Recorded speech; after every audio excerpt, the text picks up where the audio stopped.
Greetings, brothers and sisters. Yesterday, I was over on the Elder Yarah channel, and we had a very nice build. I want to share it with you all.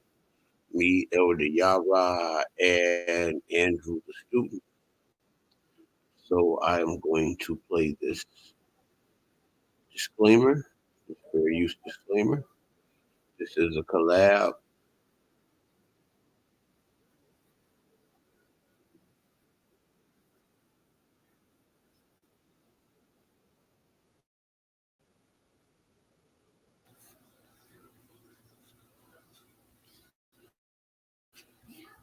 Copyright disclaimer under Section 107 of the Copyright Act 1976. Allowance is made for fair use for purposes. Now, this is crazy. I'm trying to get this up, but I tell you what, this is what we're going to do because somehow they just insist that I put Chris Harris on on here, and I'm trying to do something else. Copyright disclaimer under Section 107 of the Copyright Act 1976. Allowance is made for fair use for purposes such as criticism, comment. All right, here we go. There goes the fair use disclaimer. YouTube has had to produce something, put something on there. Dismiss, get you out of there.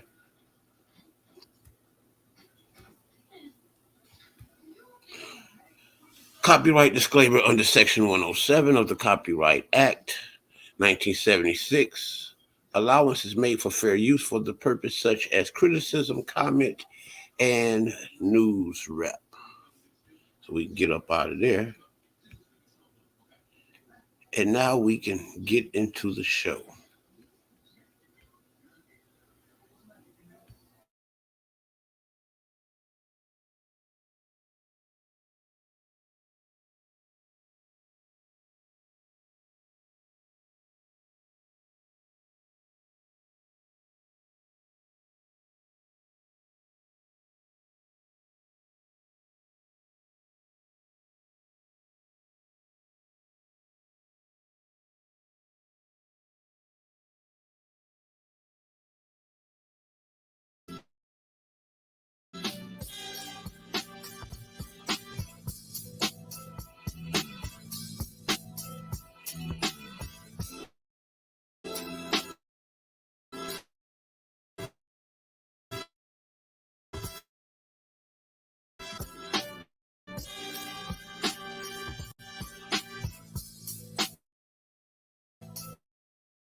You have now entered the no friend zone.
Peace, peace, peace, peace.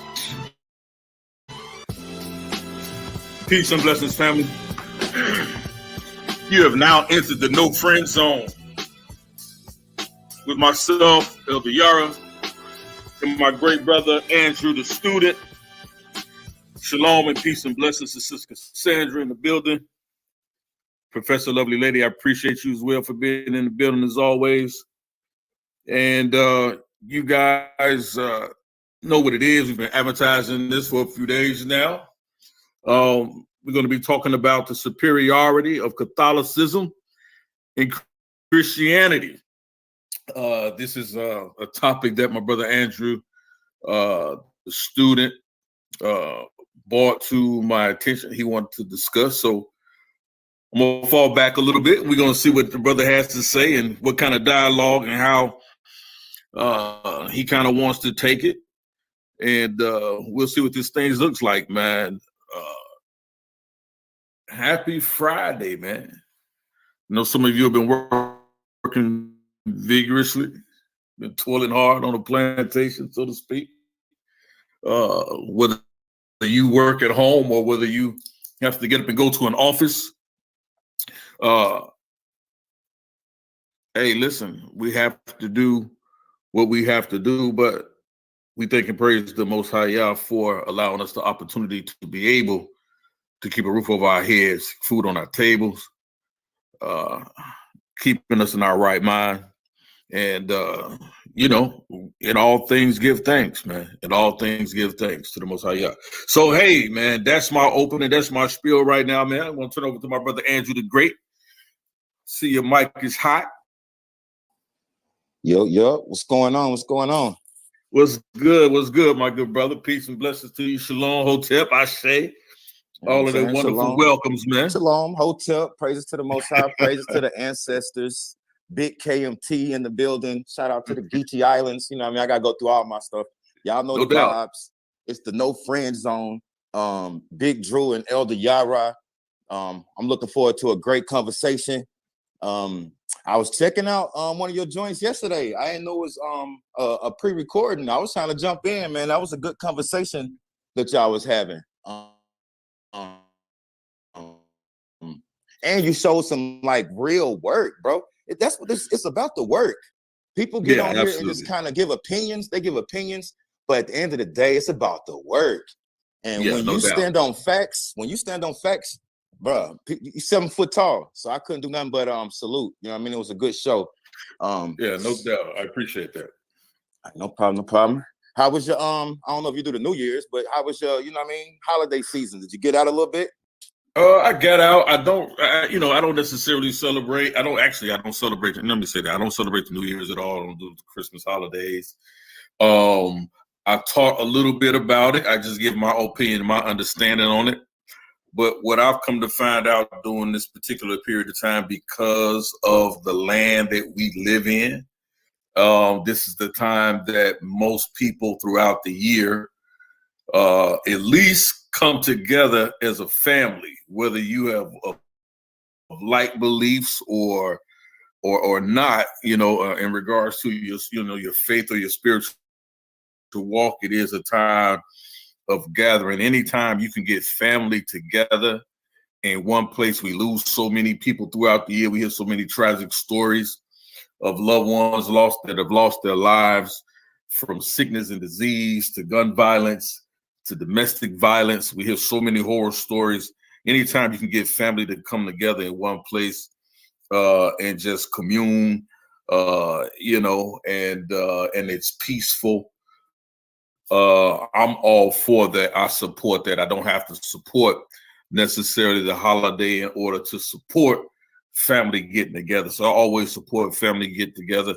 I don't keep myself away from my family during these times because usually, I live in a different state than my brothers and sisters and my parents. So anytime I get the opportunity to go and visit them, I try to do that.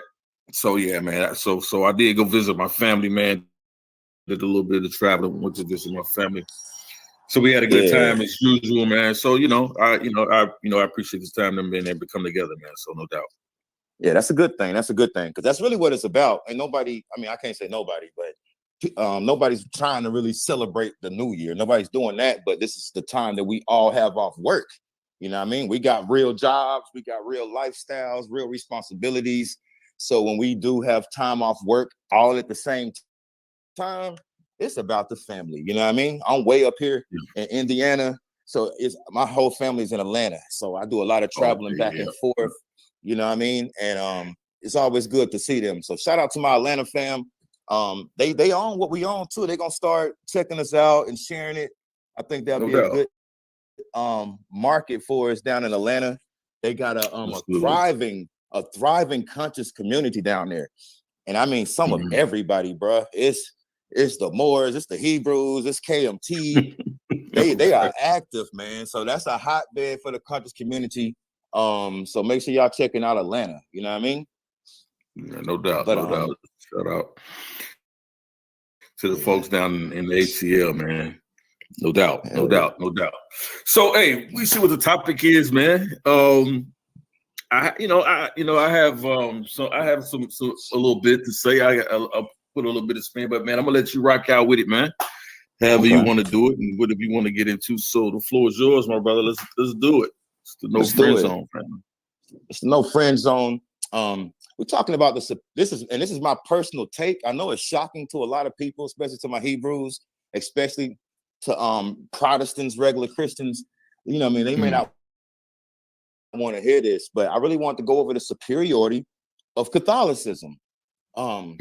Just how they did everything transparently. The transparency of Catholicism puts it above everybody else.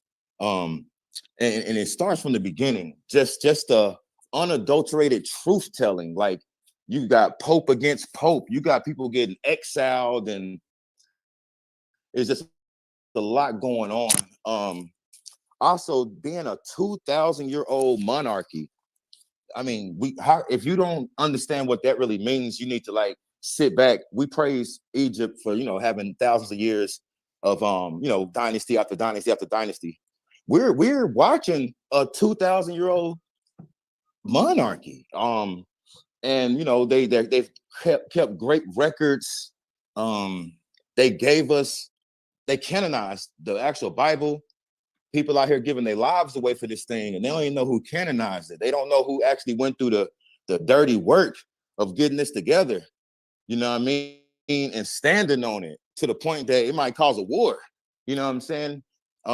Just the names that we've grown to love, from Jesus to all the other, people of the book, they really brought that to the world. A lot of people give pushback and get to talking about first century Christianity, but we talked about that in our last thing. That is such a diverse group that, it was nothing to really call one thing. Everybody believes something different. And when I say something different, I mean like far apart from each other. And they were also, fighting over. It was a lot going on. So that was kind of how I wanted to start everything, just to let you know who brought what to the table. And when it comes to which denomination, if you want to call it, or which sect of Christianity brought the most to the table, it is the Catholics.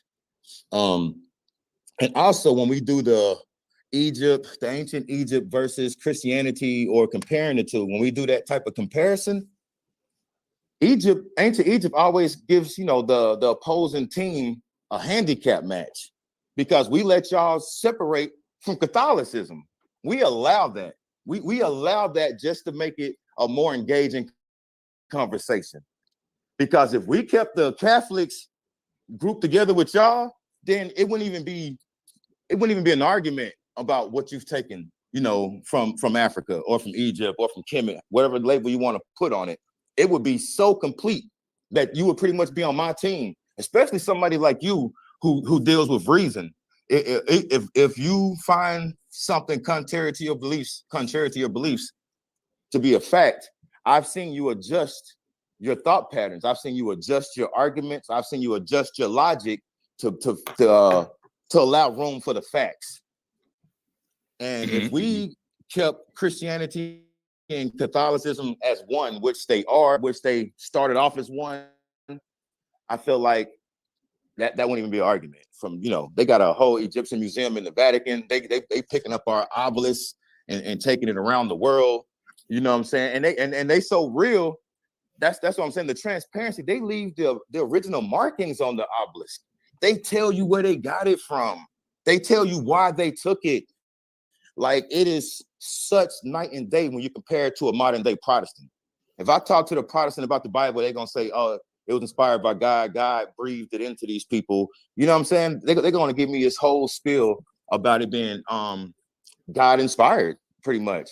When I talk to the Catholics about it, it's a whole different spiel. They were like, "Well, we don't really know who wrote this one, but we've kind of chopped it down into thinking it's John because he meant this, and it's written in this style." We found it in 65 AD. That's the oldest copy we have. They go in such great detail that you can't do nothing but tip your hat. I think living in America, this being a Protestant country or the byproduct of Protestants, I think that we've kind of always grew up with a weird negative connotation against the Catholics. Some deserved, you know, they did. I'm not saying they were perfect. You know what I mean? They was taking boys out. They was going to war. And then, you know, you get into the 20th century and 19th century, 20th century, you know, you get some rogue bishops and rogue, you know, doing all type of wild stuff. So I'm not saying it's all just a dream, but I'm saying it's a transparent dream. And they talk about their flaws, you know what I mean? And they keep it in order. They have encyclopedias where you can go through everything. And they died for it. When you really look at all the saints and the apostolic fathers, this ain't something they was just talking about in temples. They was outside dying for this, and then took over. And you know what I mean? So I just think it's just a lot. If you got any, you know, statements, we can kind of bring this conversation into some specific things. So right now I'm just kind of talking in general. Yeah. Interesting. Let me ask you this for just to get some background. Are you from a Catholic background? I guess partially. I went to Catholic school, so I've always had like the history of Christianity was like, you know, that was a class. I've been writing reports on this since 5th, 6th grade. And then, you know, my parents are Protestant, so I went to a regular Protestant church, you know what I'm saying? A good old black church with a, you know, a super dope choir and pretty girls in the pews, you know what I mean? So we was on something different, but in school, I always got a deeper understanding and truth. When I asked my dad those same questions, or I asked one of the deacons those same questions, they're gonna give me a off-the-wall answer. You know what I'm saying? And then say, "Oh, you don't understand. You don't understand God. You're not supposed to understand God." They'll go there with it. The Catholics will really break it down and be like, "Nah, Saint Ignatius said that, and he was martyred for it." And no one really picked up on that word until 200 years later when it's added to this edict. I mean, they go into they tell you why it's there, and they started this. So I think we kind of just need to hit the reset button on how we look at them. You know what I'm saying? And I think I may be a little biased. My bias would be because of how they stand on Egypt. I like to see that some culture is repping what I feel some of our ancestors were doing, even if it's not saying everybody's from Egypt or nothing like that. I'm just saying we got somebody repping African culture hard to the point that they dressing like it. They doing ceremonies like it. They going there and grabbing, you know, bodies and tombs and obelisks and bringing it to their spot. You know what I mean? So I just think it's really important. It's really important to look at it. And they started this. So I think we can start there. They started this. This is really their thing. And not you, but people that are outside of Catholicism are damn near. If you're not Orthodox or some type of Coptic or something, then you're a Protestant. And you are an active protest against the church. And if you're the type of person that believes Jesus was God in a human body, if you truly believe that, then you would have to like fall in line with the people that he sent out with, you know, with the first monarch bishop being Peter. Peter was right there with Jesus. If you think Jesus is God, then we had a human chilling with God, and and God told him all this stuff, and he went and started his church. He blessed Mark. Mark went to Cairo or Alexandria and started his church. You know what I'm saying? He also put one up in Rome. You would have to follow that succession, and that is what Catholicism does, which I feel makes it superior, especially when I'm talking to believers. If I was talking to an atheist, none of this stuff would really even weigh anything. But talking to a believer, if you feel God came down here on earth in flesh, then we need to follow that succession. Who was he chilling with? Oh, he was chilling with Peter. Oh, he was chilling with Mark. Oh, he was with Matthew. We probably need to listen to what they were saying. And that is what the Catholic Church is built on. So I think that's pretty important. A lot of people confuse it with the Roman Catholic Church, which they kind of were interchangeable at certain times. But if we really get into that, they'll see how inaccurate that is, like big inaccurate. I mean, and you would have to crush centuries of time together to make that a true statement. But go ahead. Okay. I mean, that's very interesting. I mean, you brought up some key points. Before I go a little bit further, man, I have invited my brother on. He popped in the chat, man, unexpectedly. Good to see him, my brother Yasha. Been Israel, man. You guys have probably had some interaction before. I know we kind of in the same circles, but the brother is very knowledgeable. But I do love that he's here because of his perspective, because if I'm not mistaken, and my brother can speak for himself, he doesn't really relegate any credence to the New Testament to a degree. And he can correct me if I'm wrong. So I think this gives a interesting aspect to the conversation. So I'm gonna let him introduce himself, and then I'm gonna pose a question to you. Hey, great. Hey, brother, glad to be here. I don't believe that I've had any interactions with the other brother. I mean, me and you interacted all the time. I believe this is my first time meeting with him. I just want to make a statement, and I hope that the statement encourages him and empowers him at the same time. But he made a statement that there's Israelites. He knows that there's going to be some Israelites that's going to be upset with what he says, and some Protestants as well. I want you to know that in my lifetime, I'm 51 years old. I have worn both hats as Protestant and Israelite, and I agree with you wholeheartedly about the superiority in Christianity. I agree with the statement, unless you're like a Coptic or something like that.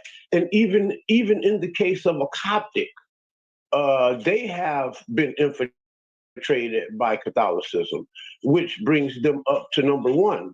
When we're Protestants, the Protestants protested against Catholics, which were here first, because they came up out of Catholicism. The Lutherans and the Episcopalian churches, they're Protestant, but a lot of their services to this day is still almost just like the Catholic Church.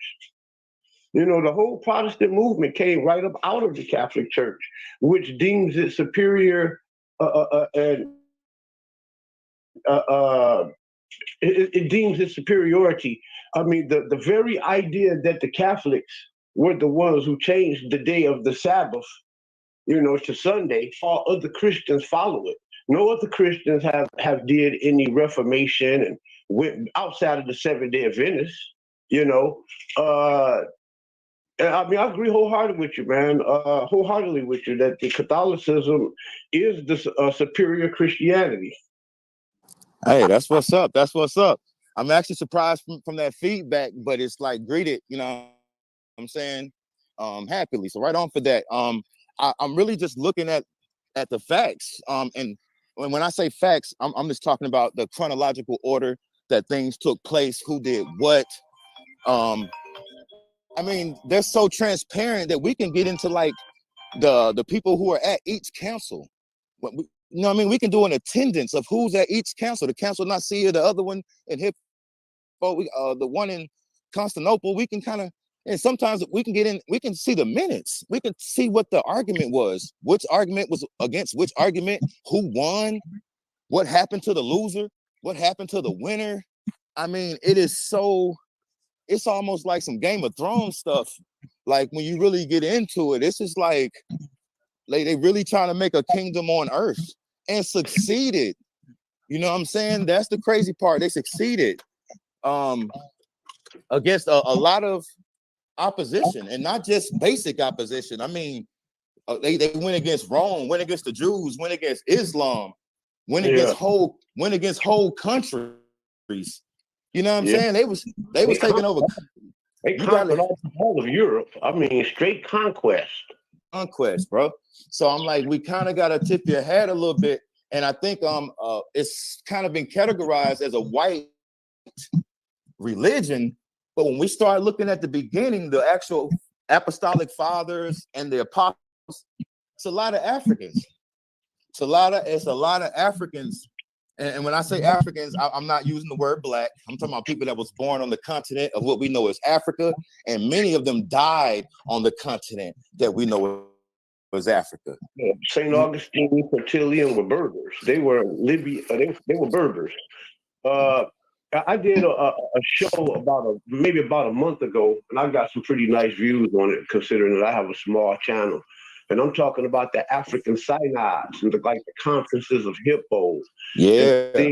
Nature. There's a lot of misinformation that is being taught about the Bible itself. We talk about the origin of it. Many think that the Bible was canonized at the Council of Nicaea, and nothing is further from the truth. The Bible was collected, canonized, and put together right in North Africa in Carthage, at the Carthage of Hippo. And it was Carthaginians and Africans that put together and canonized the Bible. It was at the Conference of Hippo, and there was another conference after that that solidified it, all in North Africa. So that Bible was put together. The Catholic Bible was put together by Africans, as well as in Ethiopia, who had a Bible that predated the Catholics, supposedly. Altogether from the Catholics, still put together by African people. Very true, very true. And I think, and that's why I kind of brought up the attendance. When you look at the attendance at the councils, it was like Team Africa and Team Rome, and you see Africa keep winning. Like it's it's crazy. And they speak openly. Real interesting, real quick. While talking about that, the African synods.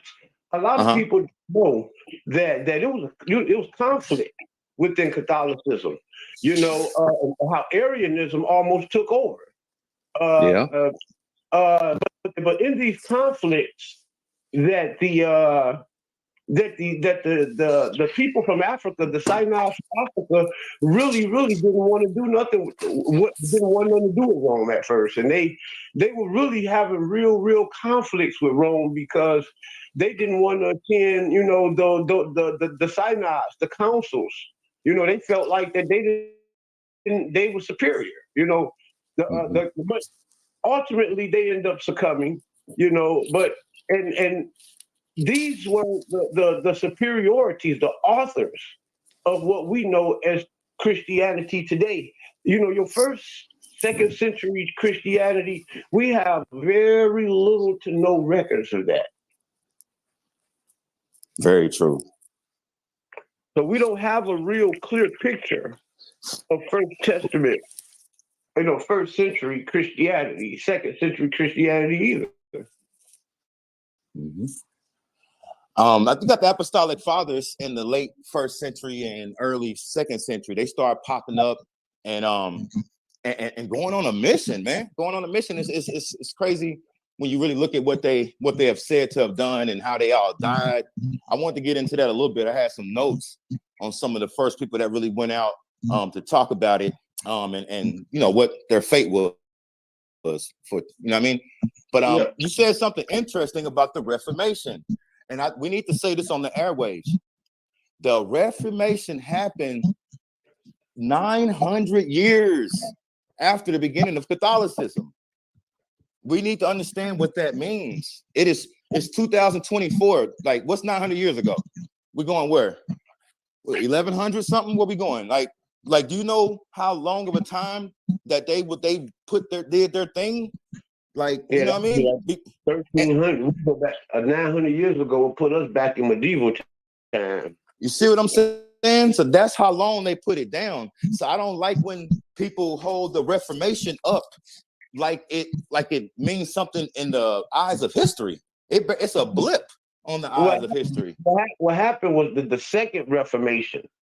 You know, that Second Reformation is what it's like a whole bunch of revivals of the First Reformation. And out of that Second Reformation, this is where you get your Pentecostals, your Seventh-day Adventists, your Mormons, you know, all of these new Protestant movements that we see today are not, they're a product of the Second Reformation. They're not a product. The First Reformation is the John Wesleys and Calvinism and all of those. You know, Martin Luther and all of those guys. Yeah, Martin Luther set it off. He gets the credit, but the Calvinists, the Wesleyans, all of them was mighty with the pen. They pen game was like, you know, next level. It was hard to compete with them in their writings, and you know, they kind of took over. I think another brother, John Locke, too. It was just some great writers, you know what I mean? But my whole point is that that's 900 years later. Like his words shouldn't be able to affect history. You know what I'm saying? Something that he writes in the 1400s has nothing to do with something from the 3rd century or the 4th century or the 5th century or the 6th century. We can just keep going through. His words don't affect those things. He was really writing about the issues he was facing at that time. A lot of the church had went rogue. You know what I'm saying? That it spread it so far that you might find a monastery or a church, and you can kind of do what you want to do in there. You know what I mean? Ain't nobody really to tell them. Internet, ain't no police, ain't nobody got a camera phone to show what I'm really doing in here. And so people started to take advantage of that and abusing it. And so if you look at like the things that Martin Luther was against, it is very proximity driven about what was going on in Germany and the Catholics in Germany. You know what I mean? So I don't like how they've made that mean something else. Yeah, something else that fueled the Protestants that the Catholics had neglected was that Gutenberg printing press. Was it the gluten? How do you pronounce that word? The printing press. Yeah, Gutenberg. I think you're doing it right. Yeah, that allowed for the commoner to have access to the Bible. You know what I'm saying? And that strengthened the Protestant movement to a great degree, because didn't nobody have to depend upon their local preachers and pastors and fathers to dictate to them, you know, what thus saith the Lord. You know, the people had the freedom to open up that book anytime they wanted to. And a lot of the Protestants, you know what I'm saying, went through a great, especially during the Enlightenment period, you know, went through great zeal to break that Bible down, and but it was the fuel. It was that printing press, man, that made that Bible. It produced literacy. You know what I'm saying? It promoted literacy, and now you're dealing with Enlightenment people. You're dealing with a more intelligent class of people, and that's what fueled them and gave them power. You know, to go against Catholicism. But yet still, it didn't take over the superiority. Yeah, very true. And another thing we need to talk about with the printing press, you know, Martin Luther took 6 books out. I feel like that needs to be highlighted. I don't force my. Who's that? MVP in the building? Yeah. I can't stay too long. Hey, Yarah, I was trying to call you the other day. I'm sorry to cut you guys build off here. I was trying to call you the other day because I think you thought I was disrespecting you and I was kicking you off and bringing you back. I was just joking with you. You know what I'm saying? I was just joking with you when I was doing that. You know what I'm saying? But I just want to apologize if you thought that. You know what I'm saying? No. Is he there? Yeah, I think he was muted. It was me and the other brother talking. Peace to you. Yeah, I'm here, brother. Hey, shout out to Chris MVP Harris, man. Yeah. Hey, man, listen, I appreciate your apology since you extended it, but you know me, man. I have tough skin, bro. I didn't fall out with you about it, bro, at all. I ain't think nothing about it as soon as I got off the channel. Okay. I was like, because everybody be all like, everybody be asking like, I did this thing called Mesopotamia, the true origin of Christianity. And everybody like, where Yarah at? Everybody was like, where Yarah at? Where Yarah at? Because everybody be liking to hear me and you debate. Yeah. I could not get on at the time, but I did see that. I did watch it. I did watch it through the end. And what I wanted to say to you, man, just on this, and then we'll get back to this show, is that I feel like actually you and I had that conversation years ago. I think back when we was on the the other debate channel. And I was like, you see a lot of Sumerian motifs back in the day. And you was like, okay, yeah, that's what you're on right now. But I was saying like, but I've always noticed and seen that, but that's why I, draw the connection more so closely than with ancient Kemet to a degree. But I did see that. I did enjoy that reading. Actually, I wanted to hop on. So maybe if you get some time, whenever you can, I'll come on and you can revisit that because I think that was a really good read. Really good read. Yeah. But man, no love lost between me and you, man. I was wondering like where he been at and stuff like that. Yeah. No, hey, do me a favor. Call my phone. Call because I'm live right now. So call my phone right now so I can lock your number in because I got a new phone. Okay. So hit me up. Okay. Hey, shout out to you brothers on here. I got to get back to the panel because we got to address Delusionea talking about 87% of West African DNA is for entertainment purpose only, and her ass running around here talking about some she black European. You got to we got to get these silly motherfuckers out of here. It's more truth to the Israelite doctrine than it is to the day. Matter of fact, it's 99.9% more truth to the Israelite doctrine than it is to this damn black and Indian shit. So we definitely I gotta address this because she made herself look real stupid, not understanding what autosomal DNA is. You can't get around that, scientifically. You can't get around your autosomal. It's just impossible. You know what I'm saying? So I saw it, man. But y'all beat up on the sister. But that do have no, we not. She beat up on herself. Yeah, but she beat up on herself. It is misleading to how she was producing the information. I did see it, but yeah, man. Shout out to you, man. I'm gonna send you my number, man, and we can get back at it, man. But no doubt, man, I appreciate you. But no love lost, man. I ain't think nothing of it, bro. Okay, all right, peace. All right, man. All right. Peace, brother. Yep. All right, man. It's y'all good, man. Go ahead, bro. My apologies. You good. Interrupted the bill. Yeah, I'm gonna fall back though. I just wanted to say that. You know what I'm saying? Yeah, no doubt, man. I definitely want you, man. I definitely want you to stay on, man, because I think you and this brother are having a really important dialogue right now, if you can. So if you can hang around, man, so definitely, if you can stick around for the show, no doubt, because you can definitely add an interesting aspect to this conversation as you already have. I do want to do one thing though, brothers. I do want my big brother Andrew the student to Sister Cassandra Mensa a while back. I put it up on the screen. I don't know if you can see it, but she says, interesting. I have always had a different view of Catholicism because of its divergence from the Bible. She says, I believe Catholicism is a false religion. So I want to talk about that a little bit, and I hope I'm not getting here the way you wanted to take the conversation or really detouring it.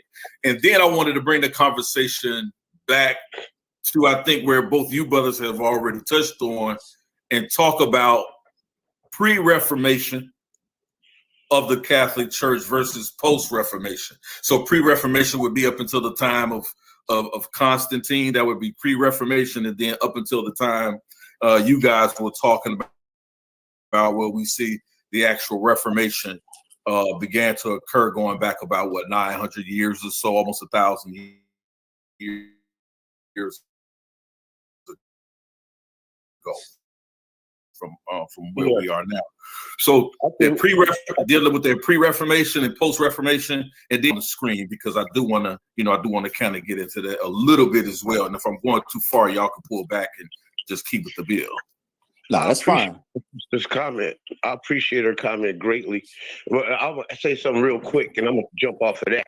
But with the pre-Reformation, what really have to be understood is that that was when Christianity was like had a very, very, very Jewish element to it.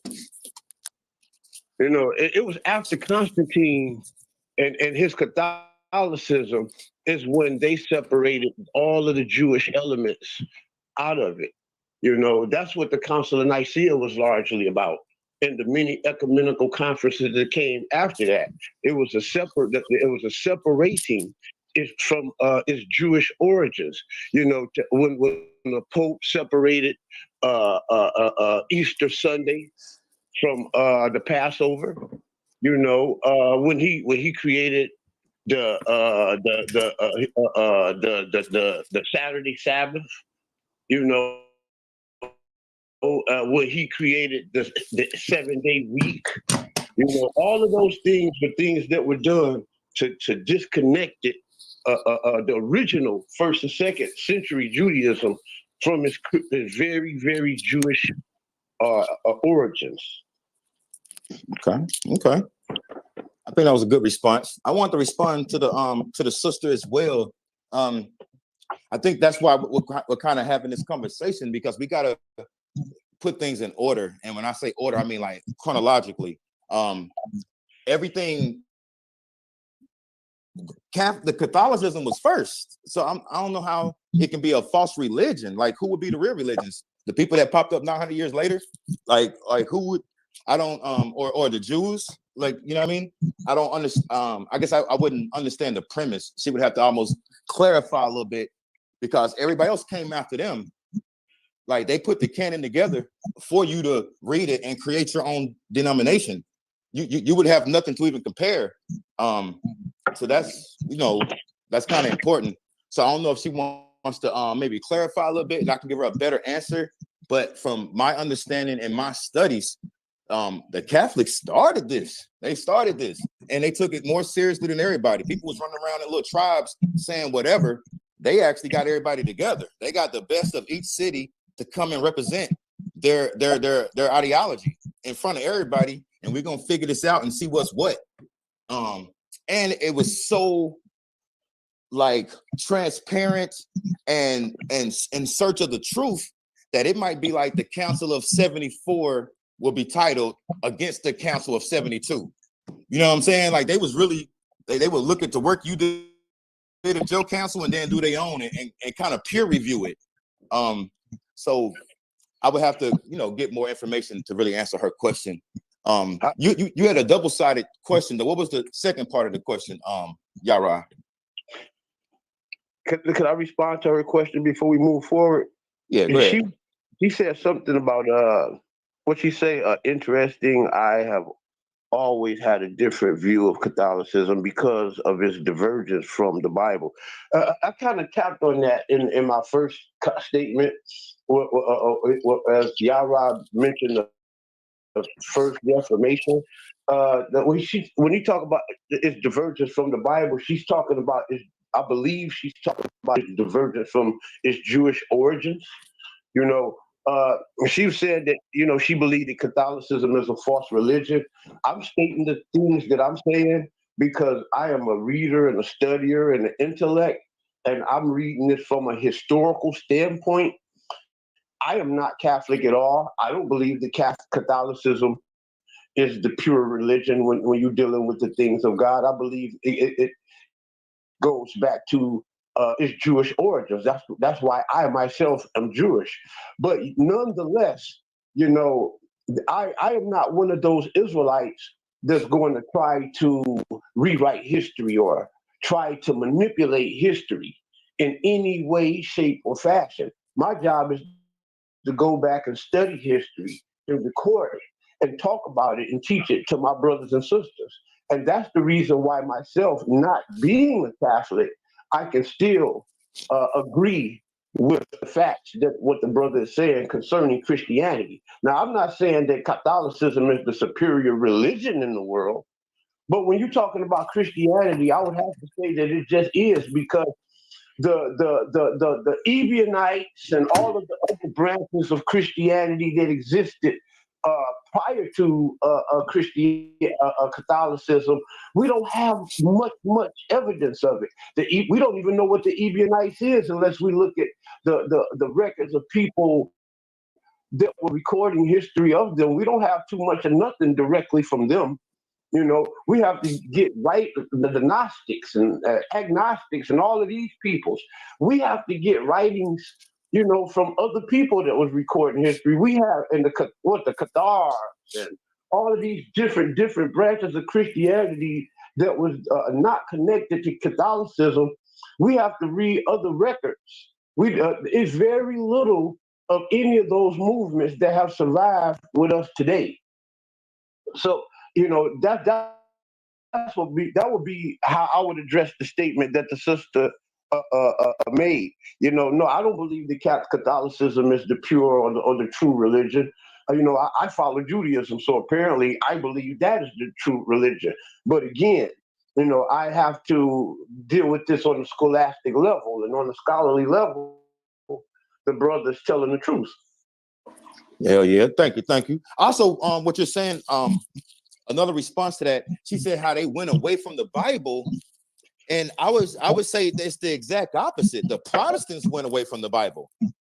They took 6 books out of the Bible, and I feel like no one really focuses on that. Think if you tried to do that right now. Think of the Pope got up and said, "Hey, I'm taking these 6 books out the Bible, and I'm about to print up some new ones for y'all."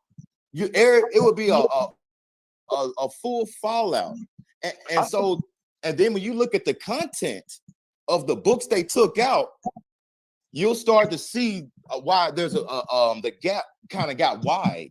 You know what I mean? He cherry picked certain books. You know what I mean? And I think that's important and really can't be overlooked. That is very important. 900 years later, my bad. I'm about to land my plane. Here we go. 900 years after the canon, a German took 6 books out. Okay, that needs to be talked about. And you also need to look at what was going on in Germany around that time period. From the 1200s to the 1400s AD. Look at what's going on over there.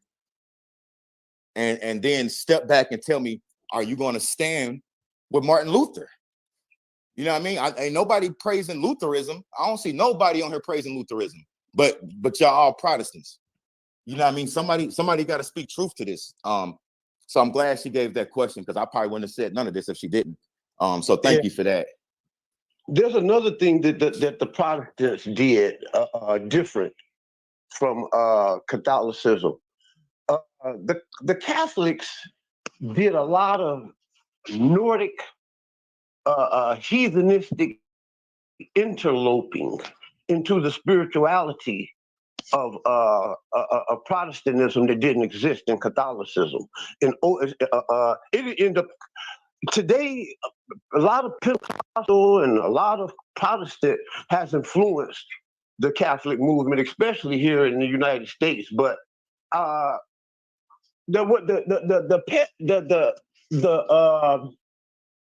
Protestants did a lot of Nordic interloping, and where they were interloping Nordic paganisms into their translations and into their ideologies concerning the Bible. Say, for instance, like the very word God itself.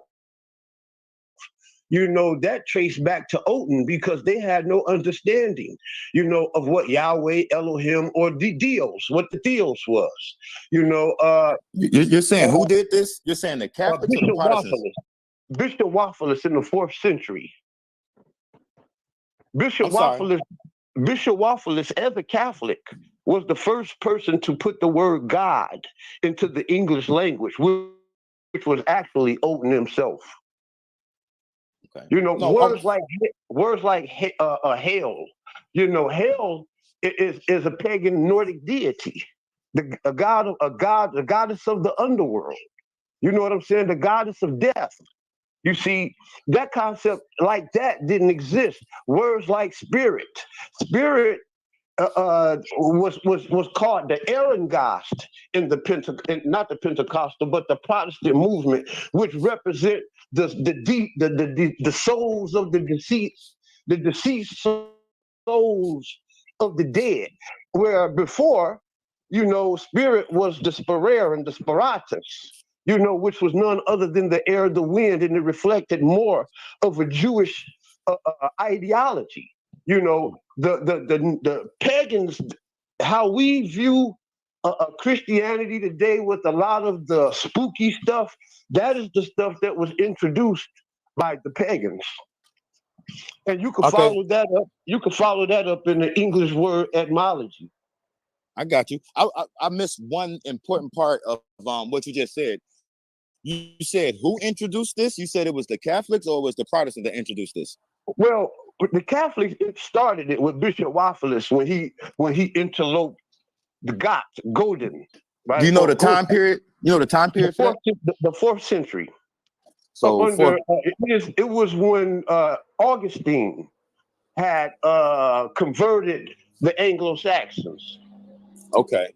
I was gonna say I think a lot of that is linguistic, because they were talking to like Indo-Europeans.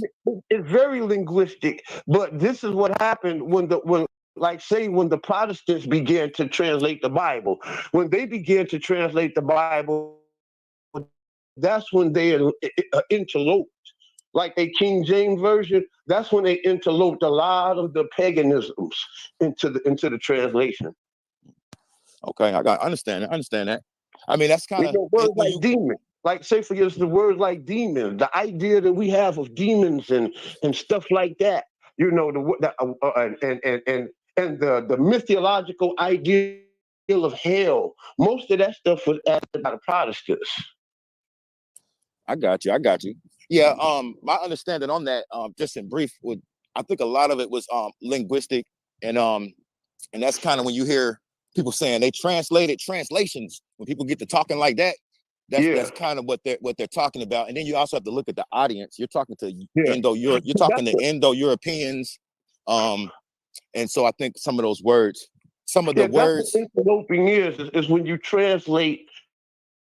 In your translation, you make it less Afro-Asiatic and make it more Anglo-Saxon. You know what I'm saying? They're interloping, and the language does that because every language reflects, its culture and the religions and the ideologies and the spirituality of every culture. No, that's very true. I was going to say, you said something else I thought was powerful, about kind of how the Catholics kind of was getting away from Jews or the Torah or the Jewish scriptures. I would say yes and no. I would almost say they kind of prop up the Jewish scriptures. I mean, they put it in their book. It wasn't just called the Bible. It was called like the two books. You know what I mean? It was almost like a part 2 to it. I would say they introduced the Torah to like Plato, Socrates, type reason. That's when you'll start to see just a difference in like what you would call like the Torah, as far as like dietary, as far as circumcision. It was kind of almost like they was making a Judaism that could fit Rome. Kind of like what Paul was doing. I mean, Jesus came down here telling people to follow Torah. Paul was like, nah, you don't got to get circumcised. Circumcise your heart. He was saying if the meat was given to an idol, it don't matter. It's you still eat it. You know what I mean? He was kind of going against Torah, but I say he did that because of the Roman audience. I mean, he was preaching in Rome. I think pre-Constantine Christianity was very much one with Judaism outside of the idea of Jesus Christ. It was after Catholicism, that I think that it started to somewhat get away. And certainly Protestantism took it very far away from Judaism. It sealed its fate away from Judaism. Yeah, I can see that. I can see that. I think it's some important parts we need to look at as well. Protestantism made Judaism totally irrelevant. I wouldn't go that far. You can't. Man, I mean, anytime that you say stuff like Jesus is spiritual, like that just makes his whole Judaic birth and origin just null and void. Just like I was listening to Jesse Lee Peterson, and somebody was asking him a question about Jesus. And he was asking, do he believe Jesus was he Jew? He said, no, I believe Jesus is a spirit. You see, that just takes it all away from his Jewish origin. I get what you're saying. I don't think they mean. I mean, I can't speak for whoever you were speaking with, but usually when a Protestant says that, they're talking about after death. Yeah, but it makes Jesus' Jewish origin just irrelevant. I guess maybe to some it doesn't for me, because he was preaching, he was telling people to do what the Torah said. Certainly from Jesse Lee Peterson, to him it was irrelevant. And in the conversation, or I might be talking about another show and conflating them, but Jesse Lee Peterson was asked, do he eat pork? And he asked one of the brothers, do he eat pork? But he told him no, it go against the the Levitical laws, and he quoted the scripture about the Levitical priests and and this that, and the Bible says you ain't supposed to eat pork. Jesse Lee Peterson says, "Oh man, I don't pay attention to stuff," but he's a preacher. Yeah, that's the Protestants. That in a nutshell is the Protestants. You're right. Even though you shouldn't be right, it shouldn't be that way. You are right, and I've experienced that in my walk. They ain't even. They like, oh, bro, that's Old Testament. That don't count. And I'll be like, what? Like, how do y'all get there? You know what I'm saying? But then they'll break out some scripture. They got this one. They got one where they got. My back. I'm hearing feedback. All right. Yeah. No. They bring up scripture to stand on though. They'll bring up Jesus saying, don't call anything my Father made unclean. So in their heads, that means all the unclean animals you found in the Old Testament, you can now eat them. They don't care if it chews its own cud. They don't care if it got a split in its hoof. You know what I'm saying? They like, yo, yeah. Jesus said it's clean, so we can eat it. You know what I'm saying? I think they might have ran off with Jesus' words a little different. I mean, I don't know if he meant.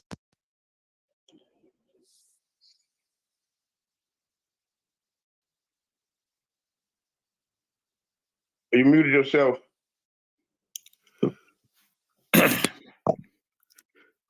Yeah, you muted yourself.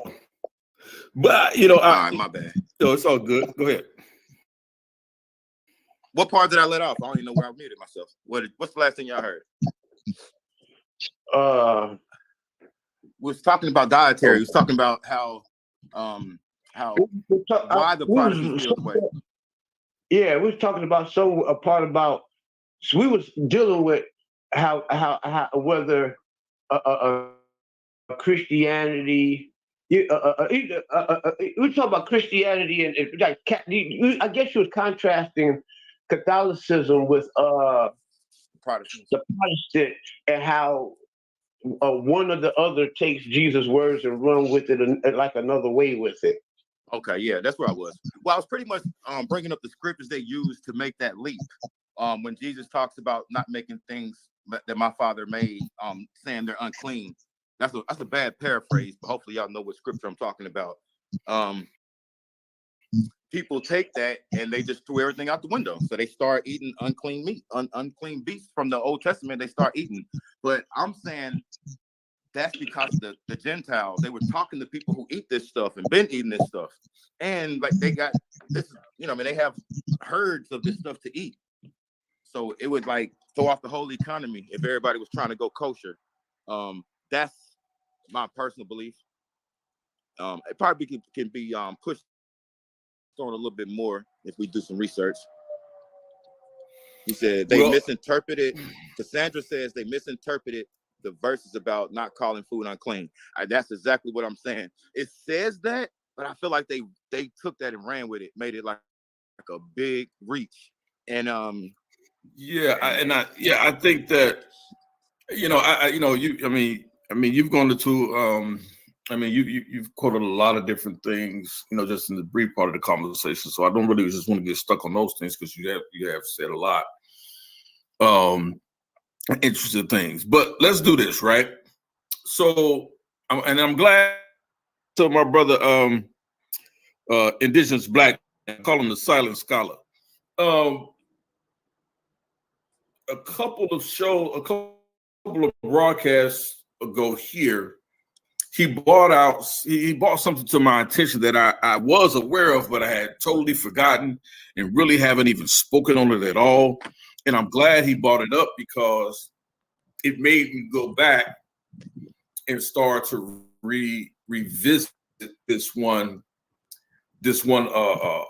parcel of history, and that is dealing with the first council, which would be the Jerusalem Council, right? But does that really count though? It absolutely counts. If you start, listen, there are many different councils that have been recorded in history. This is one of those councils. So, and the reason why it's important, is because the Catholic faith, right, takes their origin back to the first century, back to this time, back to Yeshua, back to Peter. So they do rely on this first century history, which I say the reason why this is done, it's simple. It's just as simple on acculturation, right? As my sons say, these are cultural appropriators, right?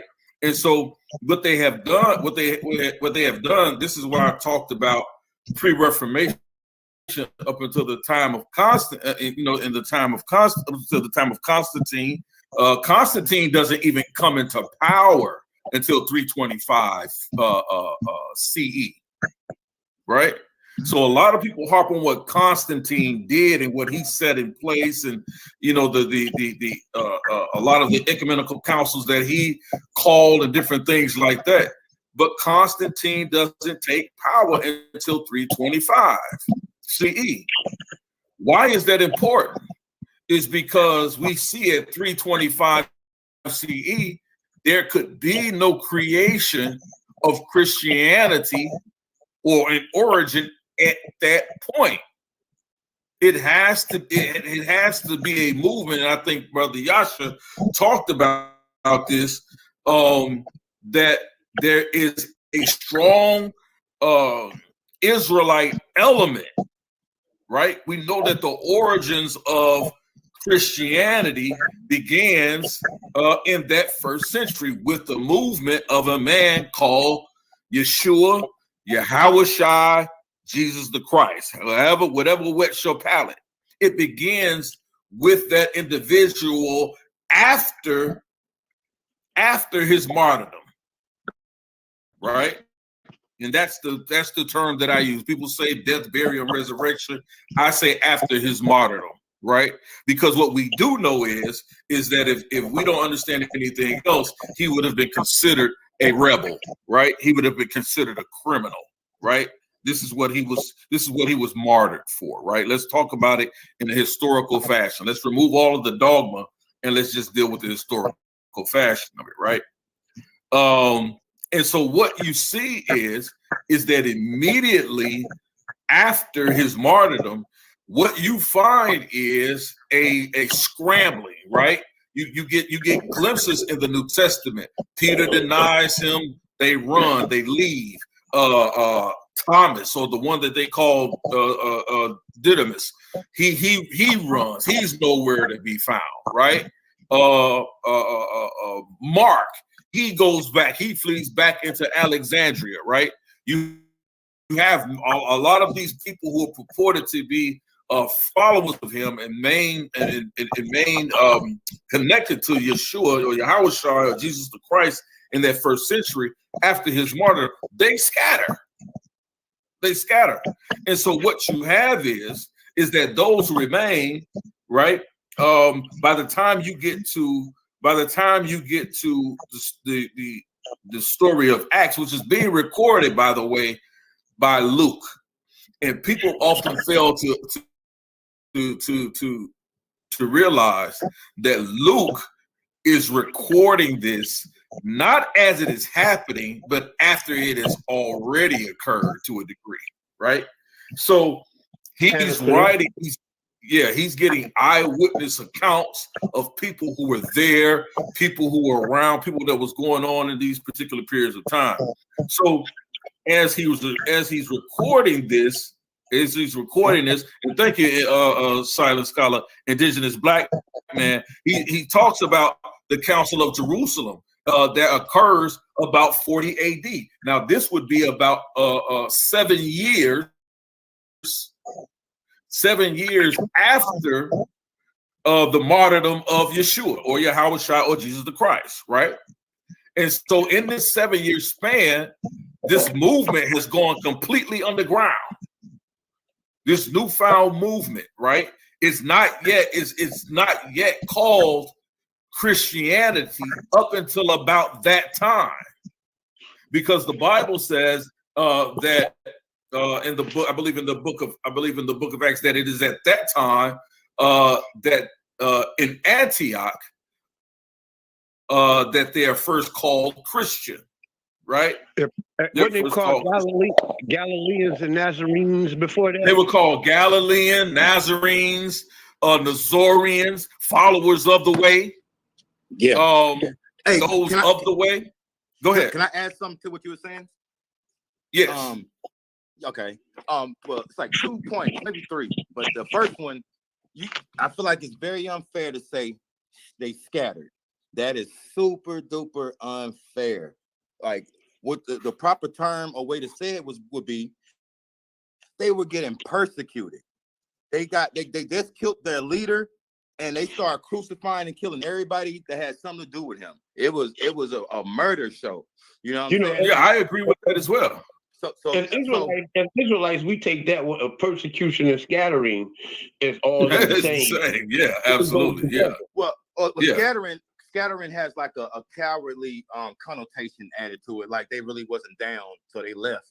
And I'm like, nah. You did have an element of that, because that's actually addressed in the scripture. You did have an element of those who strayed away, and this is what Paul often was talking about. See, people misunderstand a lot of times when Paul is at this time in 40 AD. He's part of those who are actually prior to 40 AD. Paul is actually one of the ones who's doing the persecuting.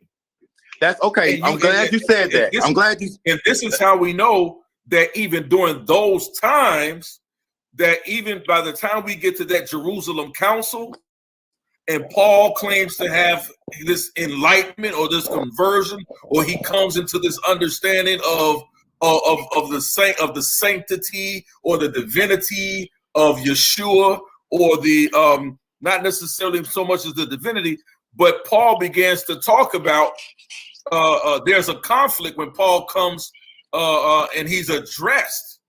Part of that Jerusalem Council is to address the persecution that Paul is a part of, and later on we began to see in the book of Acts that Paul is dealt with very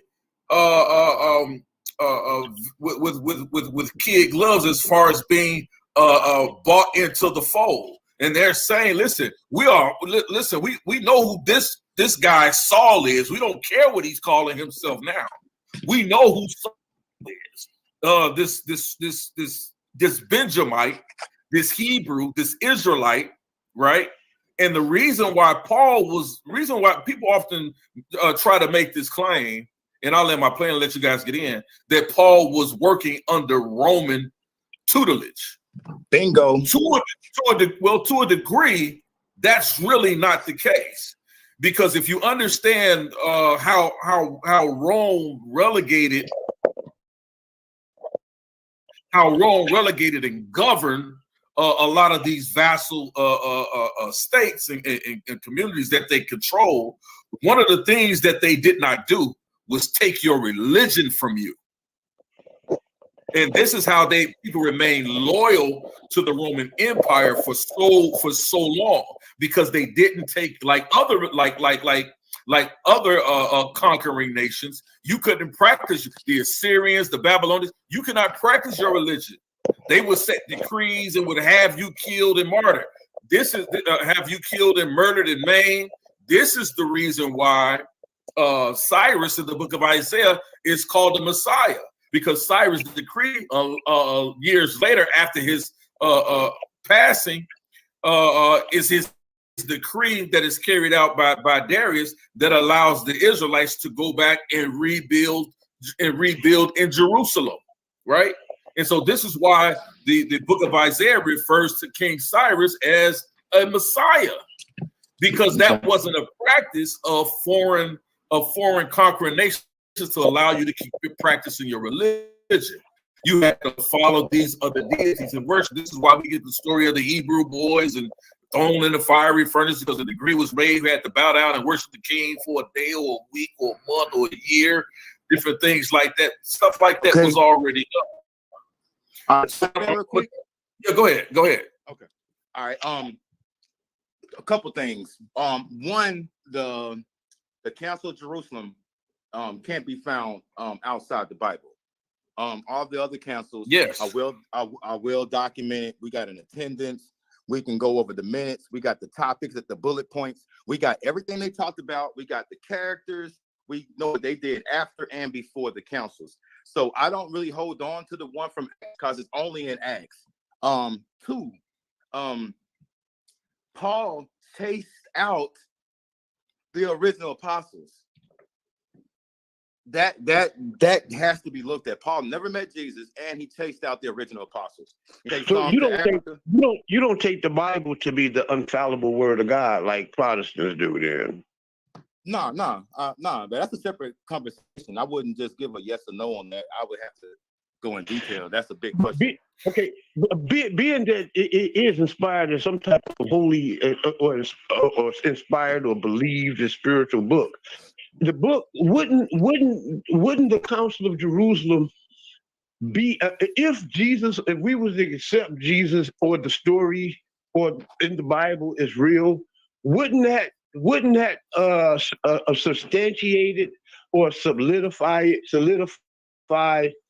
the Council of Jerusalem as historical?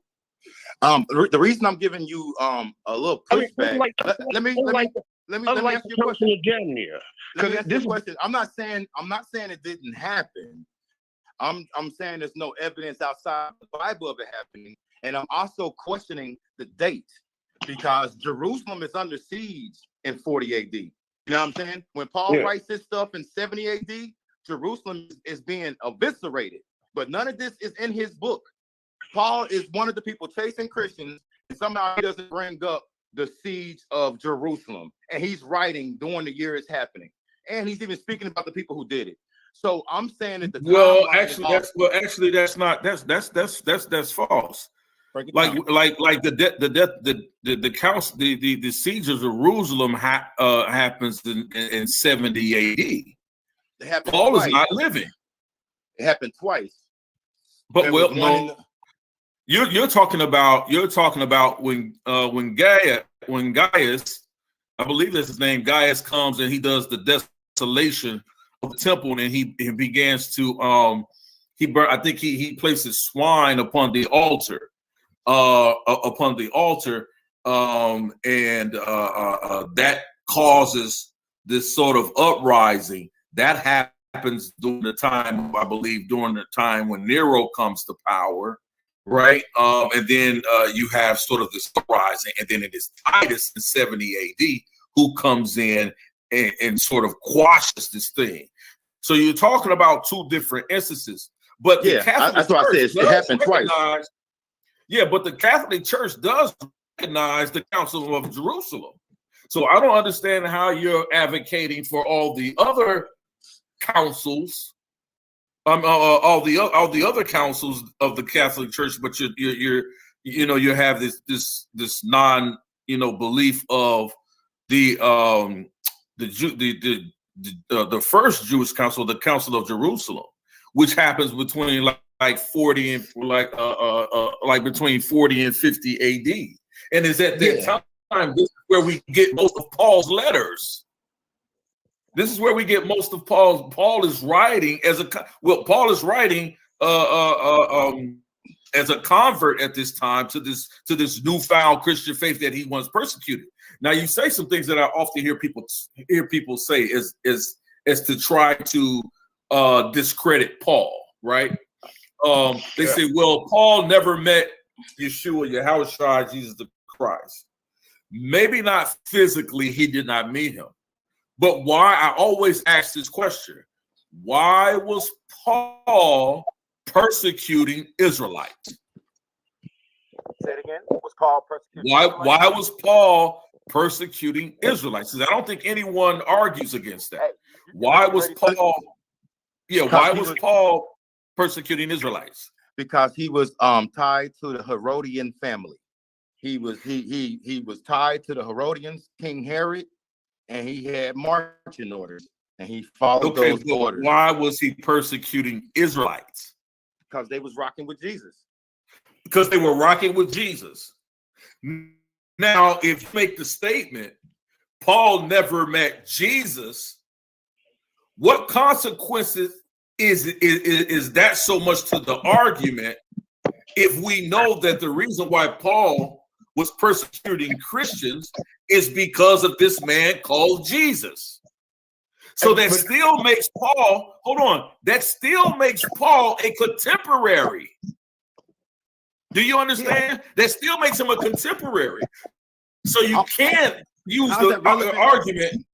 It has no relevance at all, because there are many people. I don't understand. There are many people who never met Yeshua that we converted to the faith. Yeah, but that's relevant to our conversation. Let's right now. It's very important to the conversation. The reason why it's important to the conversation, because hold on one second. The reason why it's important to the conversation is because now you have to authenticate the fact that Paul was speaking about a real historical person. No historian today argued Paul was not a historical person. So Paul also, if Paul is living at the same time, if Paul is living at the same time as Yeshua, it doesn't matter if he never met him, because Paul in his letters now attests to the teachings and the eyewitness accounts of those who were actually next to him. Paul even deals with Peter, who we know the Catholic Church, as you say, if we believe what they're saying, right? The Catholic Church stood right next to Yeshua, laid his head in his bosom. So when people often try to argue against the historicity of Christ, it's kind of a really foolish argument from what any scholar can really put a feather in their hat on. Now we're not getting away from the making that argument, though. We're not making that argument. I think he's relating that to the historicity of the Council of Jerusalem. Exactly. Right. Okay, but hear me out. Hear me out. I'm not saying it didn't happen. Like that's let's put that on the record. So to go at the historicity of it, I don't understand the angle, because Andrew, the student, is not saying it didn't happen. I was talking about the actual time, the time. You know what I mean? The time period. Yeah, that's what I was talking about. If you were to say that it didn't happen, that would be like the argumentum ad ignorantium logical fallacy. To say that because we don't have evidence of it, it's not so. Yeah, but that's I mean, I'm not trying to be rude, but I'm just hoping my microphone. I'm hoping my microphone's working, because I literally just said I am not saying it did not happen. So I'm not arguing saying it wasn't historic. My thing was, I was bringing up like the difference between Galatians and Acts and how it seems to be a different time period. And I was also talking about some things that was happening on the ground in the 40 ADs that really wasn't spoken about in Acts or Galatians.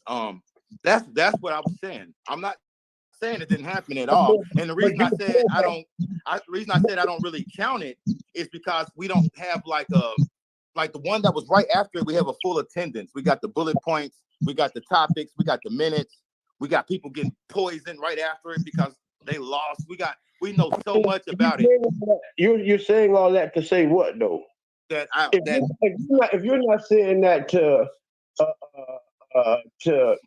discredit the validity of the Council of Jerusalem, if that's right, what you're telling all of us this to say what?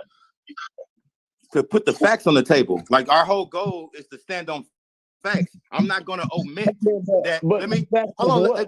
Do we need to? If we need to put like a quick time thing up, I can go like real quick. If you give me like a 1 minute. No, go ahead. Go ahead, Andrew. He gonna let you rock, Andrew. Go ahead. What are you telling us this for? That's all I want. If it's not to invalidate the Council of Jerusalem, what is the purpose of telling us that? I was telling us that because of the date. I'm saying I'm not concrete with the date because all the other ones. Okay, well, let's get concrete with the date. Okay, and the reason I said we can't get concrete with the date is because it's not outside of the Bible, and also it's spoken about lightly in Galatians, heavily in Acts, and those are two different writers, and they're speaking about two different times and talking about two different things. So that's why I said the time period, and it couldn't have been too far off because it gets destroyed 30 years later, like completely. You know what I'm saying? But I was just saying, I don't really count that one. That's all I was saying. I don't think we should really stick on that. Well, I don't know how. But no, but see, that is the linchpin. And you don't want us to stick there because that's the linchpin to kind of what you've been saying for the past 30 minutes or so. So if you say you don't count that one, the Catholic Church doesn't look. They probably can't look at it as an ecumenical council, right? Because it's not Catholicism. It's not Catholic. But if they count it as a point of origin, then they have to include it. You said it's not. It doesn't. Nothing written about it exists outside of the biblical narrative. That is not true. The Catholic Church acknowledges it that occurred. Now, if you're saying because we don't have they weren't taking minutes. They didn't have someone scribing the actual word for word exchange. Then you have to dismiss it. It's not true. That's a very poor argument to make because that's a very poor argument to make because if that's the criteria that we hold, then we have to dismiss about 80% of history that we know of. No, I can. Let's speak on it because I'm glad y'all making me talk about it. That I promise that wasn't my focal point, but I'm equipped for this conversation. So let's talk about the differences between it and all the others. All the others, a mass invitation was sent out around the land to Asia Minor, to Africa, to Rome, Italy. They sent a mass invitation. It was everybody coming together for an actual purpose. Not only was it an invitation, but the invitations came with purpose, so you knew what we was going to talk about. Like, yo, this is what we're going over. I need you to get skilled, get your scribes together, and pull up July 2nd. You know what I'm saying? It was very formal. So that's why the one that we're talking about, if I'm right, the one we're talking about in Acts, I think we're talking about like when Peter gave the speech. We're talking about when Peter got up and like gave the speech and thousands came. And you know what I'm saying? If we're talking about that. No, we're not talking about that. No, that's not the Council of Jerusalem. You talking the one with James the Just being the leader?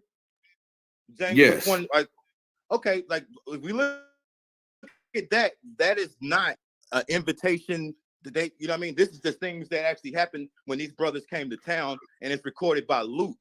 So I'm saying, why? Well, why did they? informal. How did they? Why did they come to town? He was traveling all over. We have to get in Acts. Does it So say why he got did an they come to invitation? town? What? But why did they come to town?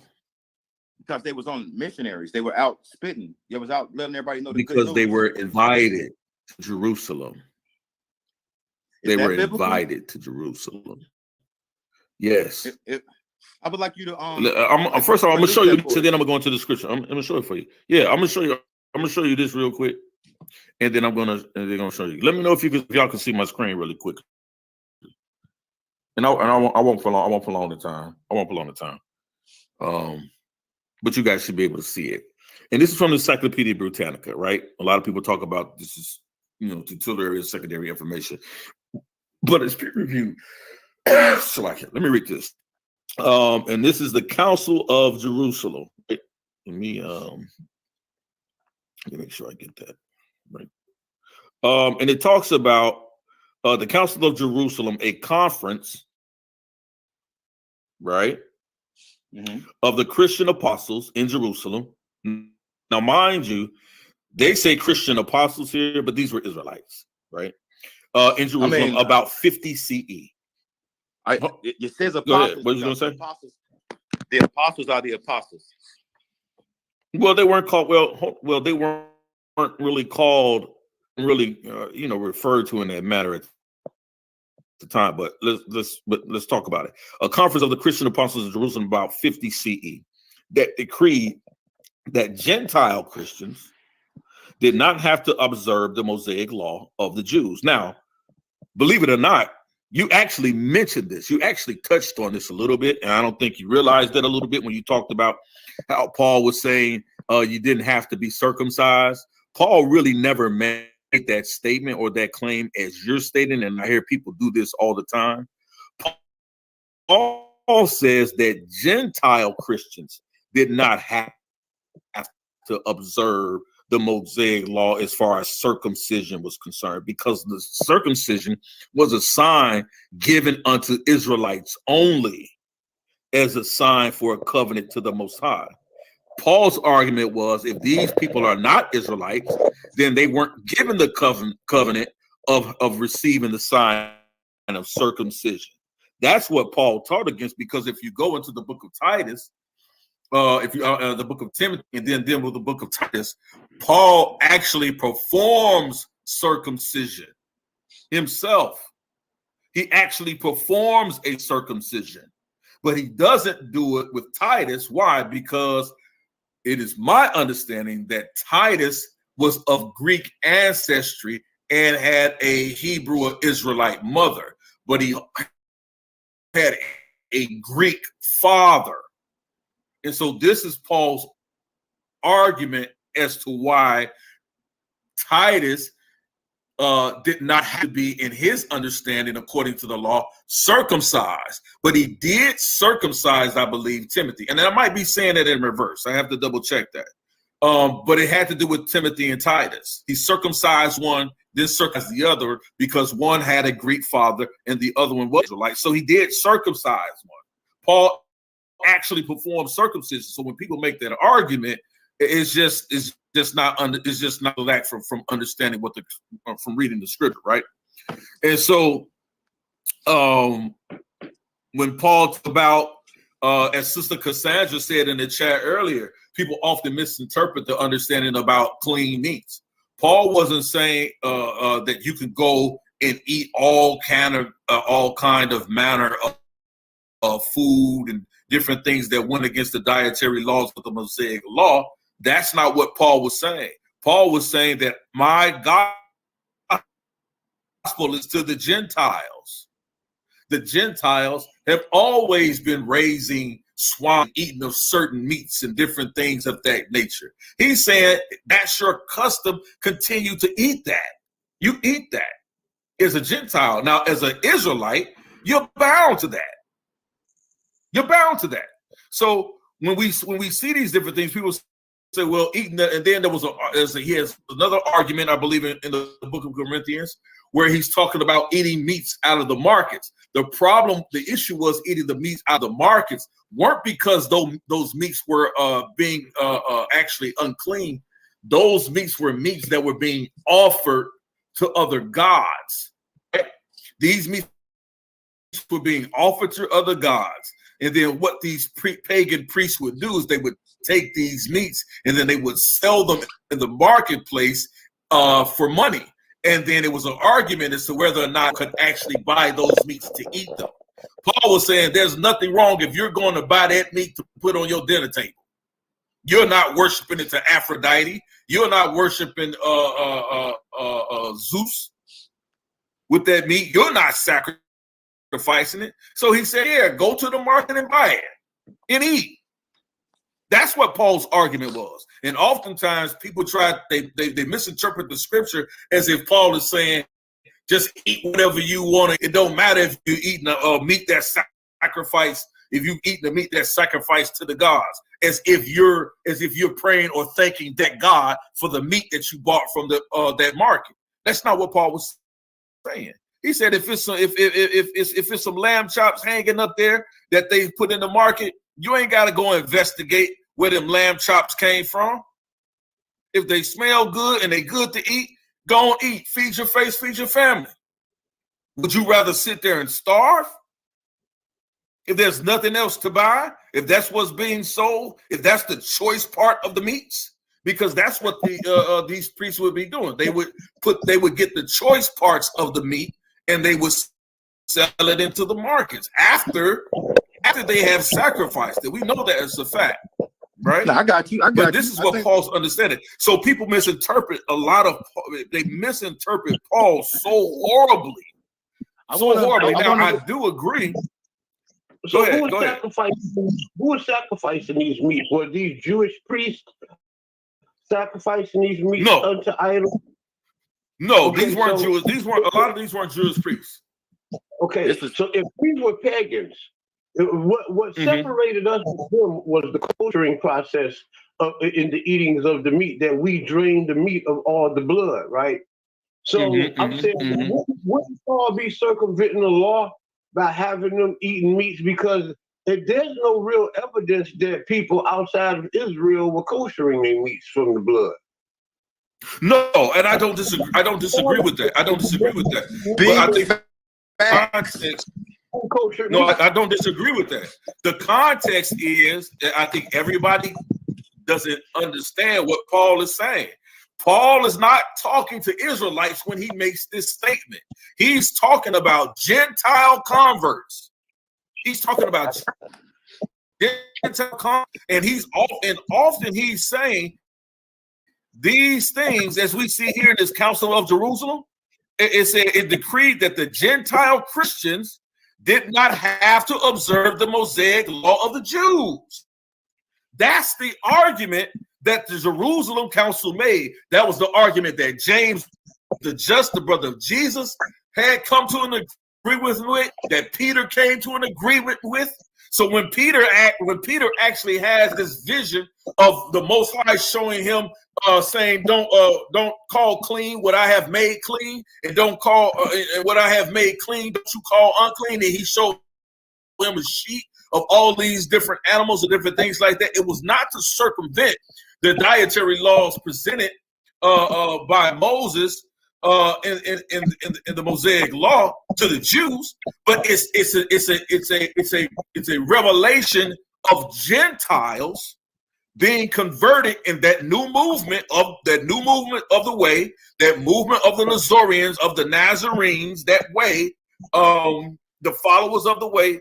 It is them saying, "Listen, Paul, if you're teaching that Yeshua Yahushua was martyred, and we're following this, then he said, okay, take that to the Gentiles."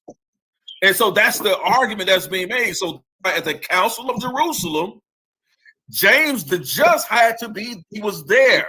He had to agree with Paul and say simply this, right? Which is, we know what the decree was, that the Gentile Christians did not have to observe the Mosaic law. Now let me continue to read this real quick. Can I just jump in real quick? Go ahead, real quick. Okay, real quick. Yeah, about the circumcision part, it's a couple parts where Paul speaks on that, and I think that's why you say they're taking him out of context or butchering what he said. Sometimes he said it more clear than others. Sometimes he had a sarcasm, like they can castrate themselves. Like he was saying some wild things. So that's why it may seem like they're taking him out of context. The second thing.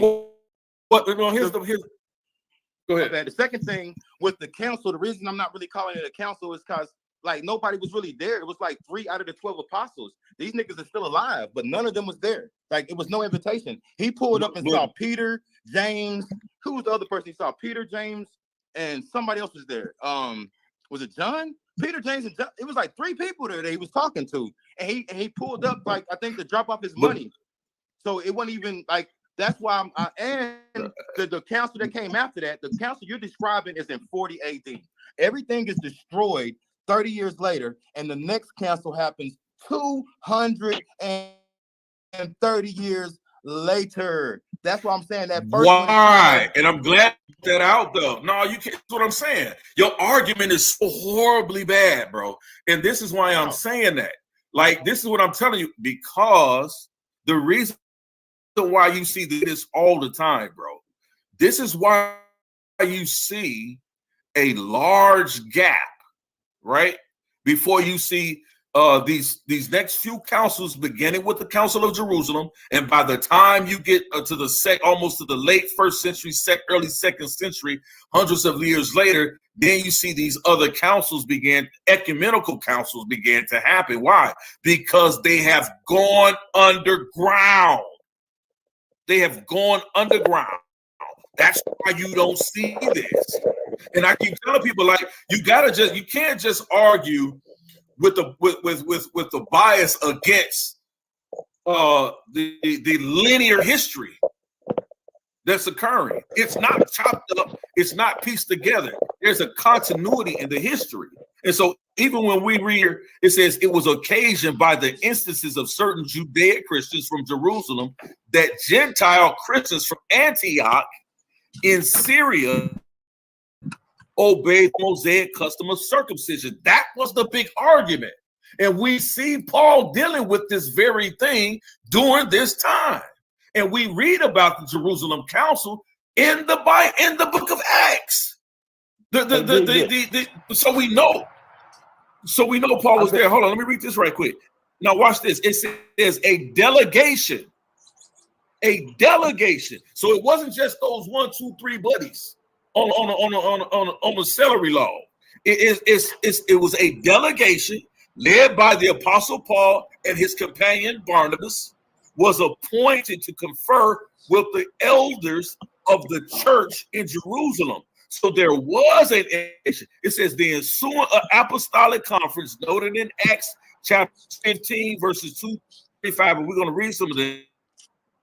Led by Peter and led by James, the Lord's brother, decided the issue in favor of Paul and the Gentile Christians from this time and onward. Gentile Christians were not bound by the Levitical ceremony regulations of Jews, except for the provisions of the so-called apostolic decree of abstination from that has been sacrificed, from what's been sacrificed to idols, and from blood, and from what is strangled, and from fornication. Acts 15:29. Excuse me. And the Council of Jerusalem thus demonstrated the willingness of apostolic leaders to make compromises to certain secondary issues in order to maintain peace and unity in the church at that particular time. Now they're calling it the church. We could say church. I could take you back, whether you want to say ecclesia. I could show you ecclesia or congregation is the same connotation way back in the book of Deuteronomy. So I don't argue the use of church and ecclesia and congregation. It's the same. These are the same thing. So that was the actual understanding. So we see that even in this first council, Paul still had, I don't know what happened. was still dealing with Gentile issue. I can still hear you. He said he think he fell off. So I told him I can still hear him. Oh, okay. But I think I can still hear him. But you clearly see this is just like any other burgeoning movement, right? There's these ebbs and flows. They're still figuring this thing out, and there's no one set of rules. This is just you see these councils going back and forth. So go ahead, brother, because I'm gonna read Acts 15.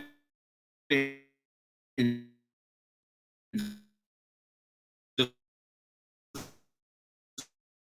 a little bit to give it some background. He thought he had fell off. I was referring to the council because only 3 of the 12 apostles was there. I feel like that's important. That they were still alive and out preaching. So it wasn't like a mass invite. It wasn't formal like all the other ones. I was also showing the length of time in between in the first and the second, and also showing that like the people from the first, none of them were alive. Like they were like a century removed when the second one happens. So that's why we even talking about this in the first place, is because I decided to highlight the differences between the one in Acts and then the one done 200 some years later. We were just highlighting the differences. I wasn't saying that it didn't happen. Well, yeah, there's definitely a big difference though. But so yeah, I got you. But there's definitely a big difference in the. And well, the big difference is that first church is still following Judaic practices. You don't see that in Catholicism. I mean, we can get into that too. We can get into that too. But and in the second part, I just lost it. It was a response to something else you said. My bad. Oh yeah, here we go. You said that it went underground. That is another unfair thing that you're saying, because I feel like it can sway the crowd to make them think that like nothing was being formalized. All of the apostolic fathers and all of the apostles went to different places and started churches, started consecrating bishops, and started pushing ideologies. They were not underground. They were getting persecuted and chased around, but they were. See, here you go. Huh? I was. Can you tell me which one? Can you tell me which one of these church fathers? So you can't get to. Here's the problem. You can't get to. You can't get to the advent or the invent of Catholicism. You can't. You can't get to the invent or the advent of Catholicism, right? By dissing the first church. I'm not Jerusalem Council, and you can't do it. And you can't. No, I'm not saying that. I'm not saying that. What I'm saying is, you can't. What you're trying to do is, you're trying to say, and correct me if I'm wrong. What you're trying to say is that there's no bridge between the two. Your phone went out right when you said it. Say it again. Right, but there's no bridge between the two. No, okay. I'm not saying there's not a bridge between the two. I was just discussing how long that bridge is when we talk about time and mass invite and having like a real protocol on why we're meeting. You know what I'm saying? That's all I was saying. And it's not. I feel like that's not that important. I didn't want us to get stuck on that. I wanted to go into how you said they went underground, and I was like, nah, we got like the fathers. They doing their thing. Yeah. Like from Clemente, Ignatius, Polycarp, Marcion. Yeah, but very few of those. Here's what I'm saying. But very few of those early church fathers, number one, are actually Israelites or consider themselves to be Jews. They're not many. When we start talking about church fathers, right? No, I think they were. I mean, no, absolutely they were not. Converts. They were converts.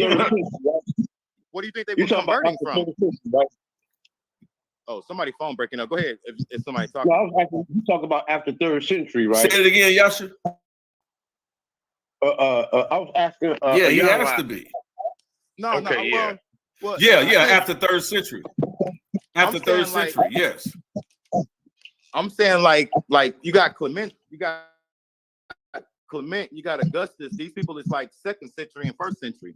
Like Marcion is 1st century. Like his dad was like baptized by Philip, one of the apostles. This is I'm continuing the succession but see Jesus. but So it's not underground. I'm pushing. But Marcion is not a succession, and that's the problem. Like I didn't say he was a succession. That's what I'm saying. No, like this is what I'm saying. We're talking about when we're talking about first. Listen, when we're talking about the first century. I'm telling you, brother, when we're talking about the first century movement that started with Yeshua, that we see still being had in the Jerusalem Council. By the time you start getting to people like Marcion's faith is not in Yeshua. Marcion's faith is in Paul, because Marcion doesn't even teach what Yeshua teaches. Marcion doesn't even attest to the God of the Hebrew Bible. I know he go against it. Marcion pretty much says that they God. Yeah, so you can't make. So therefore, that connection is over with. Now you're dealing with Gnosticism, Stoicism, Epicureans. You're dealing with all type of philosophies and Greek philosophies. Platoism from 4 BCE is now into play. It is now having a greater influence on the Catholic Church. Not those early first century Israelites. It's like I said, it's a very that whole span of time that you see. The reason and one of the biggest reasons why you don't see you see a big gap, and when I say they went underground, is because they were still being persecuted. Yeah. The decree. I believe the decree to no longer persecute Christians didn't come out until Constantine after 325 CE, I believe. You don't even see that. Because so for a span of almost 200 plus years, since the time of Yeshua, Christians are still being persecuted. They're still being thrown to the lions. We have attestations of them in the Olympic Games. They're still being thrown into the arena and being fed to the lions. 2nd century, 3rd century. We see that. You don't really see an end to that until Constantine after 325 CE. So when I say they were underground, you didn't have all of those of the Christian faith of the Christian movement, that early 1st century Christian movement were standing up to be martyred. You had a lot of them that were.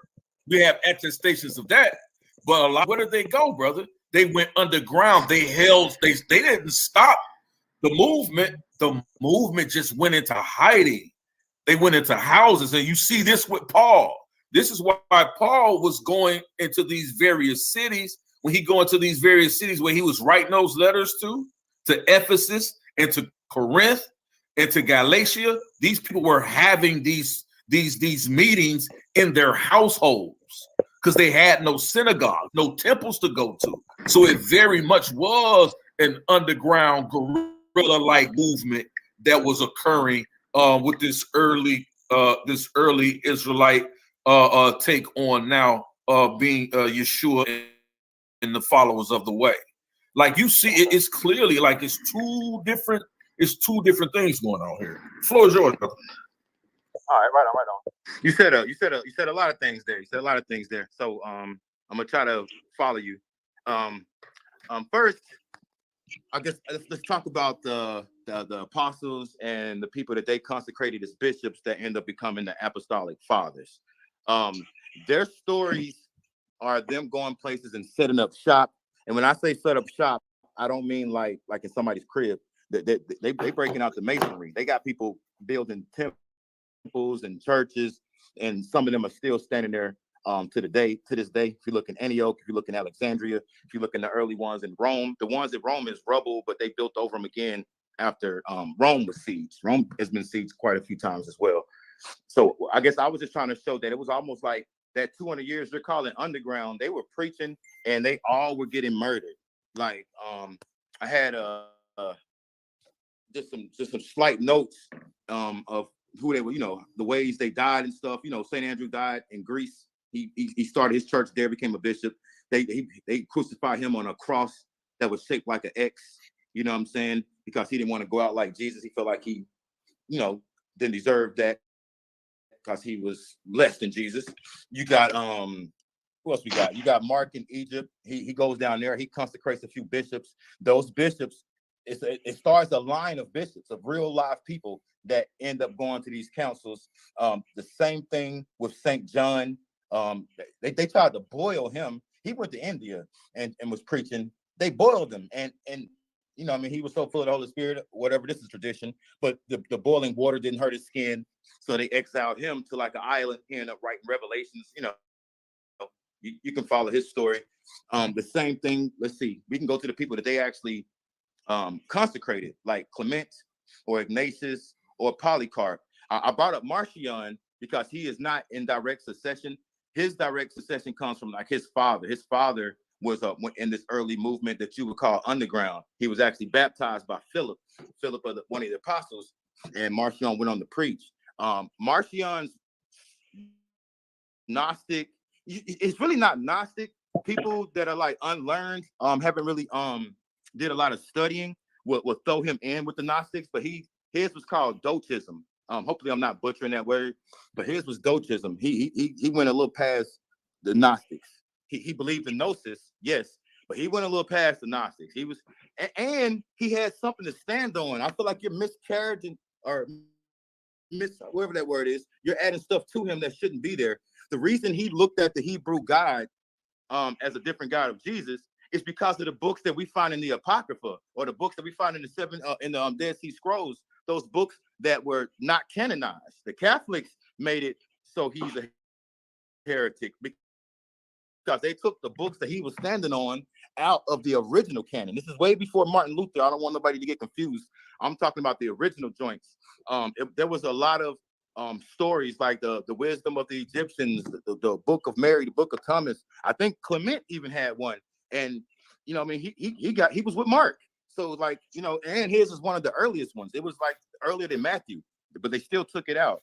So the reason Marcion had those type of thoughts was because of those books. And when I say this, I'm speaking in facts. We have a full list of the Marcion books, the books that he had well before the council put their canon together. Marcion already had a list of books, which included the Hebrew and these extra books that I'm talking about. So with that being said, put some respect on Marcion's name. Two, we can call it underground. We don't have to fight on that hill, but I was just saying they set up shop and started building temples. You know what I'm saying? And got killed for it, and was naming new bishops to follow them. So that's not truly underground. And they got so big that when Constantine come 200 years later, he asked them all to come. He's like, yo, the people of Antioch, the people of Alexandria, the people of Rome, the people of Asia Minor. He was bringing everybody together to talk about these things. That's why I like their council, because it was so transparent. I started this with transparency and attendance and bullet points. That's the only reason we was highlighting that. A lot of the arguments that you made, I feel like they were accurate, but they weren't really concerning what we were saying. I wasn't trying to take Paul out of his word. I was just showing the type of things they were talking about in Acts during that council. That's what we were talking about. But you kind of doubled down on that and said what I said. But in Acts, I think, like I said, I think you like I said, like a lot of people do, they just misconstrue Paul because they don't really study it. But again, like when you say these people didn't go underground, that's not that. I mean, okay, I'm not gonna be semantical about it. Yeah. Well, okay. Well, another thing. I'm not misquoting Paul. Like I got early fathers saying that about Paul. I got anti-Paul early fathers that was saying he's only saying this to the Gentiles because it would change their whole lifestyle. Rome was against the Jews for this very reason. Like in Rome, you got to pray to the emperor, bro. He's God on earth. Outside of your church, you can do whatever you want to do in your little mosque or your synagogue, but when you come outside, nigga, you got to bow to Caesar, bro. You got to bow to Nero, bro. What is you doing? So they already didn't like the Jews because of that. So they're saying Paul kind of lifting some of the restrictions, you know what I'm saying, made it easier for Rome and the Greeks and everybody else to actually, you know, do these things where they can still be down without actually going full Jew. You know what I'm saying? So this is the early fathers saying that. So that's not Andrew the student misrepresenting him. I can break out, like I said, well, I don't know Augustus what, I don't know where early. I don't. Yeah, I don't know where you have to show me, because I don't know where early. Well, yeah, we'll see. I'm not saying earlier. See, I'm not saying again, earlier than Paul. and seriously, there was a big. Here's the. Well, I'm just saying, like in regards to Rome, the reason why Constantine saw it, I believe, saw it as a political advantage to declare that this movement was no longer to be outlawed or to be persecuted, was simply because they held so true to their faith that they did not observe a lot of the pagan holidays. That's facts. Not necessarily anything to do with them worshiping the emperor. It had to do with the pagan holidays. And because at these pagan temples, you had to bring vegetables of gold. Like it even talks about Paul even talks about in some of his letters that during these times that there was a silversmith or a blacksmith, and he was making these little figurines of, I believe, of Aphrodite or some other pagan deity. And these pagan deities were being sold because you had to go, and that money would be taken back to the coffers of these pagan temples, and then they would pay that money up to the emperor at these pagan temples, these Roman and Greek, these Greco-Roman temples. Well, Paul, with his teaching among the Gentiles, they stopped buying these idols.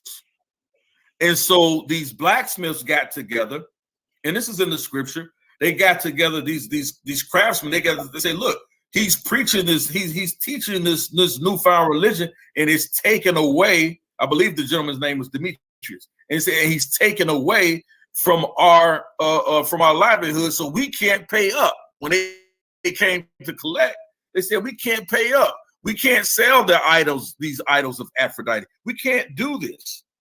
We can't do this. And so when that happens, now this thing becomes widespread. This thing becomes widespread because why? Because now Paul is he's now going into Asia Minor. He's now going over to all of the Roman provinces teaching this. And so you have this same thing occurring. So now people are not paying up. So it's advantageous for Constantine, 100 years later now, to say, hey, look, we have to do something about this, because now this thing can spread like wildfire, right? We can't fund our armies because they're not paying to the pagan temples anymore. They're not buying these things. And so what he does is he says, look, how can we figure this out? So what he does, Constantine, what he does is he says, okay, I'm going to take on this new Christian movement. I'm going to take on this Christianity. And instead of you priests, you pagan priests, tearing down the statues to the gods of Zeus and Mars and Artemis and Aphrodite, we're just going to rename them after the apostles. And so we have attestations in historical writings that tells us that this is what they did. And so because of it, these people now become not necessarily more so no more pagan worship, pagan temple worshipers and priestesses, but now they become bishops and cardinals of the church, of the Holy See. This is how these things come about, right? And so it's a cultural appropriation and an infusion of the two, so the Roman Empire can keep from collapsing, because people were no longer buying these. They was built on pagan rituals and worship, and people buying this. Brother And this black man, shout out to you, man. He's talking about read Galatians chapter 2, verses 6 through 10. I'm about to put this down. And do the student. I think about I got you, brother. Trying to add you. Why can't I add you? Hold on. I want to ask something while you on pause. Yeah, I don't know what happened. I don't know what happened either. I'm gonna remove him off this.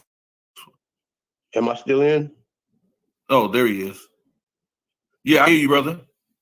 Oh, okay. I want to say something that as I understand this is a very Christian argument, and this is that's because we're digging through Christian documents and Christian history. But I want to add an element to history that and you may be already aware of this. I don't know whether the other brother is aware of it or not.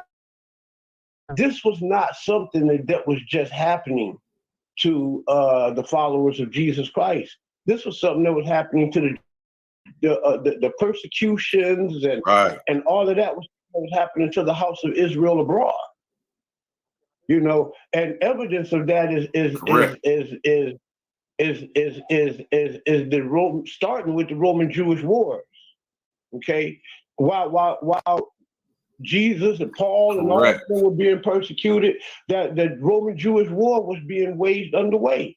And we go all the way as deep as the Bar Kokhba revolts, which is first century, wars. All of this stuff was taking place amongst Israel abroad. The Christians just happened to be at the early first like I was saying, they happened to be persecuted as a part of being a part of the Israelites as a period. We just harping on this because this is the Israelite. I mean, we digging through Christian histories and Christian documents and stories and stuff like that. But this was something that was Rome was persecuting, taxing, doing all kinds of stuff to the children of Israel. Hey, that's big facts. I'm glad you brought that up because I thought I predicted, but I was wrong. I thought Yarah was gonna come at me with like Catholic being like the Roman Catholic. So I was prepared to defend that by showing Rome's persecution, you know what I'm saying, for hundreds of years. And we have their writings, you know what I'm saying? But he didn't go there. So yeah, I only threw that out there to put the nail in the coffin. No, that's early Jewish origins. You know what I'm saying? Because the whole persecution was a Jewish. We go back to Flavius Josephus way before Christ. He talked about the Roman Jewish wars. Yeah, he wasn't before Christ though. He was damn near a contemporary. Right. Yeah, contemporary, pretty much so. Yeah, pretty much so. And I say before Christ, before the real Christian movement really got underway. You know what I'm saying? As far as the depths, as we talk about first, second, third century, we talking about the very, very origins, if not contemporary, of the very first elements of the Christian movement. He recorded it. A Jew. He recorded it as the Roman Jewish war. So yeah, because they were Jews being persecuted as a part of what Rome was doing to Israel altogether. That was one of my questions. I have two questions. Yarah, so you don't look at the apostles as Israelites? You would distinguish them amongst each other? Oh, absolutely. They were Israelites. Okay, so they were Israelites. Okay, I thought you were saying they weren't. And this second question is really off topic a little bit. Yeah. They absolutely. They absolutely were. Let me say this while we right there. I kind of, this is my conjecture. As a study of history, I believe that the Africans that were studying Christianity, from all of those African Sanaas all the way on down to Ethiopia, even Sudan and all of that stuff, Aksum, It is my belief, and it's really a fact, really, because if you could study through the Ethiopian Christianity, these people started out as Jews, and this is the reason why they had access to the books. No doubt. You know, and these were the ones that were having the very strong Jewish elements. Now, the ones that were from Turkey and Antioch and all of those Greco nations and ones that were being influenced by Paul and Marcion, those were the ones that you would see that they were, if you were studying the real history, you would see that Augustine them didn't see eye to eye with those guys. Very true. Very true. Can y'all hear me now? He said it cut off. Yeah, no doubt. And who said it cut off? Oh, I thought he couldn't hear me. Okay. Yeah, I wanted to ask a question. It's kind of off topic. Okay. So my bad, brothers, if it's too off topic. But I wanted to ask Yarah, we do have like Josephus in like the time of Paul and Jesus. What ethnic group would you put Josephus in? What ethnic group? I would put him among the Jews. Yeah, he's a Jew for certain. Okay. He's a Jew. He told you what tribe and everything, but I can't remember. That's his religion. I guess I'm asking. I'm glad you asked that question, because I'll be prepared for the next time somebody asks that.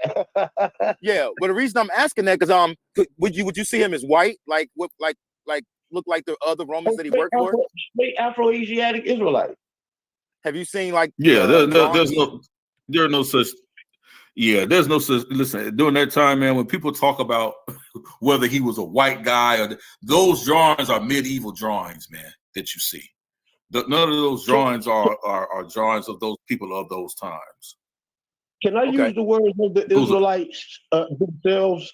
If you go to the Songs of Solomon, if you was to read it in its Hebrew text, it reads Shakura Ani Wanawa Benut Yisraelim. That says that I am a black and beautiful daughter of the Israelites. I got you. No doubt. The reason I'm asking this is because that's just telling you who they are, and with all of that. Oh ye, I'm black but comely. Oh ye daughters of Jerusalem. That is a complete mistranslation. I got you.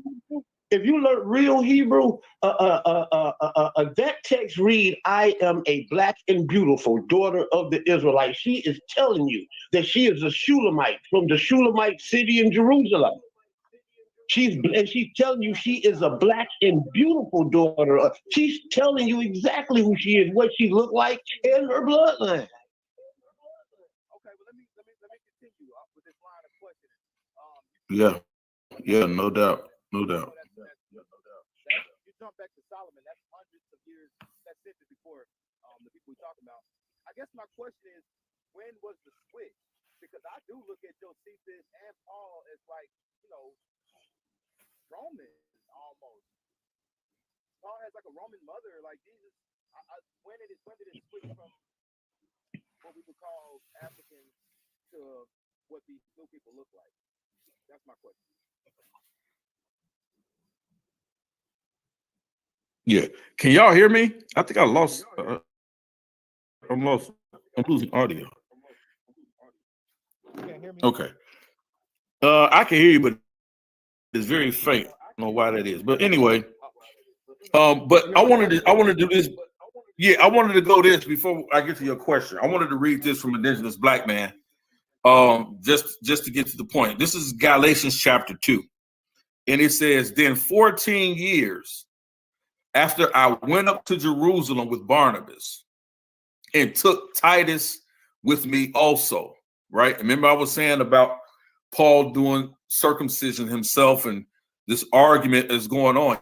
He's talking right now about the Jerusalem Council, right? He's talking about the Jerusalem Council. He's saying 14 years after I went up to Jerusalem with Barnabas and took Titus with me on.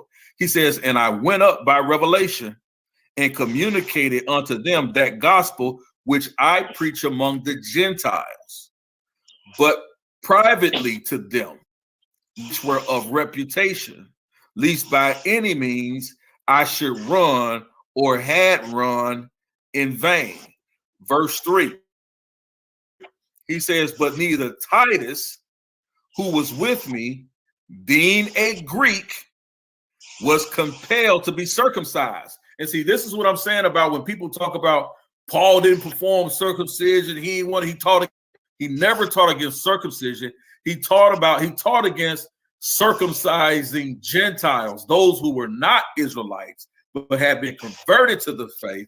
And because of it, his argument was that the promise of the sign of circumcision for the bounding of the covenant with the Most High Yah was only unto Israelites, not unto Gentiles. So then why would it be of an effect for them to get circumcised if the promise of the covenant was never made with the Gentiles, but only the Israelites? That was Paul's argument. That blows a hole in the ISUPK that the Gentiles of the New Testament were Israelites. Because thank you, brother. You tell the Israelites that they can walk around uncircumcised? Yes. See? You see what I'm saying? If you're saying that the Gentiles in the New Testament, the Grecians and all of them were regionally displaced Israelites, you're saying that Paul is telling the displaced Israelites that it's okay for them to continue walking around uncircumcised. That's so crazy. That blows a hole in their whole argument right there. Right. Yeah, it does. And let me, because it's interesting. And Andrew, we're going to get to your, because I think that's a very good segment we can get into. And I'm going to show y'all something funny about this Catholicism. It says, and that because of false brethren, watch this. He says, but neither Titus, who was with me, being a Greek, was compelled to be circumcised.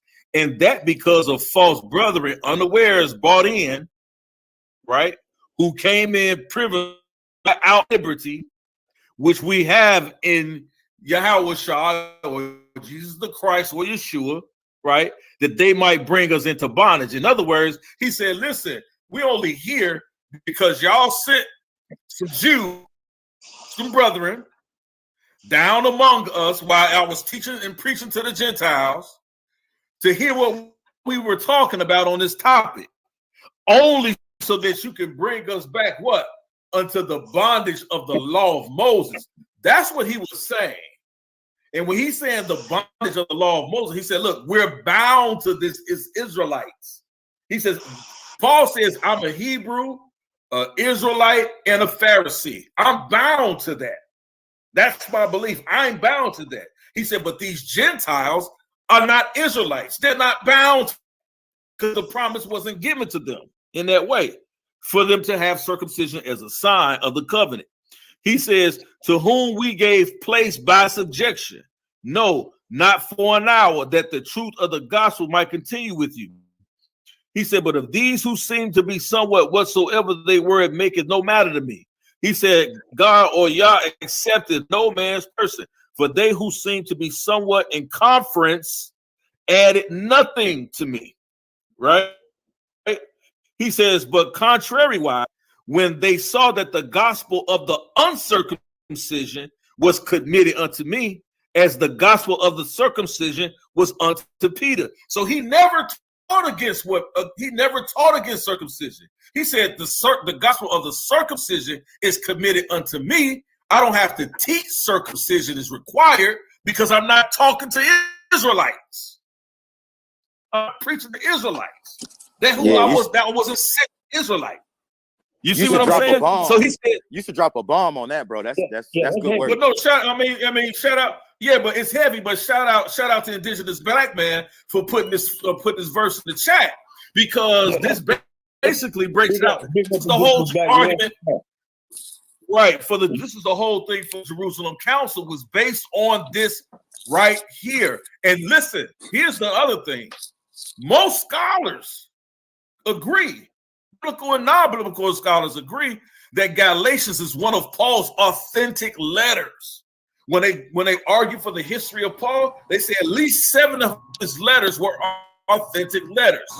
The letter to the Galatians was one of those letters. So nobody really argues about the Jerusalem Council and what was going on. This was an actual letter that was added to the Bible. It wasn't written as a book of the Bible. This is an epistle. This is a letter. So that's why it's solid evidence, right? Solid evidence, or some my brother Kansu Shasamun says, shout out to him, says prima facie evidence. It's primary evidence, right?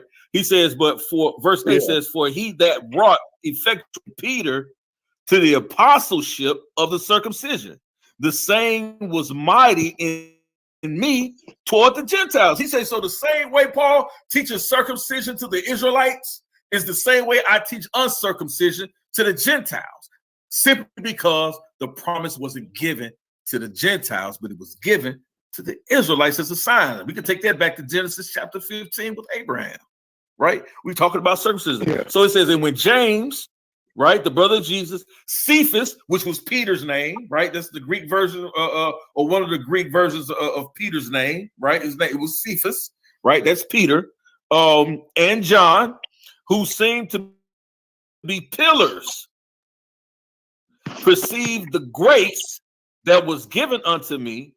They gave to me and Barnabas the right hands of fellowship. In other words, they agreed with me and blessed my teaching of uncircumcision to the Gentiles. That gave me Barnabas right hand fellowship, that we should go unto the heathen. Who was the heathen? Non-Israelites.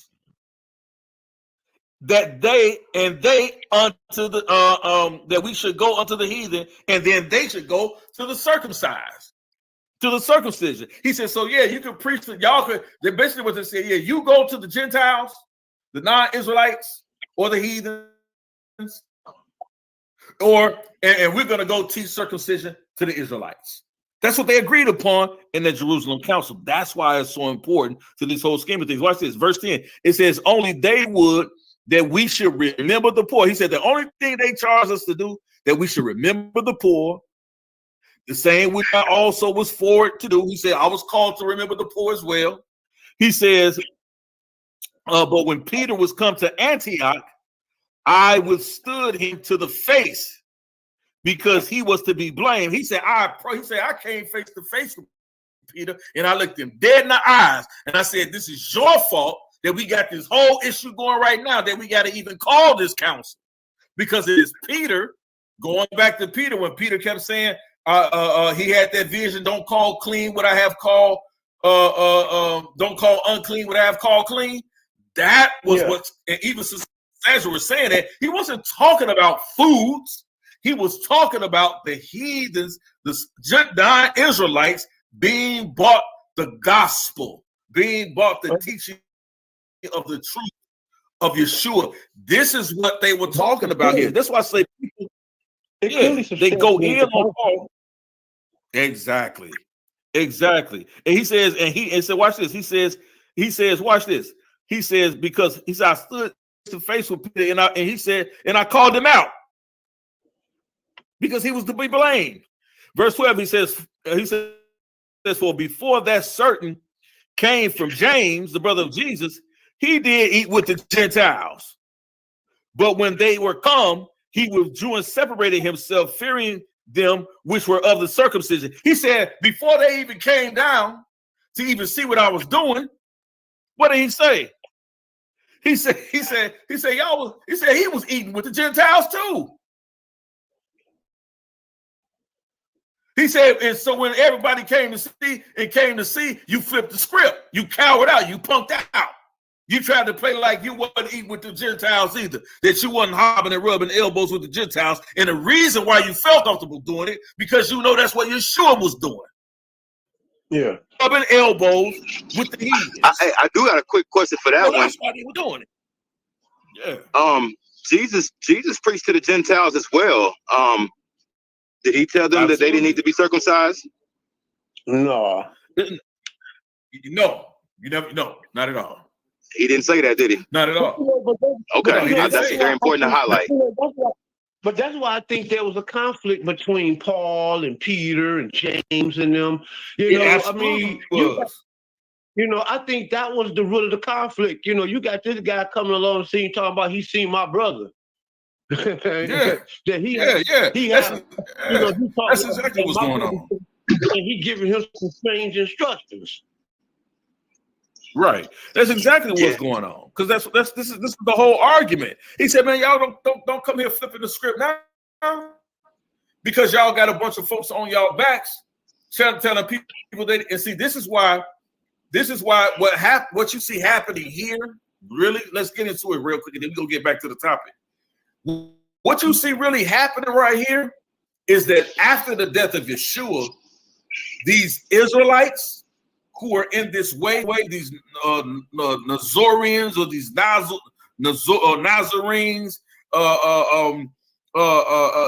what you see happening is that they're inching back closer to full-blown Judaism.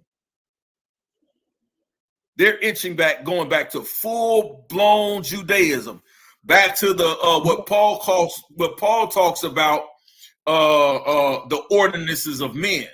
And people often get this wrong. They say Paul was teaching against the law. Paul wasn't teaching against the law. Marcion comes on after that.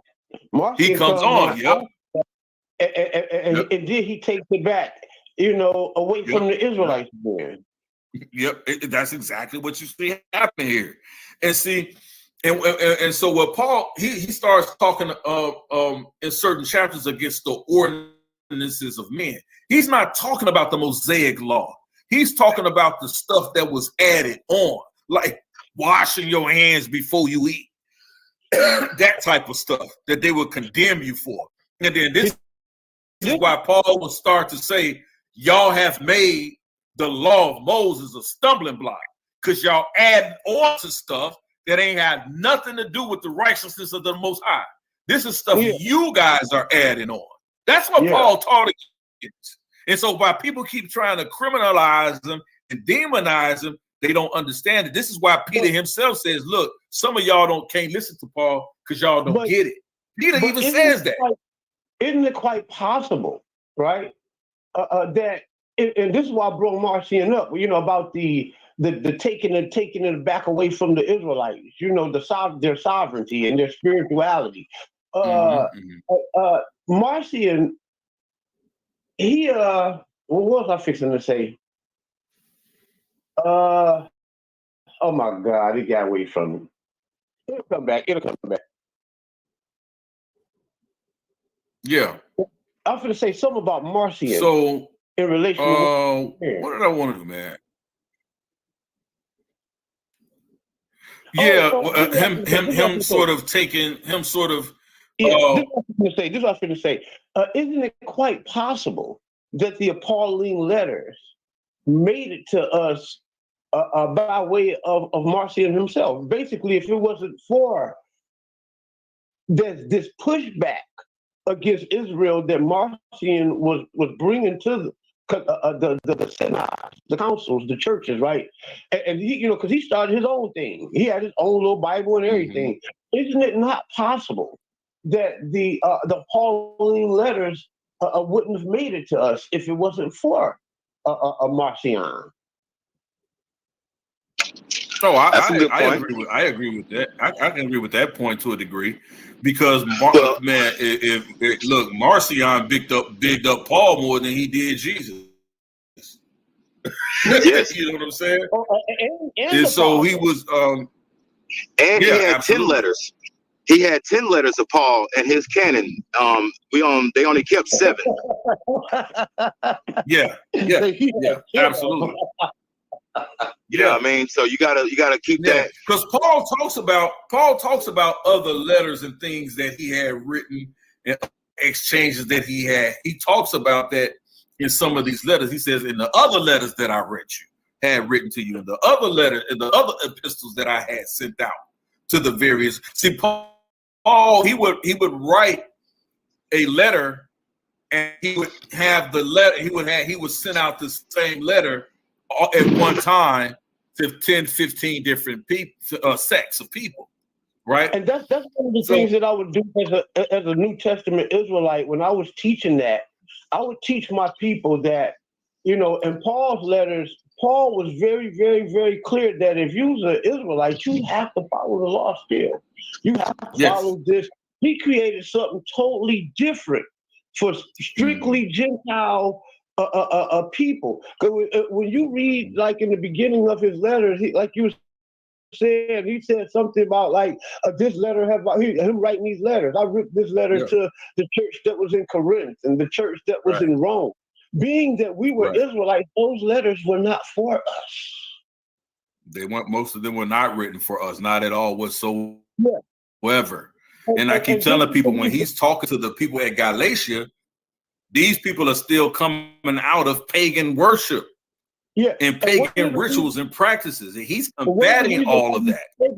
One of the reasons why these pagans brace onto Catholicism and Christianity so hard, because, in quite honesty, it was this movement that brought them out of barbarianism. I agree. Because up until that time, when you start looking at what was going on in these different parts of these lands, like there was arguments, and I think General Yishrael, shout out to him, man, takes on the ground. We had a conversation before when he was bringing out certain points, like even in Galatia at the time, there was a city, I believe it was called Derby, up north in it was north of Galatia, and then there was an area south of Galatia. In the I believe the area north of Galatia was a different, they had a different group or belief that they were dealing with. And then there was a group to the south that had a different group of belief, but they were all dealing with this quote unquote Paul's teaching. And so the argument was a clash in Galatia between these two different groups of believers, of new converts and believers, going on in Galatia, one Derby to the, I believe, either to the north or to the south. So as you began to see and understand, and that's why I like what you said earlier, Yasha, about dealing with the history, because whether or not you want to argue the dogma is really up to none effect to you. If you study the history alone should be enough to convince you one way or the other and support your faith. Just follow the history alone. I don't need to be arguing if a man walked on water, or if he spoke to a fig tree and it dried up. I don't have to argue with if we just follow the historical value or the historicity that we see of what's going on. These people weren't just making this stuff up. You see what I'm saying? This is what was happening in their real lives. And they dealt with so many different things. It's just like today. Like whatever your faith is, you deal with so many different aspects, ideologies, religions. You deal with so much stuff. It wasn't any different back in the day. Today you can still get killed for it, depending on no matter where you live at. When I was a Christian and a New Testament Israelite, I taught that I was, especially when I was a preacher. I was on my way to Israel, even as a preacher. The stuff that I was saying in the Church of God in Christ. I taught the people that the New Testament, the Bible that we have today, has been tampered with, and this is the reason why we need to learn linguistics, and we need to teach that the one of the very ways that you will not be misled by following the New Testament. We got a little bit of feedback, bro. You got some feedback. I don't know what that is. Is that you look at it on a historical level, and if it can't tie back to history or tie back to the Old Testament, then you just automatically don't pay it no attention. Yeah, pretty much so. Pretty much so, to a degree. And listen, man, and I want to get into some things with my brother in dealing with Catholicism and deal with his too. I hope he hasn't left. I haven't heard from him. No, Andrew, if you're still there. Okay, yeah. Cue your question up, bro, again, because I want to get to your question, so we could discuss that, and then I want to show the reason why, and I say this a lot of times, and I think people miss this, especially when I'm on channels like over there on the HOK, and I have exchanges with our good brother Jabari, right? And I said, hey man, I said, hey brother, I said, all you're teaching is what you're talking is what this very subject is. You're only talking about the superiority of Catholicism that you see in Christianity, which holds a very strong connection, and in my eyes is really one and the same, to be honest with you, is really one and the same with Catholicism. I'm just especially at least going back to the Ptolemies. I'm just gonna be honest. I study history. I hate to say it. I went to colleges and universities to study history. You know, I didn't. Period. Anthropology, all of that stuff. You know, and I'm just saying this, man. On a historical level.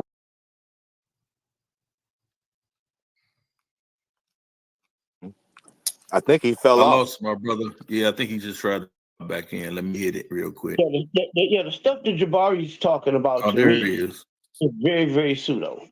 You know, I know real history. Hold on now. Yes. What he's let him get it out, bro. Let him get it out, bro. Let him get it out, Andrew. There you go. He can't go against Jabari. Let him get it out. There you go. Jabari the GOAT. I mean, he can argue. He's a good debater, right? But I mean, a pseudo could be a good debater.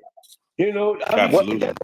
Information is solid because you skillful in debate. What did he say that was pseudo? Let's start there. Go on the Yasha and Israelite channel. I got several. I got encounters with him where Yasha was Yarah was catching him in pseudo moments. I got several. I've caught him in several pseudo moments. I would love to. We'll bring up one now so we can discuss it. I want to hear it. Well, I'll bring up one that I brought him in. We was talking about the last encounter that I had with him was on the Lions Den, and we were talking. They were pretty much getting on his head about him being a priest and trying to align him with with being a priest and a charlatan and this, that, like no different than a Christian priest, right? And Jabari was so caught up on trying to defend what he does with the money, and I told him that, man, I don't know about you and Kemet, right? And what you believe in Kemet, your teachings and your standing on. But as an Israelite, the priest of Israel, all of the money that comes to the priest of Israel belongs to the priest. It's his money. He can do whatever he want to do with it. Now, if that is if Kemet is anything like that, then hey man, these people ain't got no right to be asking you about what you do with the money, and you don't have to explain it to nobody. This man say, I kindly disagree. Disagree with what? It's a fact what I said about the Israelites and their priests and their money, and it's a fact that what I said right. So what the freak is you disagreeing about, bro? Yeah, I don't think that's enough to call somebody pseudo. Hey man, I don't want to make. He got information where he calling the Hyksos people that are not black. And I got actual footage of the hieroglyphics on the wall where all of the people from Avaris were different shades of black. I don't call them black either. I can stand on that. I mean, oh, bro, we got there. We got there. He this great scholar in Kemet. All you got to do is go on my channel, and I got hieroglyphics of the people of Avaris, right, with European scholars talking about it. And these people every one of them are phenotype black people with afros and every fucking thing, bro. Well, I have some hieroglyphs of them being a lot lighter than the Nubians, a lot lighter than the Libyans, a lot lighter than the Egyptians. I have exact reliefs that would show their light skin. Hold on. I didn't cut you off. Let me finish. I got something to say. Yeah, let him go. Let him go. Not only do I have the reliefs of their skin, but we have their bodies, and they did DNA things on them, and we see they're from Syria. That came down during that time period. If we rewind the clock to like 1600, 1400 BC in Syria, we know what those people look like, and they weren't black. What did it? I don't. You know what? Let's shelve that topic for another conversation. Yeah. And I don't want to make this a Jabari. I don't want to make this a Jabari bashing. I don't want to make this a Jabari bashing segment. I just want to talk about the information, right? Okay. Because one of the things that I you know, in historically speaking, we know that the Catholic Church had a great influence from the Ptolemaic period, right? When those Ptolemies were ruling ancient Kemet, they had a huge influence. And this is what I see. And the reason why we see this is because, and you said it, brother, you've been giving us the context clues to it, the whole conversation, right? This is why you really didn't want, it's a difficult time. It's really difficult to really talk about Roman Catholicism, right? Because when you talk about the superiority of Catholicism, what's bigger than Roman Catholicism? But they because they existed at the same time. You had regular Catholicism and you had Roman Catholicism, and you know what I mean. Yes. So you're telling me there were two Catholicisms? Yeah, I'm saying there were two popes active at the exact same time. You know what? I remember something like that. Now that you say it, are you talking about one that was in Byzantium and the other one in Rome? No, it was the Pope of Alexandria, the Pope of Rome, the Byzantinian cats. They were called patriarchs. They were like bishops. You know what I mean? They were second. So that's three separate Catholic branches. Yes. I'm glad. Yes, and it's still that. It was on that. I mean, all the councils were devised around that, and sometimes with the new pope. But what about the Africans though? Because the Africans at first, if you go in the records, they were vehemently against. They want nothing to do with none of them peoples. Well, I mean, not in Alexandria. I would say that's inaccurate. Well, in Alexandria, Ethiopia rocked with them too. It depends on what time frame we talking about. Well, we've been talking about first through third century. I'm talking about more so like the third century. No, they was with it because Matthew. Go ahead. No, go ahead. Go ahead. Finish your thought. I want you to listen. I was about to say Matthew. I believe went to Ethiopia, and did his thing. Mark was in Alexandria. I think one of the Simons went to Cyprus, so they was well represented in Africa, and the Africans were with it. You know what I'm saying? They was with it. Yeah, but I think that they was against what the agenda that they was pushing. Here's 300 years later. Go ahead. The non-Jewish agenda. That's what I'm saying. Yeah, that didn't. As he said, that didn't come until beginning. Late middle second, early third century. You start to see this. Well, if you say, I wouldn't say you talk about anti-Judaic movement, the pushback. Pretty much where Christianity is trying to usurp Judaism. I mean, but here's what I'm saying though, right? And this is the point of the conversation. I tried. I think I really did a good job of holding back, right? Showing some better discipline here, right? Like this title, the superiority of Catholicism, right? In Christianity. No, we need to be informed.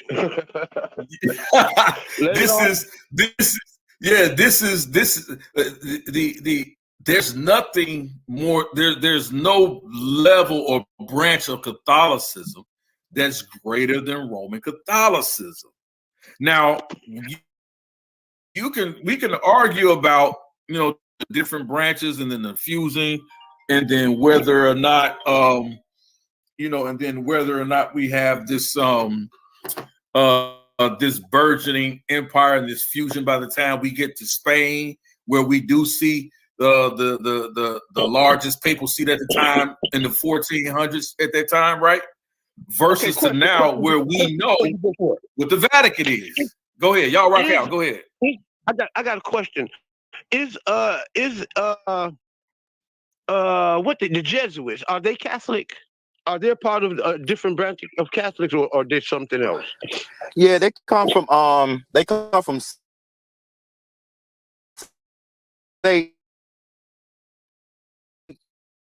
Saint Ignatia. I hope I'm saying his name right. They come from him. He started like I believe they were against Marcion, so it was like a small sect of believers. But they are Catholic though, right? Like a part of that Catholic thing, or are they something like a little different? Well, they are Catholic now, but it was like retrospect. He got venerated like well after his death. People accepted him into the circle, but during this time period, he was going through it. So they weren't accepted at first. I hope I answered that well. Yeah, you you gave me much clarity, because I'm up under the influence that all of them had came together up under Roman Catholicism. I never knew of the three branches that still exist today. You know what I'm saying? That's a new one on me. Yeah. I mean, I was prepared for that conversation because I wanted to show the distinction between the regular Catholics and the Roman Catholics. A lot of it has to do with still exist today. Yeah, well, it was a battle. It was a battle that went on for like a millennia, and it's such great history on it that like one pope would put the Nicene Creed, which would be like Roman Catholic. One pope would put the Nicene Creed above all. Then the next person would come in, and he was more Arian than the others, so he would put something else. You got people that was heavy on Mary, so it was kind of almost like political parties, for lack of better words. It was almost like Republicans and Democrats. It was like different political parties up under one thing, or they were all different things, all three different things all together. They were three different things that became one later. And the Catholicism outlasted them all. Had better politicians, better speakers. So today, there's only one real Catholic today. There's no two popes on the earth. Right? That's what I'm asking. Yeah, we still have two popes. We still got two popes. And the pope in Africa is a brother. Yeah, a brother with an afro and a gray beard, and he be draped out like Ramses the Third. You know what I'm saying? That's why I'm like Ethiopia. Yeah, you seen him? Yeah. Man, he got gold on every finger. No, I'm talking about Alexandria. But is he a pope? Yeah, I mean, first off, I misspoke. It's Ethiopia got a different guy. I'm talking about Alexandria when I said the pope that's draped out in gold, looking like Ramses. The Ethiopia guy is something different. He's really like a branch of Judaism. He'll be rocking with y'all. They actually represent. They accepted him in Israel today. He's represented in Israel. He got like some black families starting settlements up there causing havoc, but that's a different conversation. But I was talking about Buddy in Alexandria. He a brother. He speak English well and everything, and he got all the old relics, man. I think it's important. These Protestant churches here and the Protestant faith itself, I feel like they disrespect the early Christian fathers. They disrespect the connect with Egypt.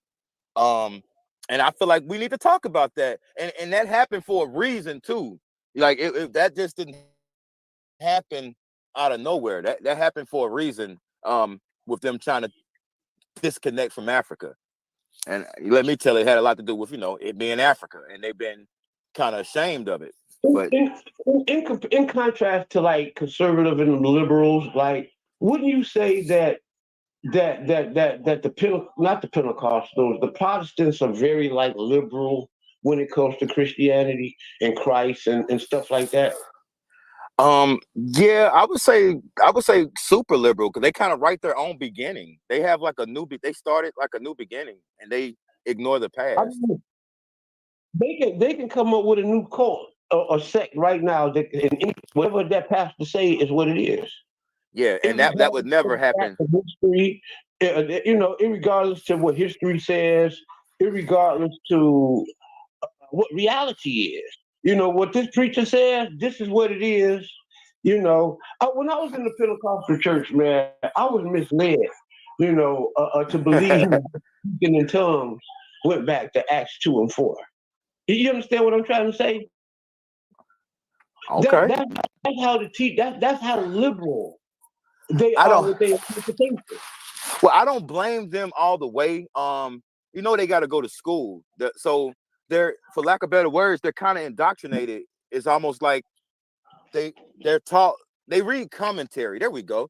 They read so much commentary that they take their own thoughts, and the Spirit doesn't really get a chance to lead them, because they'll stand on Calvinist commentary. So if it's not Calvinist, I ain't with it. They'll stand on Wesleyan commentary. Like, they really have their own answers. They don't look to the past. That's my biggest argument. They don't even consider Catholicism Christians. I'm like, they're delusional. Like, y'all the new people. Like, they have turned. That's one of the reasons why I left the Pentecostal church, because I really, when I was in it, especially in my younger days, I actually thought that speaking in tongues go back to Acts 2 and 4, and I had no idea that this started with Parham, William, Parham and Seymour. Is that the one in the upper room? I think it started in the upper room. No, not that. That was something totally different than what was going on in Azusa Street and in the Pentecostal church, and even all of that stuff that was coming out of Wesleyan movement. None of that stuff is the same stuff that they were talking about in Rome. Because see, the scriptures say that every man was speaking in another man's language. Exactly, and that's what true tongues is. These Protestants changed it. This stuff is not that, man. They tried to pull it off with the very first lady. I forget her name, Agnes something. They tried to say she was writing and speaking in Chinese, but we got her today, and none of that stuff is Chinese. For real? I haven't looked into that. That's funny. They have Pentecostals, the Europeans. They had their own little. You know what I'm saying? They were actually really believing that stuff, and they were sending people all over to China and stuff like that with that, and they try to speak in tongues to these people. Them people looking at them like they crazy.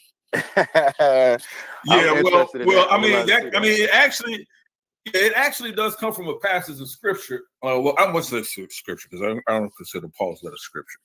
But it actually comes from an account that Paul talks about when he talks about speaking in a heavenly language. And that there are those who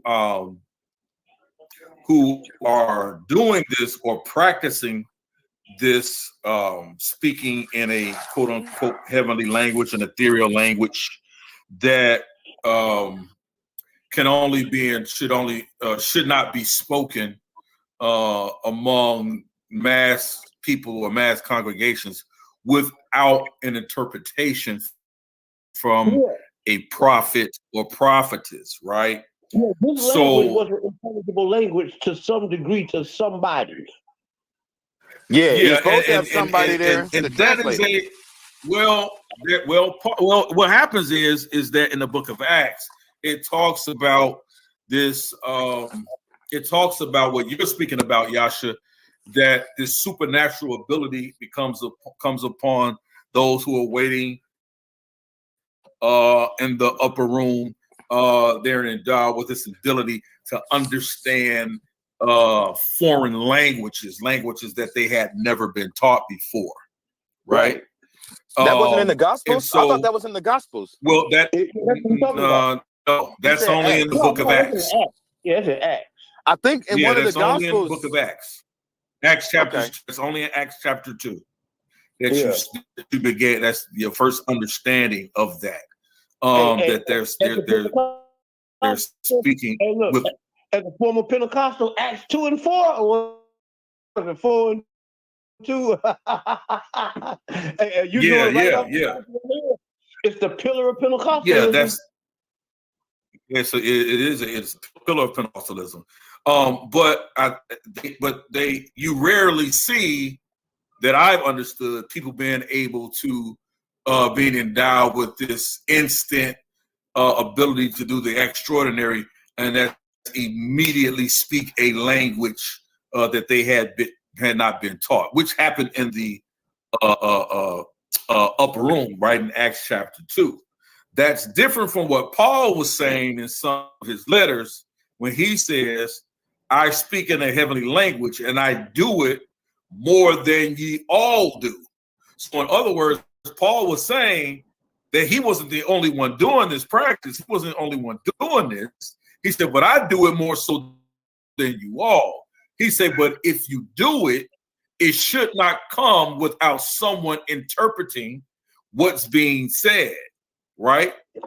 If it's unintelligible to everyone else, it shouldn't be done. Sort of gives this understanding that there's a language that the angels speak, or this language. You know what makes me agree wholeheartedly is that you started out and you told your position on Paul and what you think about Paul. You know what I'm saying? And that's what makes this solid. You made it clear that you yourself don't rock with him. But well, it's not that I don't rock with it. I don't rock with him, but I understood. Right, you're teaching him. You're teaching him unbiasedly to the best way you can, and for a guy who's not like me, I don't rock with Christianity, but I'm teaching him stuff the best way I can. You dig what I'm saying? Yeah, and that's the best thing to do. I don't, like I said, you have people who are Pauline Christians. I'm not a Pauline Christian. I don't think Paul is the basis of the foundation of our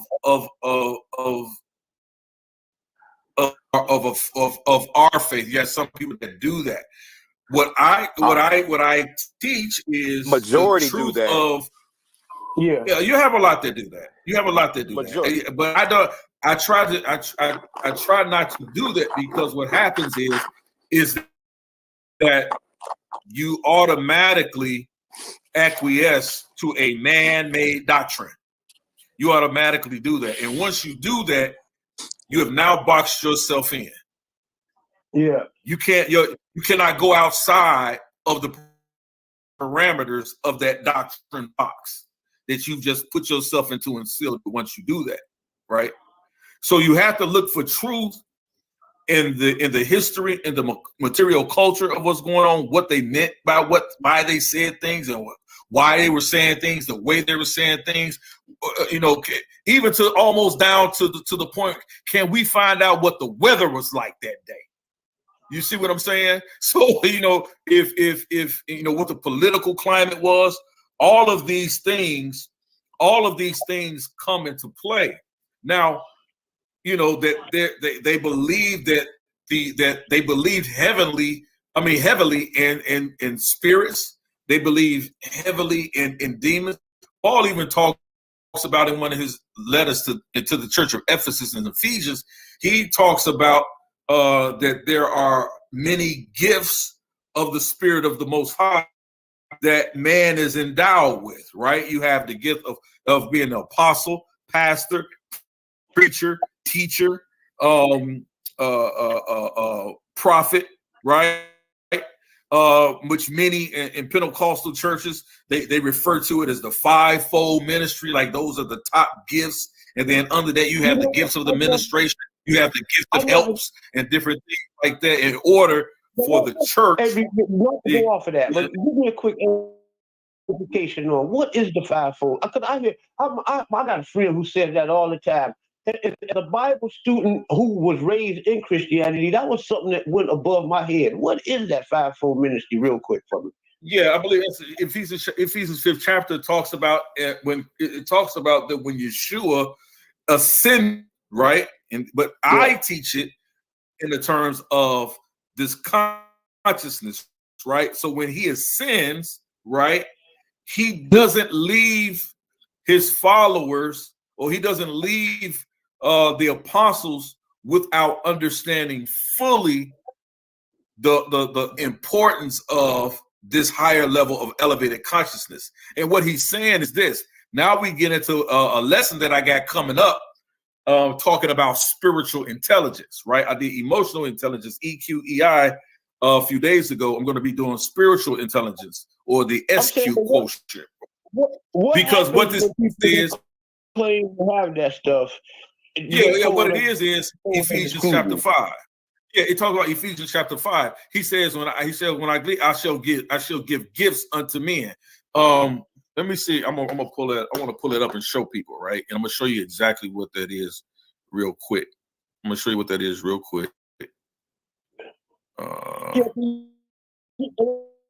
say for instance, what I'm trying to say, like Geno Jenkins, he one of them preachers that'll talk that fivefold ministry talk, right? Yeah, but I know exactly what you're saying. He failed to realize that black people is Israelites.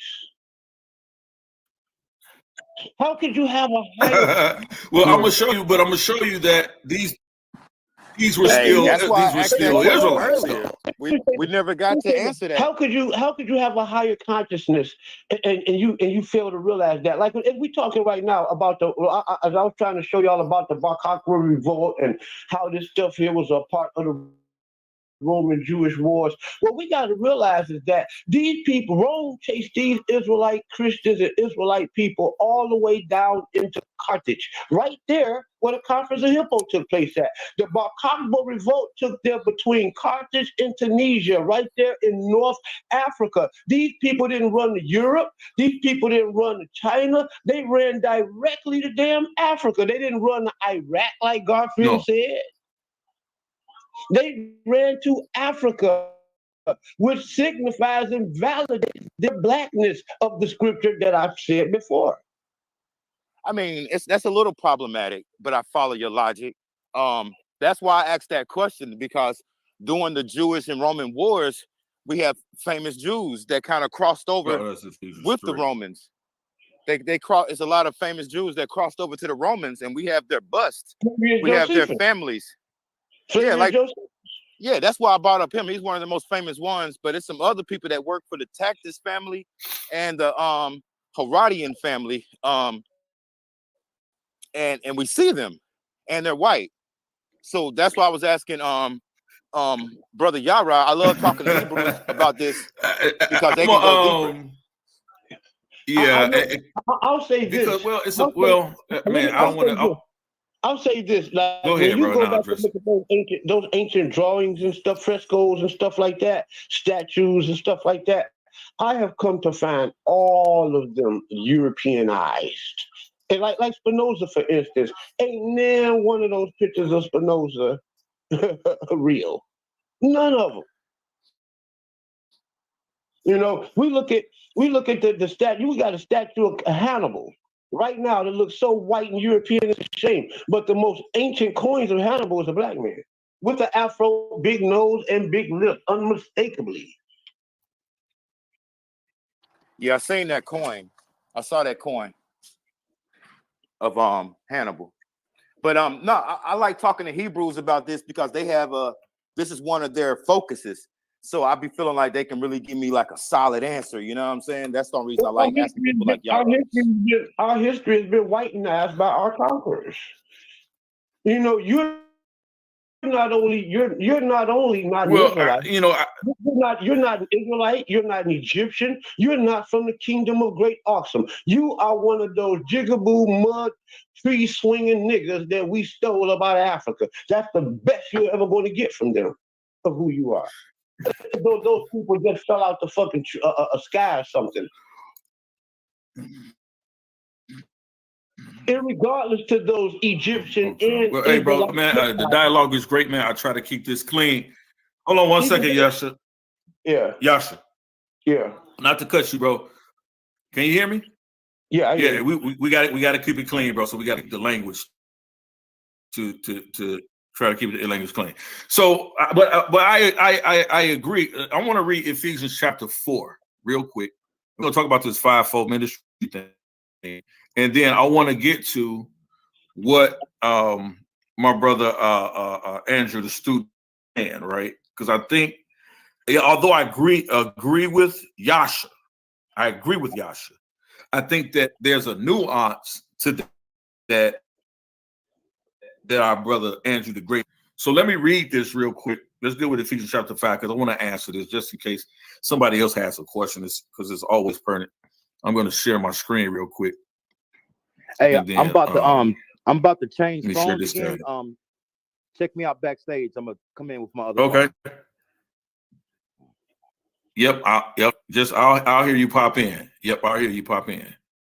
Hey, I apologize to anybody ears I affected with any dirty words because I try to be intellectual all the time. It's good, man. I just try to. It's good, man. I try to keep it. Just try to keep it because I know that some people had expressed their moms and mothers be listening in sometime, and that's why they listen in because they don't have to deal with all the other type of stuff. But your knowledge it's a great addition to the show. I wish you come back on. I come on there, man. Anytime I see you doing much. I can't really hear right now. I said I don't hardly see you doing much. I'll come through. I be looking for stuff, man. Guys out here who doing what. But lately, I haven't been seeing a bunch of. I see you on a bunch of other people programs and stuff, but I don't hardly see you doing much over here. Yeah. Just get with me, bro. We here now. Let me get Andrew. There you go, Andrew. Yeah, I was told that I could be a little rough around the edges, but forgive me. I've been hanging around. I've been fighting. I've been fighting in the battlefield. I done got a little wounded in the battlefield. Some of them scars just gonna stick with me. I'm not even.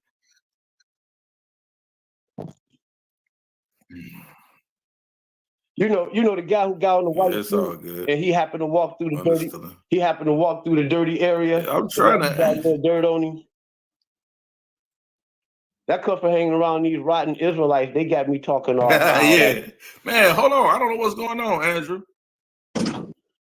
Yeah, these rotten Israelites got me talking like that, man. I apologize. Hey, man.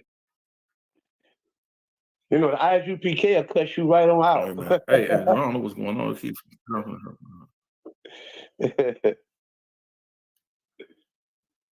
There you go. I think you're good now. I don't know why I kept going in and out. But let me read this real quick. Right, y'all see on the screen. Watch this. Man, Andrew, we fell off again. Hold on. Let me get him back in before I start reading. It's gonna do it again. There you go. All right, you can hear me? Pretty good now.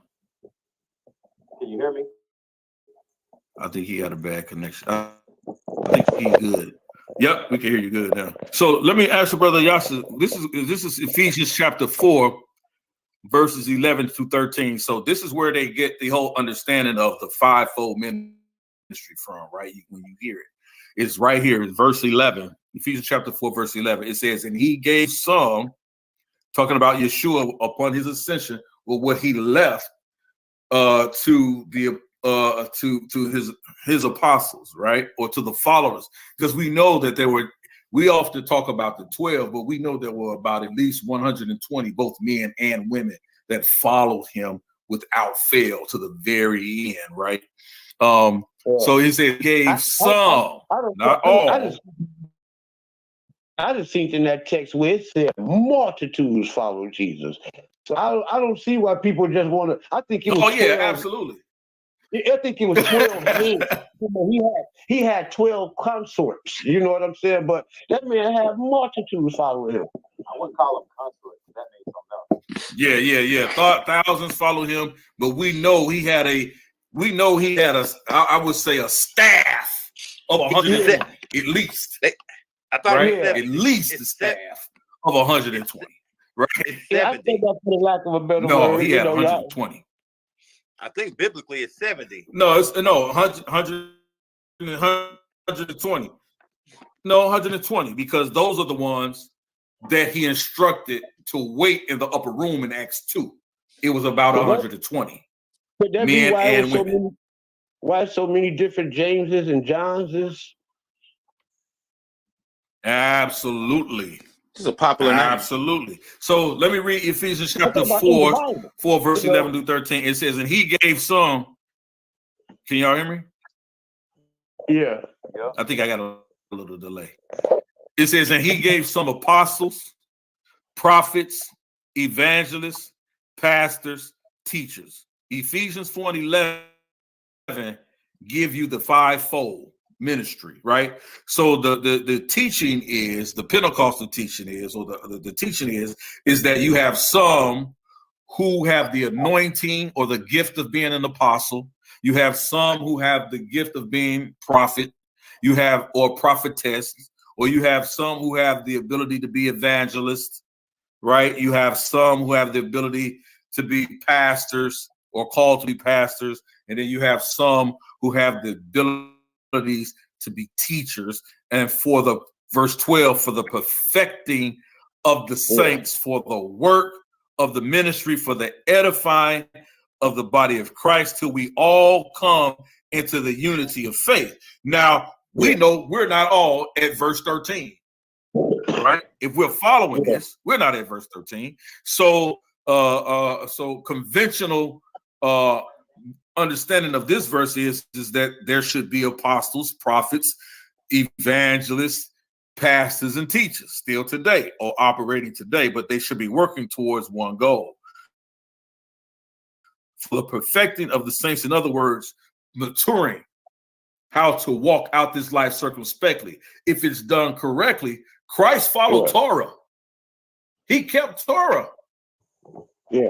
So that's what I said. That's what I said. So if you're not teaching, if they're not teaching Torah, then they can't call themselves an apostle, a prophet, evangelist, a pastor, a teacher. That's how I look at this verse. So what does that mean about Paul?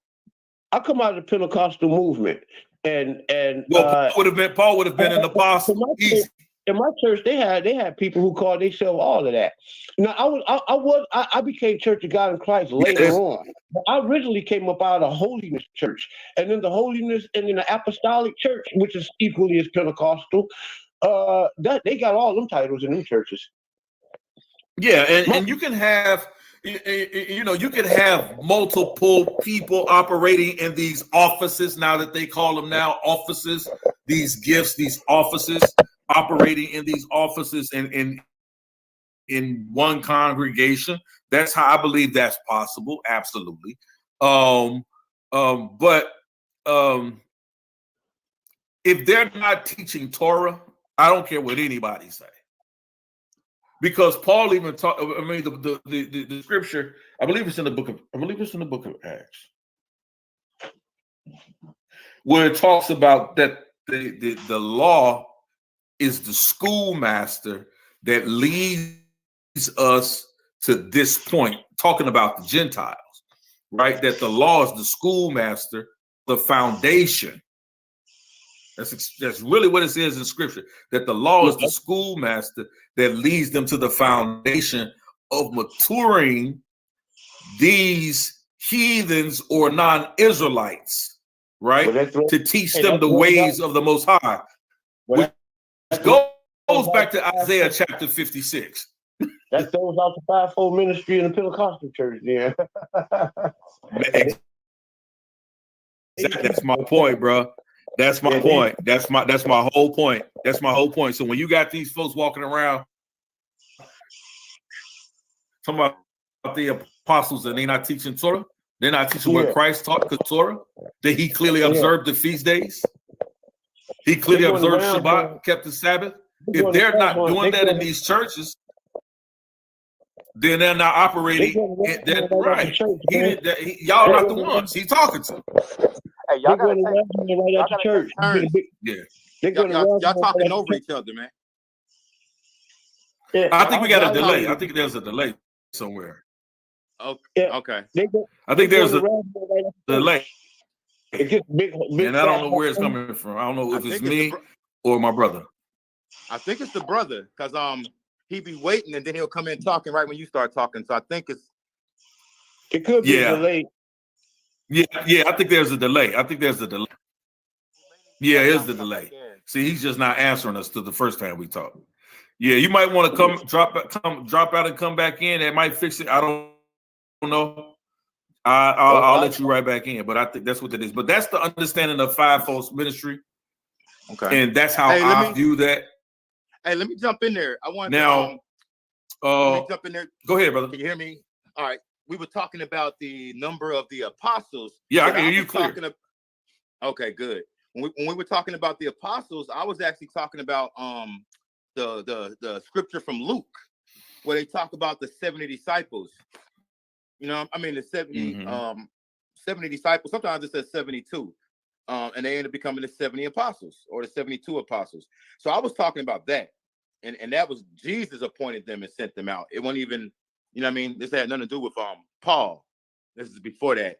And the reason that's kind of important. Well, yeah. Let me finish. The reason that's important is because who you think Paul was writing to? If Paul's just now starting his ministry, who you think he's writing to? Who consecrated those other people in those other places that he's writing to? Who put them in positions of power? It wasn't him, because he's writing out to them. They were already put in power when Jesus let the 70 or the 72 loose and sent them on missions. And that's in the book of Luke. So I just wanted to say that. I didn't want to cut you off earlier when you were speaking. I just wanted to add that though. No, it's all good. It's all good. It's all good. It's all good. Yeah. I've heard that. That's, to be honest with you, bro, that's the early church father Catholic teaching.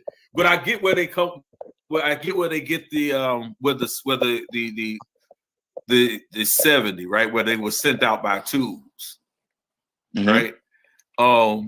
It talks about, you know, those being sent out by twos, and how and so how you get those first persons.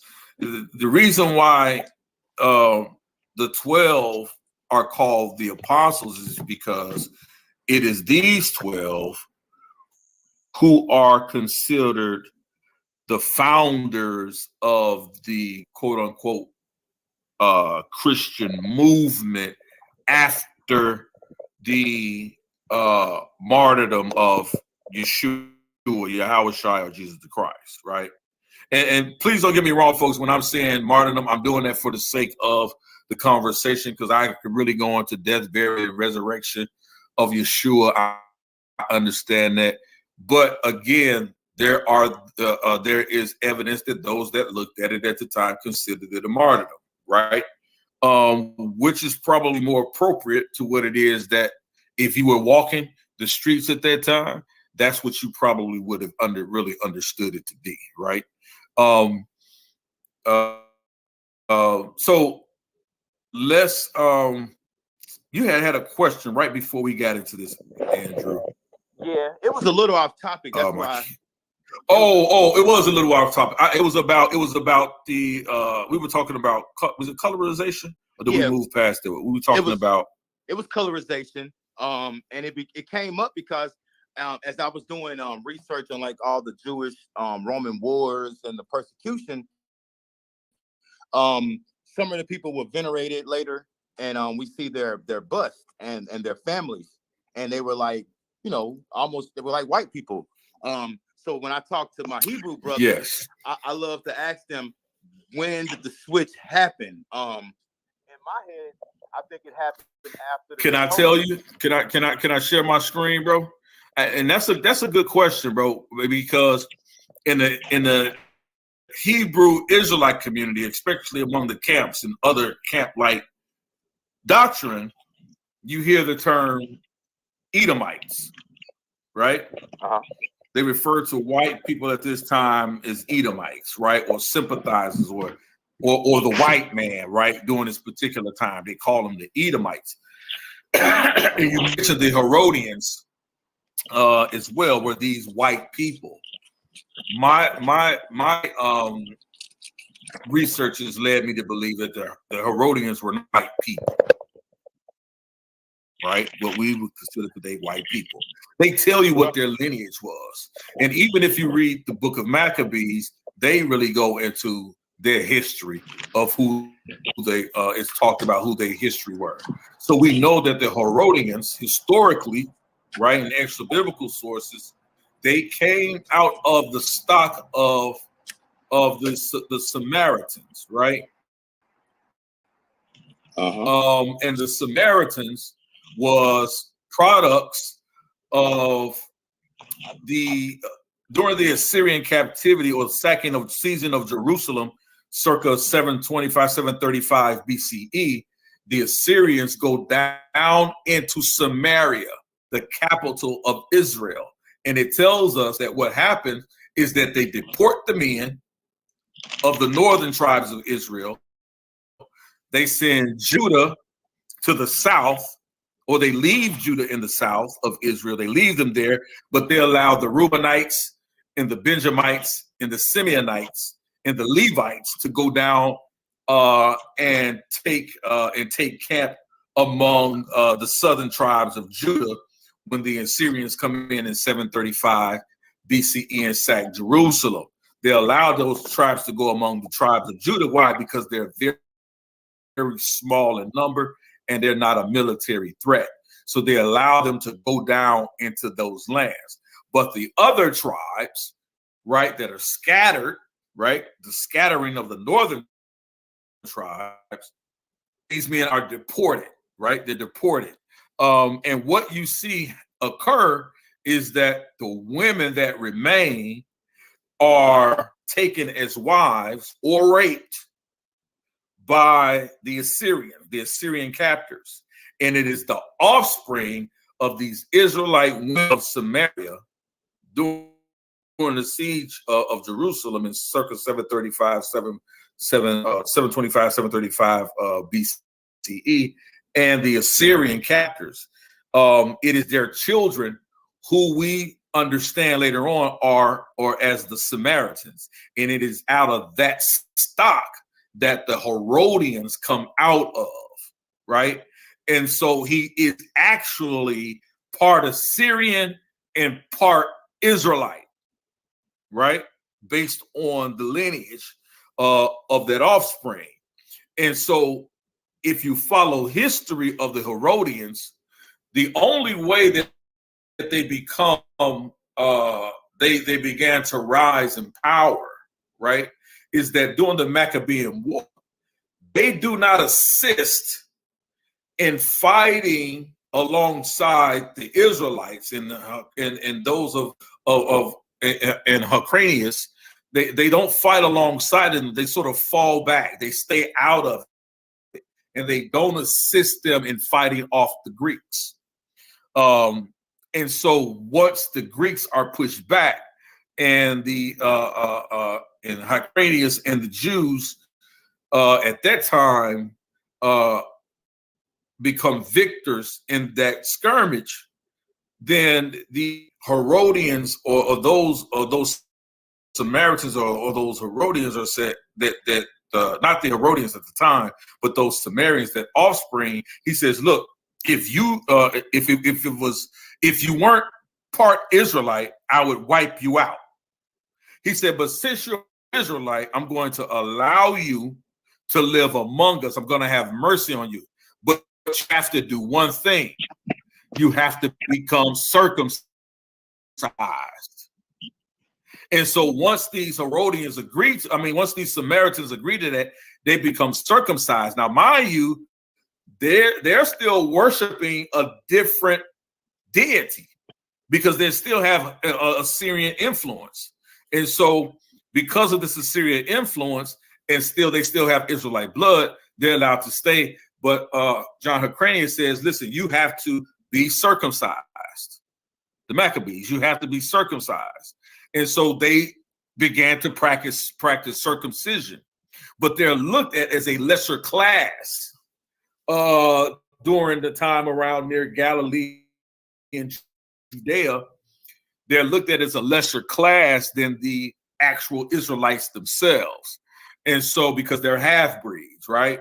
And so, or they're mixed. And so what happens is that eventually they began to grow in power, political power. They began to grow in stature. And then this Herodian family rises up. They become wealthy. They rise up and trade different things like that. They become politically strong, and then they ascend to the throne of Judea, and they become the ruling class in Judea. And one of the things is that they marry into the actual full blood line of Israelites, which would be the Hasmoneans. So the Herodians marry into the Hasmonean dynasty, and they began to have children. And because they have children, now they solidified their position as the ruling class among Judea, in Judea, and among the Israelites. And so they become to power, the Herodians, and then they bring in their own priesthood, which is the Sadducees. They bring in their own priesthood, who are connected to this sort of like mix of Assyrian type, Babylonian type worship, right?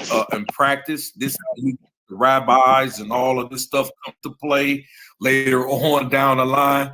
But they're not a part of the Pharisees. The Pharisees are strictly from the tribe of Israel, right? They're strictly from the tribe of Israel. And so you see these two make a play, but they're all attached to this sort of Judaic inference. This is why Christ in the scriptures, the woman, when he deals with the Samaritan woman, she says, your people don't even mix with my people. We don't even, y'all worship on this mountain, we worship on that mountain. We'll lady. Yes. Okay. So, okay, now the book of Yasha deals a lot with Esau. He talks a lot about Esau, the Edomites, and stuff like that, right? Now, I personally don't subscribe to the book of Yasha, but I'm a reader, right? I have not looked at the book of Yasha on a scholarly level. I've just taken bird's eye, a bird's eye analysis at it. My question about the book of Yasha, what time span was this supposed to have taken place in? When it was dealing with the Edomites, Carthage. I think that's a good question. Before we get on it, can we finish what we were just saying? I think what he's saying is a dope question, but I wanted to respond to what he just said. He just gave a long layout of the Herodian family, how they came to power, and things like that. So this is just a quick response to that. I was going to say, when you're in your studies, look to the Ptolemies. Look to the Ptolemies. That's well before any of the people, the Herodian family is well before any of those people. It's before Caesar. And if you look at that period, you can kind of see that I think that's where the switch happened. I've never heard a Hebrew say it, though. They always kind of take the route you just took, which would take it to like 60 BC, 70 BC. And I'm thinking maybe 300 BC. Like that this bait and switch is done with the actual writing of the Septuagint. The Ptolemies opening up new school scribes, starting the biggest library, taking everything from the ancient world and putting it in Greek. You know what I'm saying? Yeah. They made the gods, white Greekish gods, out of the old gods, Serapis and all that. Yeah. So I was thinking, but I've never heard a Hebrew brother say it. So that's the only reason I was asking. I wanted to see where you're going to take it there. Because the Herodian family, I believe, is truly white. Because his dad, he's written about in Josephus. Josephus talks about his dad, who was the first ruler of Judea during the Roman times. Well, he was appointed right after they saved Caesar, and Caesar started breaking up the land. He gave him Judea, and that's how his family kind of kept going. But they were white. So you talk about this. Well, I don't see. When you say white, I have a notion of West. I have a notion of Europeans, right? And when I say Europeans, I'm talking about. That's that. We actually have. And let me show that, because I actually have attestation of where that comes from. and it's But matter of fact, let even me with the word pull it up. European, even with the word European, we got to be concerned with the switch. Yeah, that's why I'm using Roman. I'm saying absolutely. There is a I'm saying they were of Roman stock, which is why the Rome put them in charge. They spoke the Roman language. No, they weren't. I think these Well, switches everybody did during that time. History. In my stage of history, these switches took place when the Europeans, or what I call white people, had taken over lands that were not theirs. Every time that they started all the way back to the Gutians, a lot of people, like when you go back and look at Iranian history and all of that stuff, and you can show me these pictures of European or white-looking people, all of that stuff happened after the Gutian invasion, every one of them, all of the frescoes, drawings, sculptures, and all of that was prior to those people were all black people. I got you. And all around the world where white people have conquered, like even in Spain, Spain was black, but after 1492, that's when the switch came with them. Okay, well let me speak on what Yarah said. The reason I'm saying the Ptolemies is because I'm speaking of Alexander the Great. Alexander the Great had already took over all that land, so it was already some cleansing. Not saying they were doing genocide, but I'm saying these became like powerful posts for the Alexandrian Empire, which then turned into the Ptolemies. You can see them putting people in Judea. You can see Cleopatra being given Judea by Mark Antony, and that's like dinner around the time Jesus being born. This type of stuff is happening. So it's been You're talking about the 3rd century BC that with Greece, when Greece was doing this stuff with Egypt and stuff. Yeah. Maybe, that's what I took it back. Prior to that, the 5th century, maybe. Well, no, I'm saying I think that's when the switch happened, because if it doesn't happen there, then it's hard to find it in history. We can hear people's conjecture and hear people's opinions, but looking at the historical record, there's only a small couple windows of when this could have really happened. And the reason I'm pointing towards this time period is because it happened in multiple places. You see everywhere Alexander went, all of his generals took over a place, and those places become from like Germanic tribes. They come from that stock. I'm not going to use the word white or European. But what difference is that in not only the Alexandrian people, but just white people, period? White-skinned people is what we call Caucasian people, period. Everywhere that they went, when they hit those societies, everything began. The switch came when they hit those societies, dominated those societies. Yeah. Well, the issue becomes with the Hebrew Israelite, because the Hebrew Israelite hangs on to the claim that these is black people. You know what I'm saying? So I think they probably are black until like 300 BC. I think that's when we start to see a big cleansing, and then we got burnt libraries, which would take, that's why we don't find a lot of this written down. You got a lot going on during that period, and then boom, all of a sudden you get Rome, you went to Nero, and you went to all these new people, and you never, you know what I mean? I hope I'm explaining that well. You know what I would like? You know what I wish, and this is one of the reasons why I started studying Arabic and Hebrew. I as a youngin, I wanted this to be my goal, but I wish that and this man's still living, but I wish that I could get a chance to meet that brother. That he's a Jewish brother. He's a black Jewish brother. He practiced Islam, and he got a large amount of the books and library records from Timbuktu. I wish that I could. I wish that I had access to the materials and the historical records that was recorded in the damn University of Timbuktu. I can dig it. But do you feel what I'm saying? As far as I talk about him often. Do you feel me as far as the time period, Yarah? Yeah, I see what you're saying. I'm trying to pull up. Yeah, I see what you're saying, but I'm gonna tell you, all of that is a fabrication, right? I mean, when people say that, like where this switch occurred, where they became, how did they become white? It never happened in that instance, and we attestations of that it never went that way.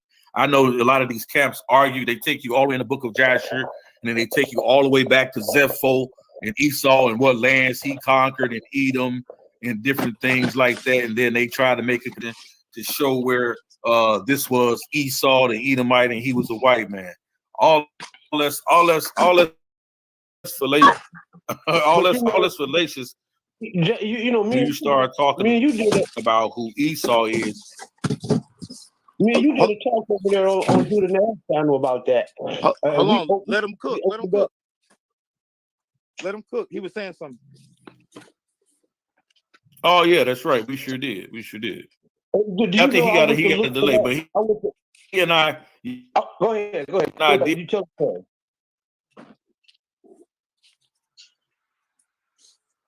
Yeah, I was saying let Yarah cook. He was making a point. Yeah, it's cool. Yeah, I'm trying to bring it up. My presentation, bro, to show you where that actually came from, bro. Okay, because here's the kicker. Here's the kicker. I'm not trying to set you up, but here's the kicker. Because if it didn't happen during that time period, then guess what? It didn't happen. And we're talking about the same Syrians. Man. We're talking about the same Syrians that took over Arvis, that we got their bodies and we got DNA.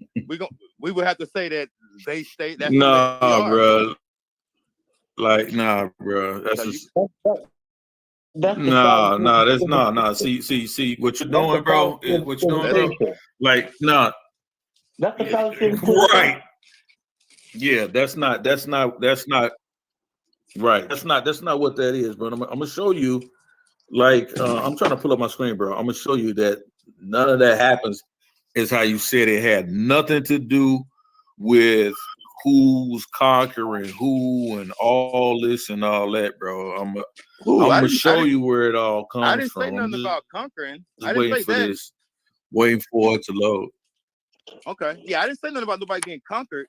We were just talking about when the debate. But that's the only way these people could have gone from black to white. That's what I said. That's what I'm saying. Okay, I'm gonna tell you when it happened, but it happened much later. It happened much later. As a matter of fact, it happened much later than what you're saying. Okay. Then what you're saying. I'm just trying to get to it real quick. You good? Take your time. All right, here it is, right here. Here it is, right here. As your screen's loading up, let me just make sure I give you the basis of what I'm saying, so you can know what to attack, and we don't get any like straw men or anything.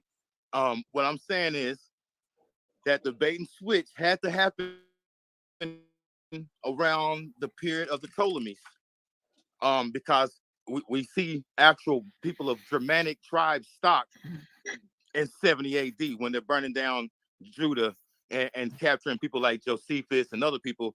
They're white.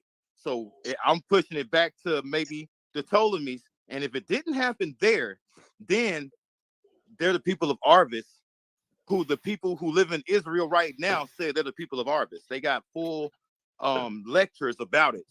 But go ahead. No, I mean, I don't know why you making that big of trying to make that big a leap backwards. There is no bridge that'll take you back that far with that argument. I'm trying to load this up real quick because I'm gonna tell you where that came from, right? It's all political jargon. Yeah, it's all political jargon. It has nothing to do with bloodlines. And this is the problem where I keep trying to teach people this. It has nothing to do with bloodlines. Can you see my screen? You should be able to see it now. Yeah, the Great Deception. Right. And it's real simple, bro.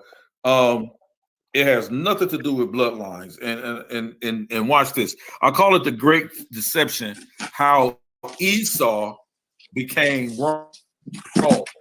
And when I say Esau, this is what you see, because we started out with these camps be saying what they're doing. They equate Esau with the white man, right? It's being the white man. This is the white man. Esau is the white man. And Esau is not the white man, right? He's not the white man. And I'm going to show you why we know this to be true, right? Okay. And it's talk about the great deception, how Esau became wrong, right? Let me see if I get this to go to the next slide. So on my screen right here is Simon or Simeon ben Yohai, right? And so we're going to study two sources, right? It's called Picture History of Jewish Civilization and the Secrets of Rabbi Shimon ben Yohai, right? And but first we have to deal with the latter book. Rabbi Shimon did not write this book. He didn't write this book. It's a commentary on his teachings, right? So he was a 2nd century Tanaitic sage in ancient Israel, right? Which was a branch of Kabbalism, right? To a degree, but more so with a Babylonian influence and a Syrio-Babylonian influence. This Tanaitic sage, right, in ancient Israel in the 2nd century, said to be active after the destruction of the Second Temple in 70 CE, right? This is after Tacitus comes in, sacks Jerusalem, right? This book about writings was written in the 8th century AD. That's very important, right? Tell you where this comes from. Let me go down to the next slide. This is where it quotes the secrets of Rabbi Shimon ben Yohai. It says, and when he saw that the kingdom of the sons of Ishmael, or what we call our progenitor or Arabs, or those from those particular lands, would eventually spread throughout the world, Simeon bar Yochai or Yohai wept and said, Lord of the universe, is it not enough for your sons what the evil kingdom of Edom or Rome did to them, that you must also send the kingdom of Israel against us?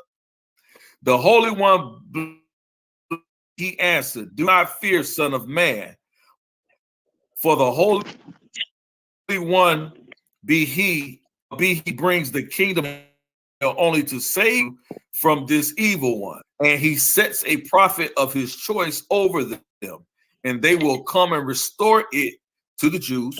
And there will be a great hatred between them and the children of Esau. They're referring to Rome at this time. Now watch this. Let me go down to the next one. Oh, why is it moving so slow? Okay.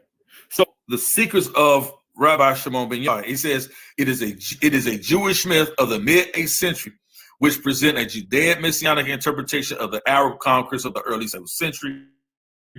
The Judaic messianic story meaning that they did not believe in the Savior of the New Testament.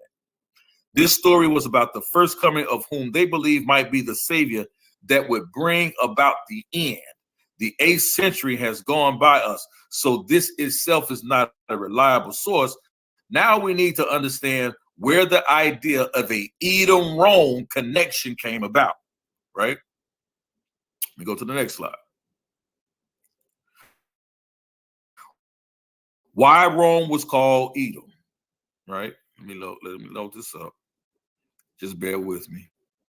We're going to get right to it. Right here. Why Rome was called Edom. All right.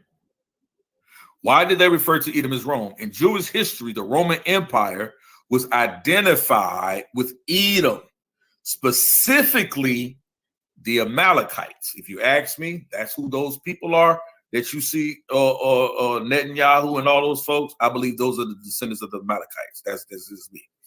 So Spanish rabbinic leader Rambam, right, and Ezra, French rabbinic leader Rashi, and more use Edom to refer to Rome the Byzantine Empire, right? So in this next slide is an excerpt from Rabbi Moshe ben Maimon, who is Rambam, basically, in his book Gate of Redemption in regards to Rambam, right? So Rambam is a Jewish historian, commentator, right? He's a rabbi, right? Yeah. Rambam, that's what it is, right?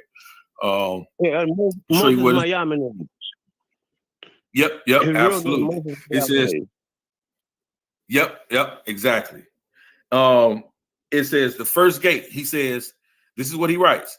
The ships will come from the coast of Kittim, right? Numbers 24 and 24. I have just said that Kittim are Romans. We find Kittim to be one of the children of Javan, the ancestors of the Greek. Now we know that the Javanites is where we get the Ionians from.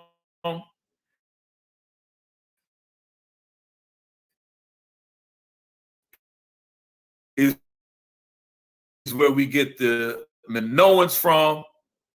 These are the ancestors of the about Kittim.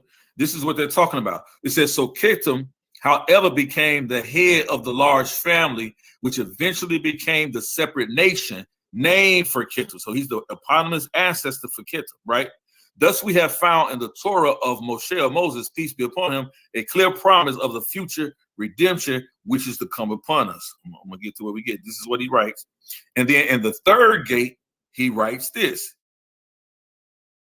We who rely on the opinion of our rabbis of blessed memory believe we are presently in exile of Edom or Rome, that we shall have no respite from it until the coming of the Messiah, the first coming of the Messiah, not the true second coming as he had already come before that point. The Edomites, the nation around Mount Seir, descended from Esau, who was the first to mistakenly follow after the man who claimed that he was the Messiah. They also ascribed Elohimness or godliness to him, right? Watch what he's saying. He came to the land of Italy. Their errors spread to the nearby city of Rome. There, in the days of Constantine, who ruled over Rome, the council, under the authority of the bishop of the city of Rome, determined their belief in him and established it as the religion of the empire, talking about Christianity. This, above all else, the main cause and reason that Rome and Edom are considered as one kingdom, although they are different nations. In spite of that difference, they are related because of their uniformity of belief, which makes them one people in one nation, not by bloodline. Not by bloodline.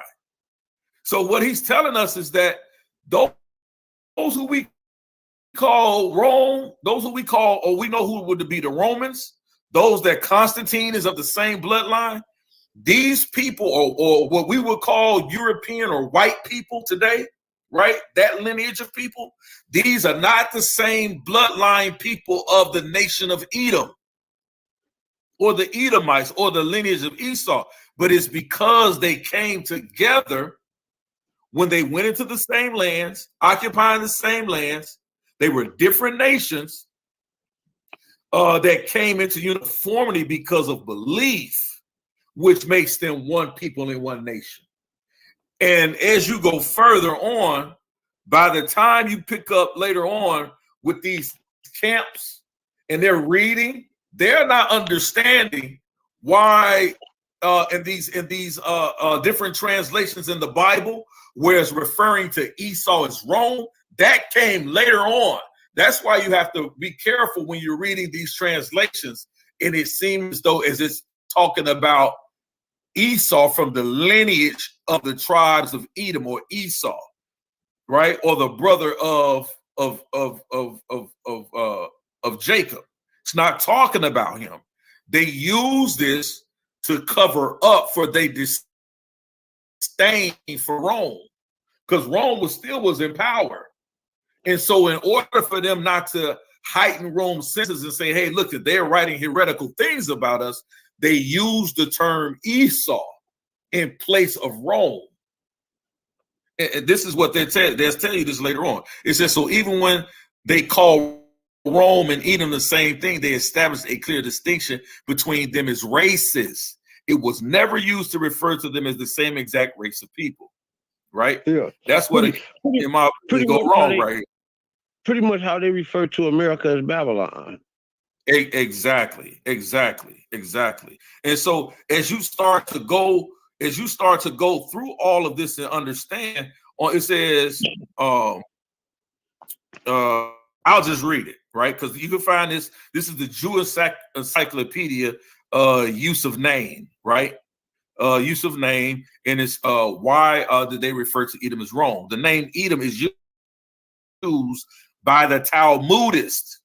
It tells you right there in their encyclopedia, in the Jewish Encyclopedia, the use of name. It says the name Edom is used by the Talmudists for the Roman Empire. That's all. It has nothing to do with bloodline connection. It's important to know that most of this stuff is medieval constructs. Exactly. You know, that's all what this is. Along with Rambin and all them brothers that you named, you know, there's the book. You got the Book of Yasha, which is a medieval construct, and you got the Chronicles of Jeremiel. All of that stuff happened to pop up around the medieval era. Right.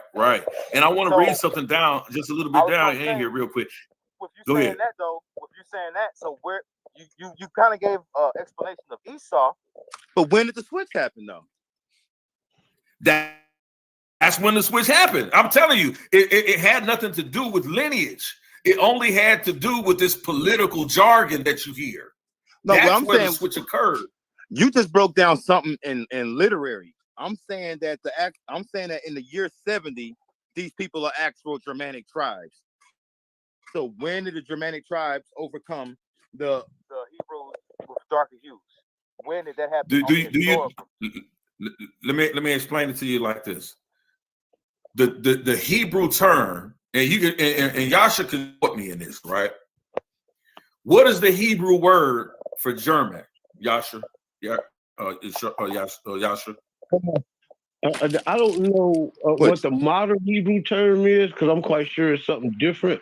But the biblical term, it's one. It's either Gomer or Ashkenaz. It's Ashkenaz. Yeah, Gomer or Ashkenaz or something like that. Is Ashkenaz.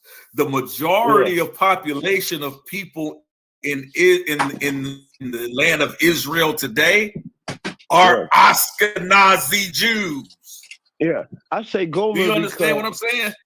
I say Gomer because I think, if I'm not mistaken, I could be mistaken, but I think Gomer is the father of Ashkenaz. Yeah.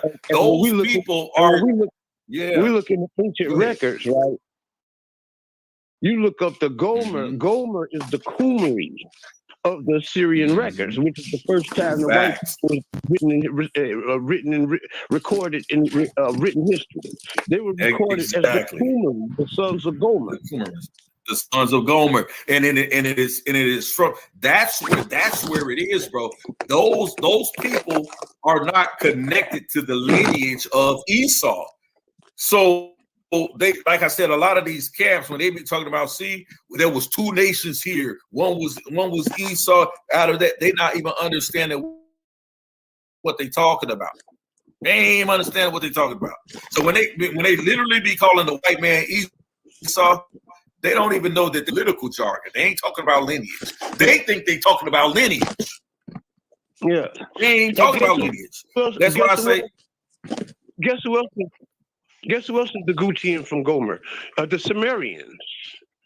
The Galatians. Hey, listen, bro. All of them are the those same people. Gauls. Yep.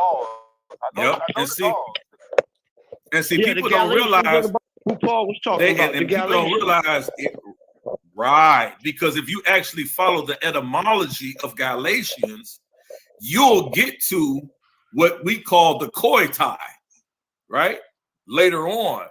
you'll get the Kohathite. Why do you get the Kohathite? Because that's when you see more of the Romans come into that land of Galatia, call themselves Galatia, but they come in and they began to call themselves later on by a different name, the Kohathite. But these are people who are occupying these lands.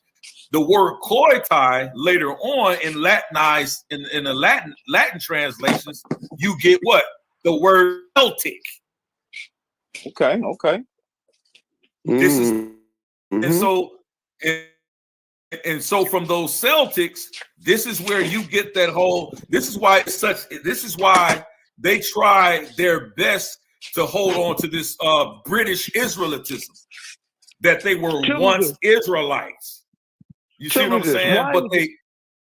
But why is it that why is it that you can kick this information, right? And I've come in my research, I've come across the exact stuff that you've come across. Why is it that people that are claiming to do research is not coming across this information? I'm gonna give you three reasons. Number one, the spirit of the Most High ain't with them. Number two, they liars. That's all it is. It's not misinformation. I used to say they not read. They're liars because they're reading the same thing we're reading. So they either got bad, poor reading comprehension, and that's it. And then number one, I'm gonna tell you how I learned to study. Runoko Rashidi taught me how to study. Yeah, that's a bad man. I read his works. I never met him in person. But I've gone to one of his lectures. Yeah, I spoke you got a picture with him. Yeah, you have a picture with him. I learned how to study and follow how he traced lineages. And in this community, stray away from him because of it. They try to call him pseudo and different that. But if you study the way Runoko Rashidi traced lineage, not just through language, but through material, culture, and iconography, you're not gonna miss it. Well, you can't miss it. I get what you're saying biblically. My only disconnect is the real life switching. Like that, I didn't give you anything biblical. Well, when you was talking even about though the Bible supports it, I didn't give you anything biblical. Well, you were saying that this is history. The reason you were saying that Rome was called Edom, or yeah, but they were called that on paper. I'm saying when the actual by the Talmudists. Yeah, by the Talmudists. That's not a Bible. It's commentary. That's commentary. You can go on Morris records. You can go on Morris records. You got 200. You have two sets of Talmudists. You have a Babylonian Talmud, and then you have a Jewish Talmud. This Jewish Talmud that I'm referring to is about 600 CE, which is right around the same advent of Islam, when Islam takes off. Oh, so hold on 1 second, bro. So you're saying on the AD side, you're saying yes. Okay. Yeah, that didn't happen. Yeah, they weren't never doing it. And so by the time you get to the translations of y'all talked about the Gutenberg Bible being printed 1400, 1400. Then you got the Matthew Bible around 1500. Then you get the King James versions 1609, 1611, 1614. By the time you get to that, this term for Edom, for Rome being called Edomites or Esau has caught on. And these people that are printing these Bibles in the Masoretic text, starting off back then, during this time, what you start to see is them using these terms. But if you don't study and research, you'll be confounded like a lot of these camps, and they'll try to mesh together the biblical lineage of Esau to white Romans, or to people, or these Amalekites, or these Tremerians, like my brother Yasha was talking about. They don't understand the lineage of who these people are. That's why I said they'll tell you when they did this. They tell you when they did this.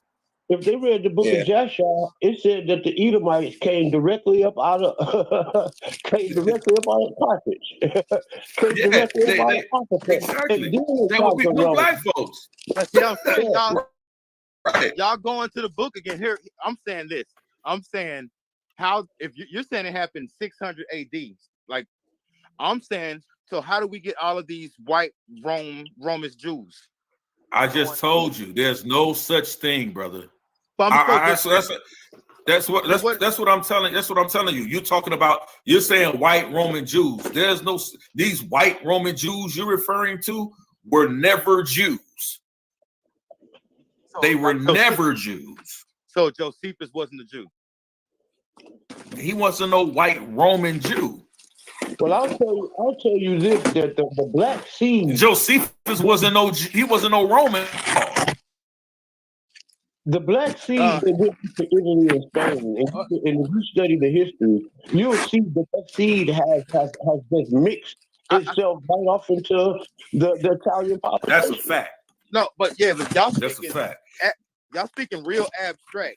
I'm saying that we have actual like paintings and busts of the people during that time period. Those are not the real people, bro. No, you don't. No, you don't. No, you don't. No, you don't.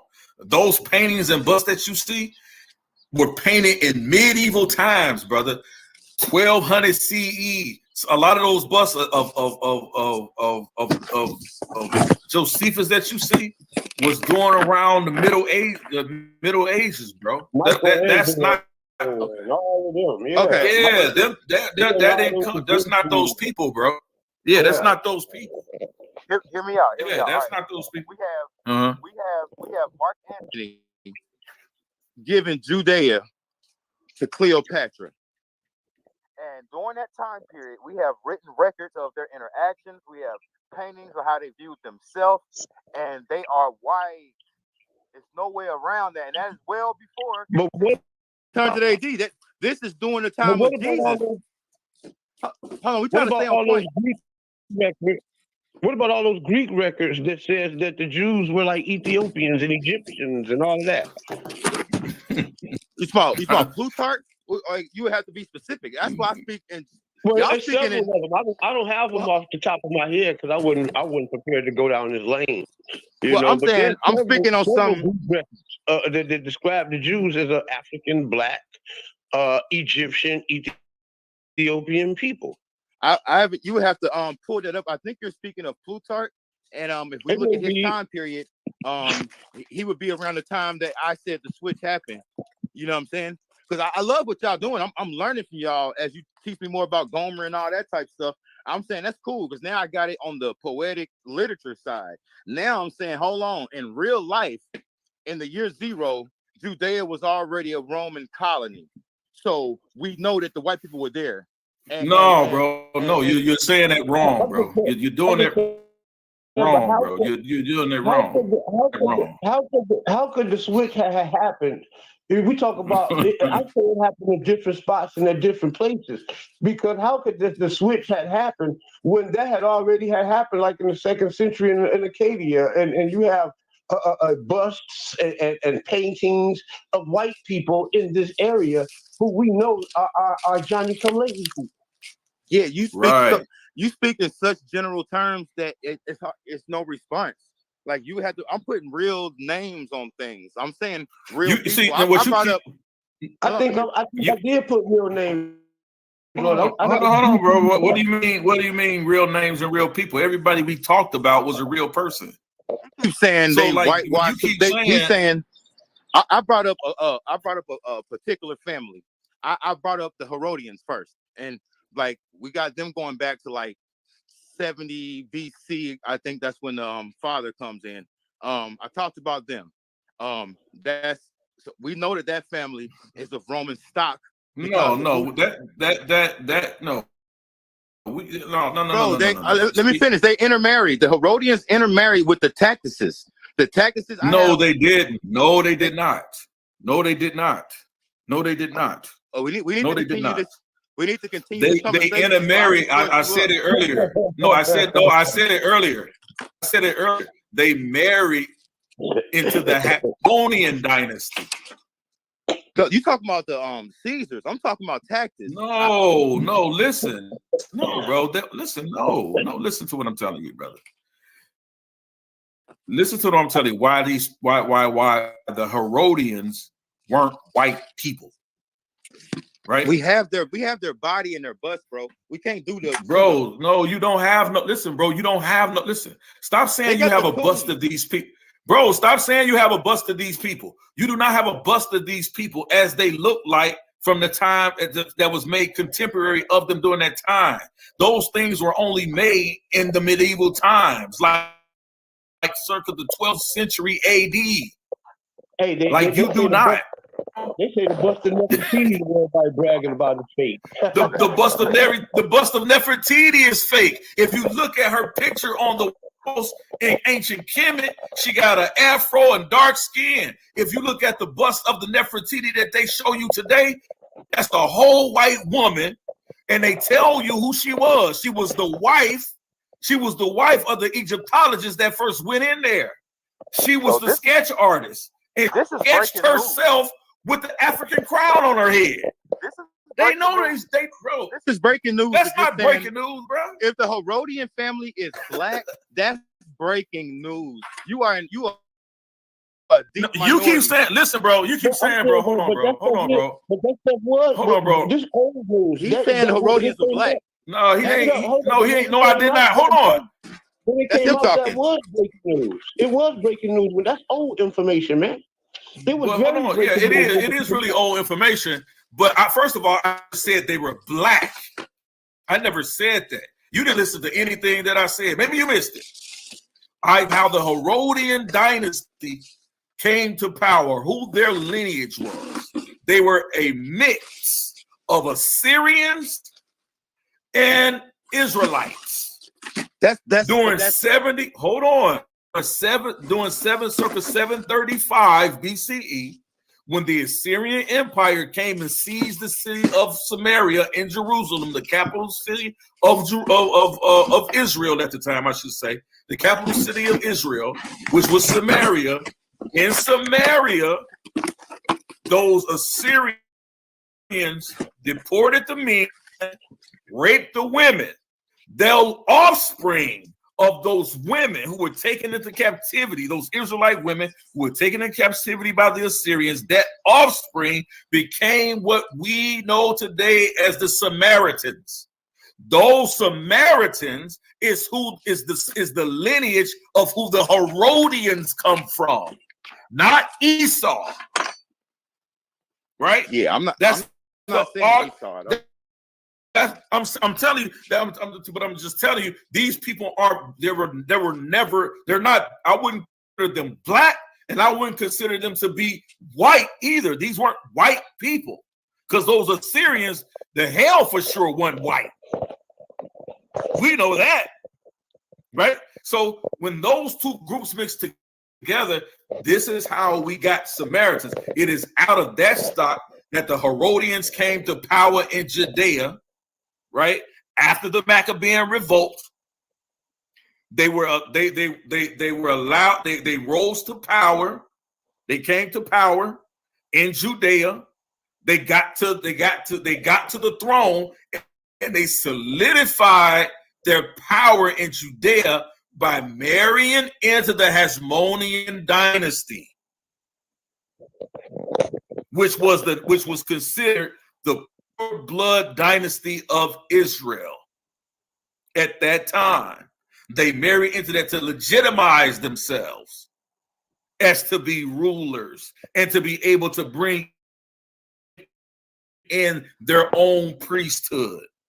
This is what occurred. That is not biblical. It's the Bible, but that is not biblical information I'm talking to you about. I'm talking to you about what we know in extant information.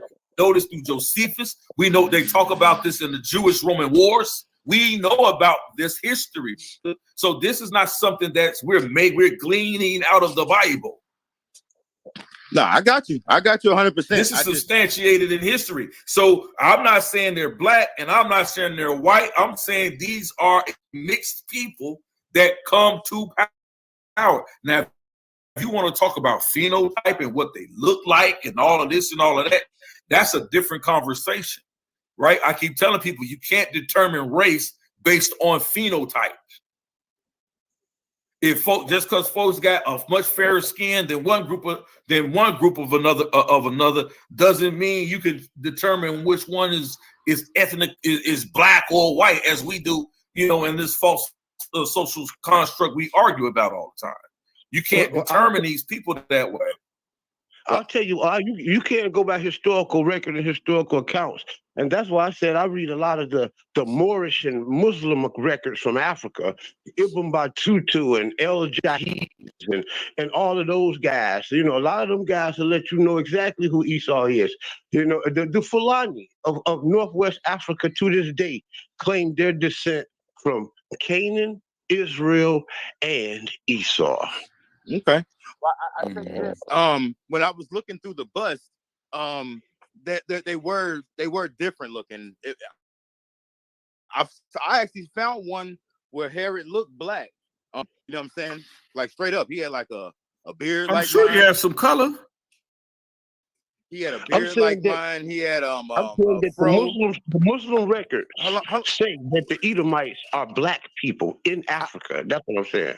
Yeah, I'm talking about the historical record, and we was talking about the bust because there's so many busts of them. One of them, he got a big Jewish nose, but there is one where he looks like a brother. I wish I could show my screen and would indicate a switch.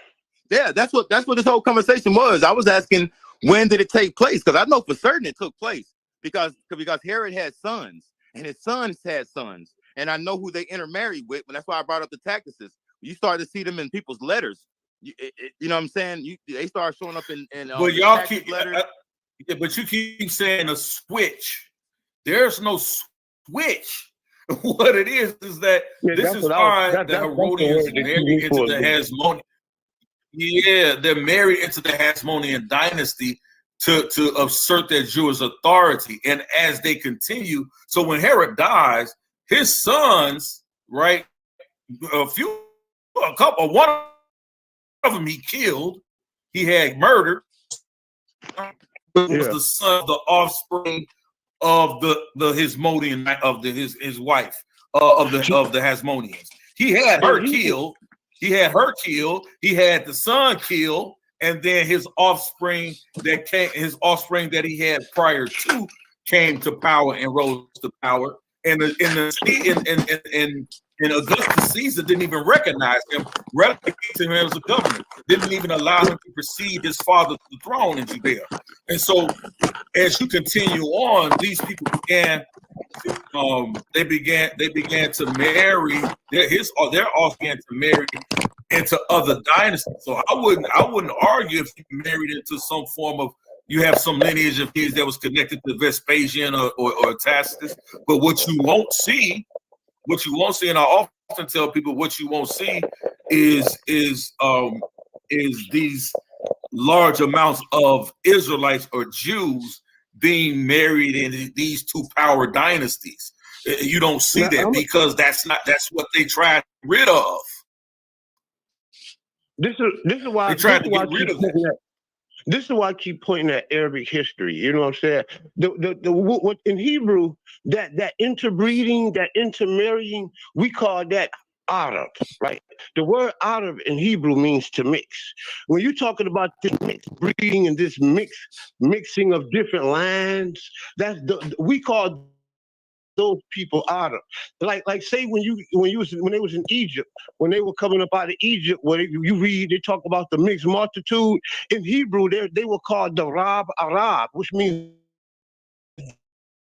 the many Arabs, the many mixed people, the many people who mixed themselves together. Anytime what we call half-breed today, in ancient times, that was called an Arab. And it wasn't always, almost less time than any time. It wasn't white and black. It was usually something like Ethiopian and Egyptian, Canaanite and Israelite, Ishmaelite and Gargashite. You know what I'm saying? That type of thing. I get it. I think that was a good build, but yeah, I just wanted to bring up that we do have the Jewish wars, and they go all the way up until Constantine, and we know these characters, and they're always white. So I was just wondering, when did they switch? Because a lot of my Hebrew brothers really, they say it happened around after Muhammad is alive. They take that's the opposite of conservative. That's a leap that I don't know if the historical record could support. I love to hear the conversations. I respect the conversations, but I'm not sure if the historical record is ready to support that. What I would want you to do is not make a hasty generalization. I don't know what you mean by that. I'll talk about Israelites because me and this brother here is evidence that all Israelites don't even think they even preach the same. You know what I'm saying? Yeah. What don't you get, Yarah? Right. What don't you get, Yarah? Well, why you keep saying the historical record doesn't support that? I'm thoroughly confused by that because we have their interactions. I mean, like I have like just because people are interacting, that doesn't like just because they're interacting, bro, doesn't mean they are one and the same. I'm saying it's just not what we know. We have their background. We know who they married. It'll be like you trying to say like Mark Anthony. It's like when people try to say Cleopatra's black, and I have to show them that. Hold on, bro. We know who her parents are. Like, you know what I'm saying? Like we know who her kids were and who they went on to marry. She was not black. You know what I'm saying? Especially the famous one, Cleopatra the Fourth. But so I went through all these things, and then I started in the middle, which was probably confusing because I started with, like I said, with the actual Rome, but I should have went before because it had been whitewashed since the Ptolemies. The Ptolemies had control of that land too, and put people in. Hold on, I mean, I tell you, bro. Hold on, don't. Hold on, fam. I know, but you be throwing my thought process off. You're throwing my thought process off, and then we got people actually listening to us. So I want them to be able to like follow like my my logic. You know what I'm saying? I can't just respond when I'm done. I don't, please, because I ain't gonna cut you off. So like I said, I have white people or people. I'm not gonna say Germanic tribe. I mean, I'm not gonna say white. I'm gonna say people of a Germanic tribe. So people can't try to use my words against me. And I'm gonna say I have them as early as the Ptolemies. In the Ptolemies period, Canaan, Judea, whatever you want to call it, Palestine, it's already being ruled by these people. We got them there for quite a while until the Persians come. We got the Persians being kicked out by Alexander. By the Rome, when Rome comes in and takes over from Persia.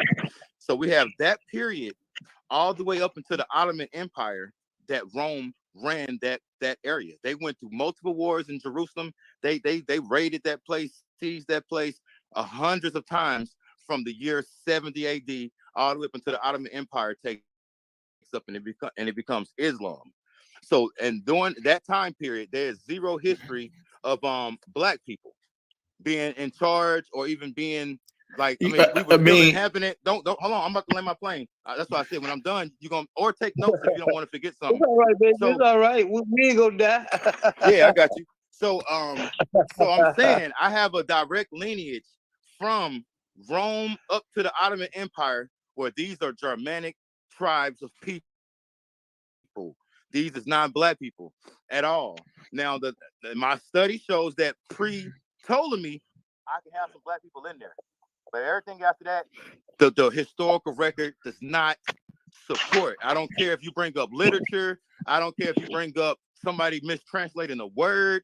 I'm talking about real life people that we can go by name by name by name. I can show you their graves. Herod the Great's grave. They did DNA on them. It's a lot.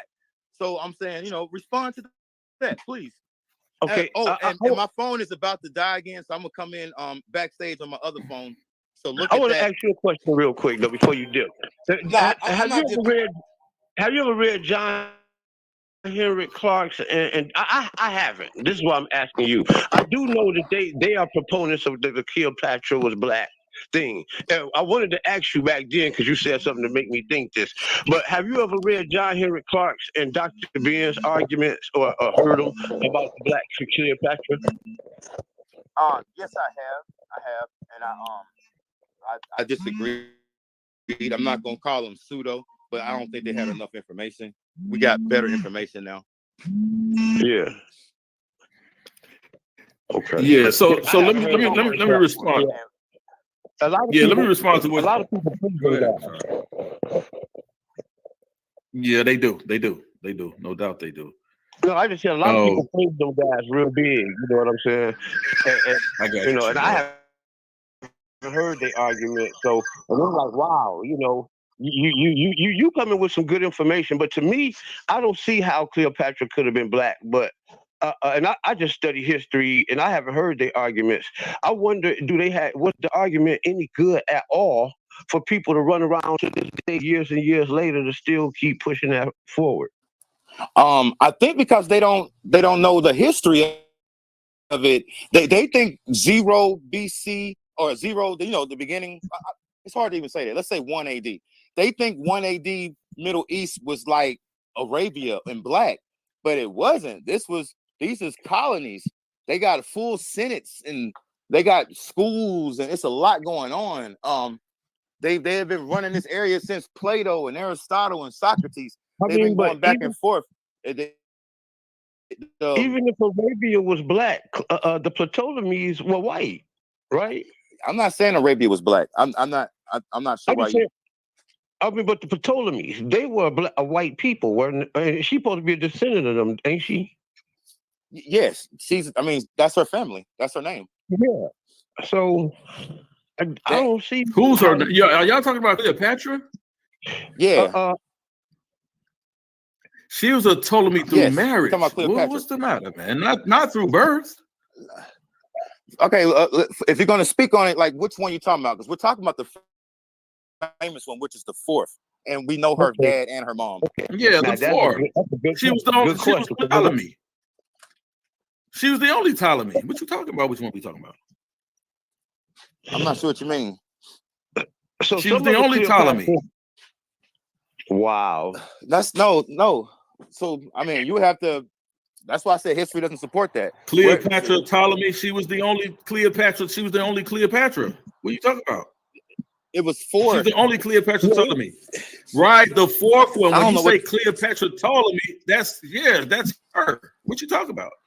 The other Cleopatra just had the same name. You're talking about Cleopatra Ptolemy.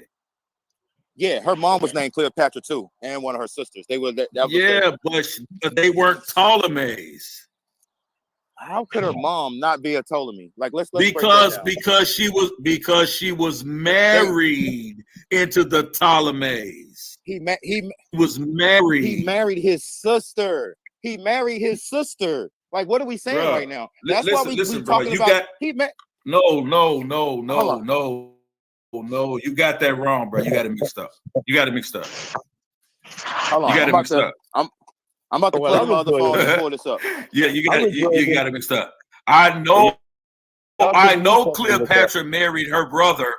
Listen, I know she married her brother in Egypt. But the Ptolemy, right, is her maiden name when she married into the Roman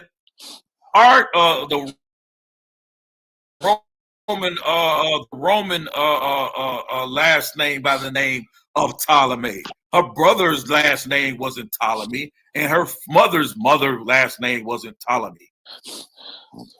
Now you got that mixed up, is what I'm saying. I'm pulling up the facts because I want to be able to speak to you with authority. You know how I get to talking, so I want to be able to speak with authority. So I'm looking it up. So so the Cleopatra that I'm referring to is the daughter Tiffany. All right, so that's her. Now let's look into their parents, so we can keep going back and show you who's who. Her father, I just said his name. Yeah. So let's look at this. Her mother, Cleopatra. Her Cleopatra the Fourth or Bernice. They all got the Cleopatra name. That's what I'm trying to tell you when you say it's just one that's been big and inaccurate. And also, no, I didn't say it was just one. I said they were all Ptolemies. She's a Ptolemy too. Her mother was married to her. Goodness gracious, I can't speak. Her mother's grandfather was a Ptolemy. So Bernice was a Ptolemy. Intermarrying. Yes. Yeah, I understand that.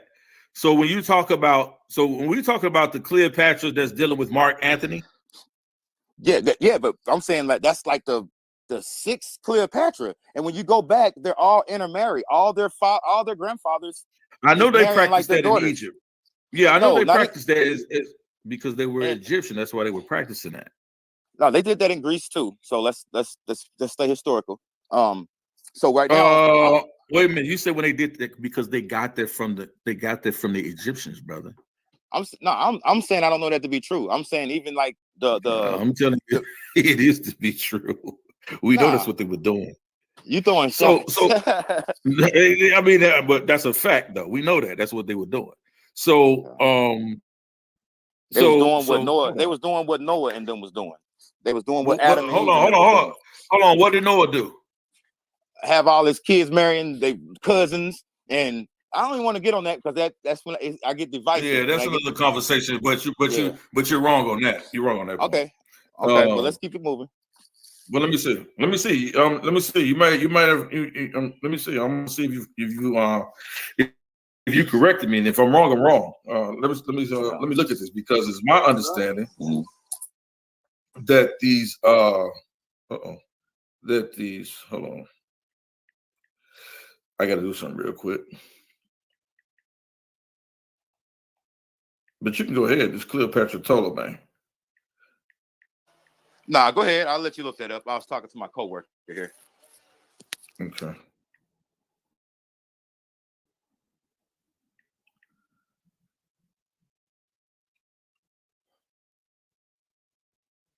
Okay.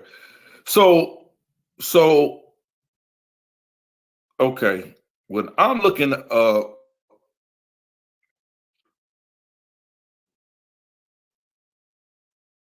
right, yeah, bro. Yeah, bro. Yeah.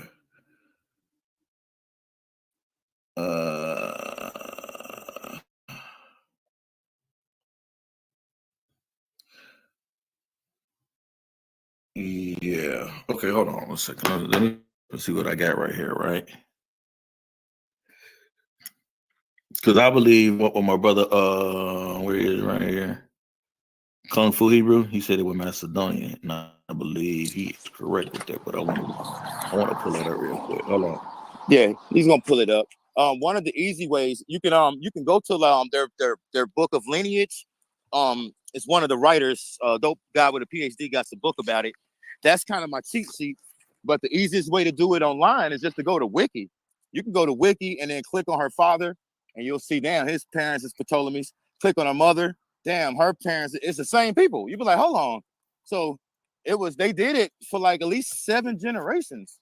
You know what I'm saying? Like 7 generations. And for me to be accurate, because I know you be having scholars on here, sometimes they married multiple people. So sometimes she would marry her brother, and her brother may die, and she'll get a new husband, have more kids. So not all the kids would be what's the word? Inbred.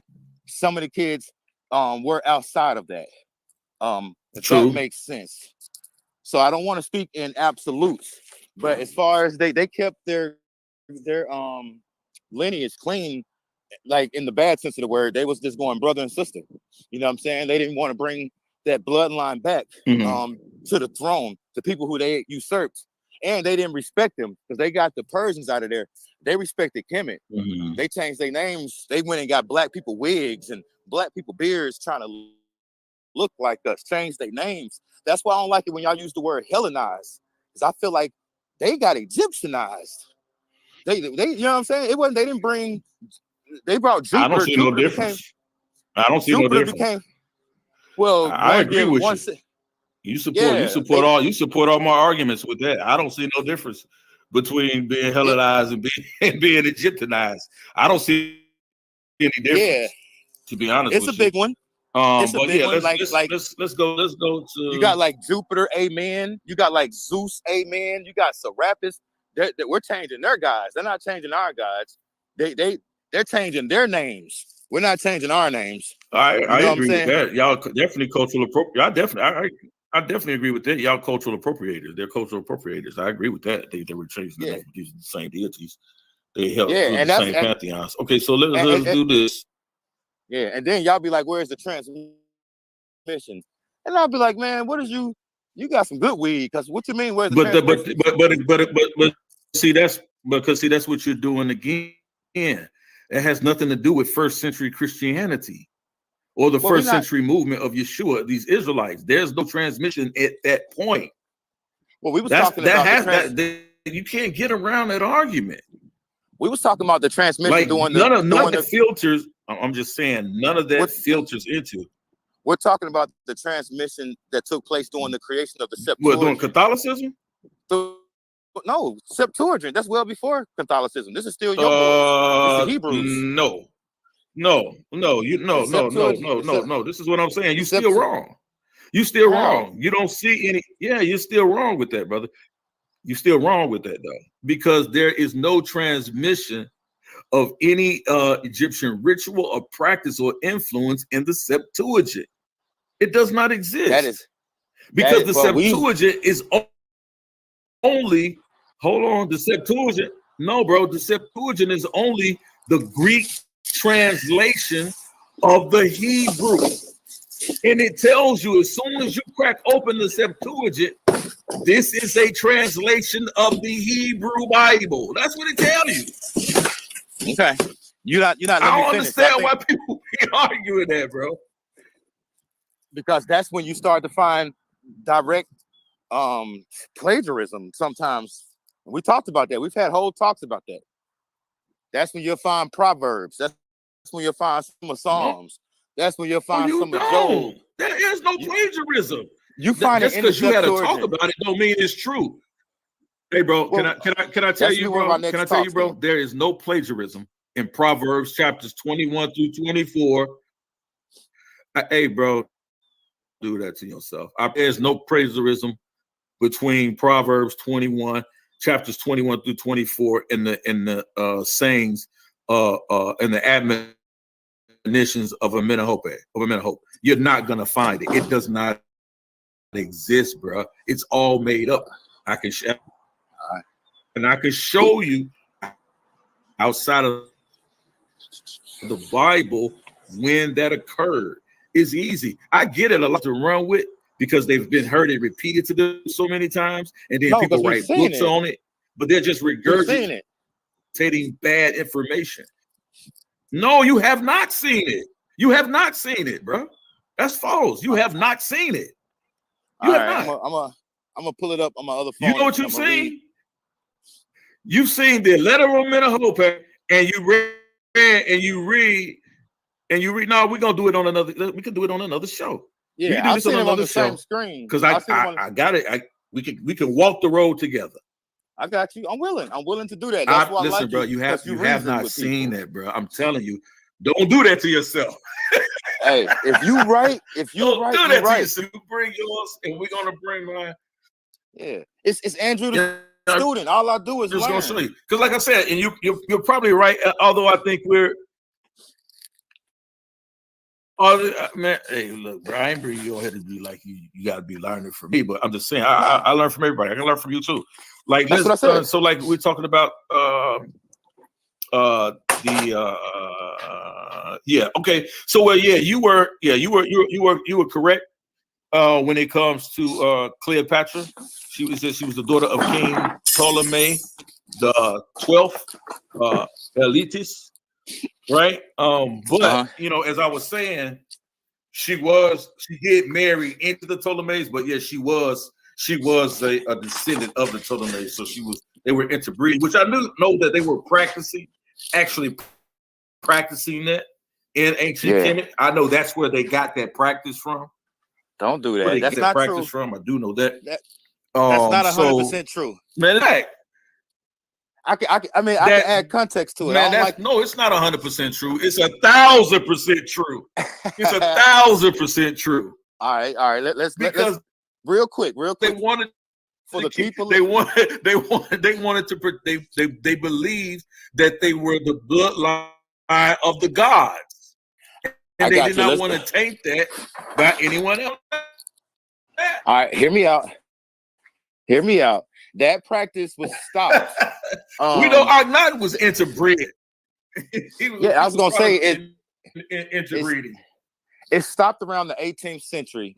18th dynasty. I'm sorry, the 18th dynasty. It stopped, and also the Ptolemies got that from the gods. They were doing that to be like Isis and Asar. They weren't doing that to be like Ramses and whoever his girl was. Nefertiti. They were following the gods. Well, where did that come from? Where did that come from? It came from the gods. They misinterpreted that. They didn't realize that this was principles. They was thinking. Did not the pharaohs? Man, stop. The pharaohs went on that. This is just principles. Those pharaohs, those Nasuts in ancient Kemet, believe that they were the personification and they were actual deities. They believe that, bro. Yeah, but that's common. You ain't getting away with that over here, bro. No, I'm saying there's nothing wrong with that. Man. That's not common. I mean, man, okay. There is something wrong with that when you're not. There is something wrong with that. No. When you're not God. I'm saying in history that's common. I'm not saying we should practice that now. I mean, and they do practice that now. Who you think the Pope is? I mean, this whole conversation. I know that. I know you understand that. Because so I'm saying, but I just didn't want you to put it out there like, oh, that was all they were doing. They were married. The Pope believes that he. But see, this way though, I didn't get into all that with you, bro. But that's part of my point. Proof. The Pope actually takes that oath and that belief that he is actually the actual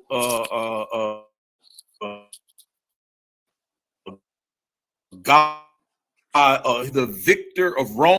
That's what they're referring to. The sun god, the victor of Rome. That's what he believes. That's what they believe. He has all power. Soul Invictus. He has all power, bro. Yeah, the Soul Invictus. They do believe that he takes that oath that he, just like the pharaohs did, that they that they were born of the rays of the sun. Yes. Yeah, that's what they believe. Okay, man, well, hear me out. Listen, bro. Judaism doesn't teach that, and Christianity don't teach that, bro. That's what I'm saying. That's why there's no that's what I'm arguing about. You don't see any of that transmission of those ritual cult practices coming over. But that stuff came through Catholicism, Roman Catholicism to be exact. Nah, it was regular Catholicism, and this Catholicism. Is why they have those. And if you go visit the Vatican, if you go visit the Vatican, they have those obelisks right in the center court. Because they know who y'all took y'all stuff from. And hold on, I can't let you do that, bro. The people you believe in the Jews Bible, weren't practicing that. I'm not a Christian. I'm not a Christian. In Jesus. Jews weren't. You believe in Jesus? So that you don't see. Listen, bro. You don't see no Jews. I believe he's a historical figure. I don't believe that. You believe he was crucified and resurrected? I don't believe he was God. I've heard you say you believe I don't believe he was.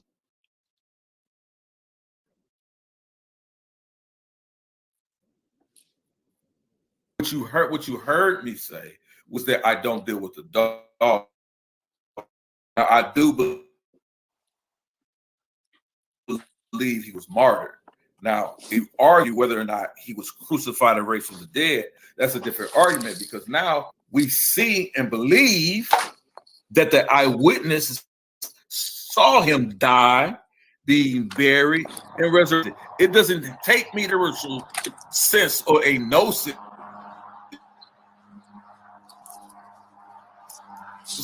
to understand and that I can say, yeah, I can believe the eyewitness account martyred,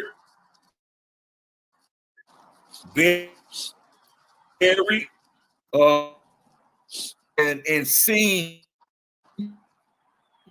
after he's buried, or placed in the tomb, right? If people want to say rose again from the dead or got up dead, I can say that I would. This is a account that I have any reason. There, this is their eyewitness account. Was crucified. He died by other eyewitnesses. Connotation for me to put that. It's just that O.J. Simpson killed Nicole Brown Simpson. Hey, some believe, I got some one for don't. It don't take. They ain't got nothing to do with spiritual enlightenment. So What's how up? do you describe Melchizedek from the Jews?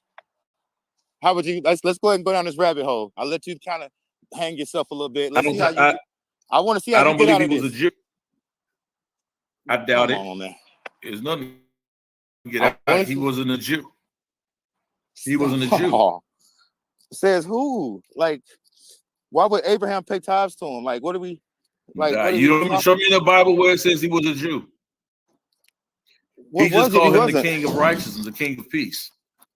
It says he was a Jew. Well, it tells us that he was a priest of Canaan in the land of Canaan.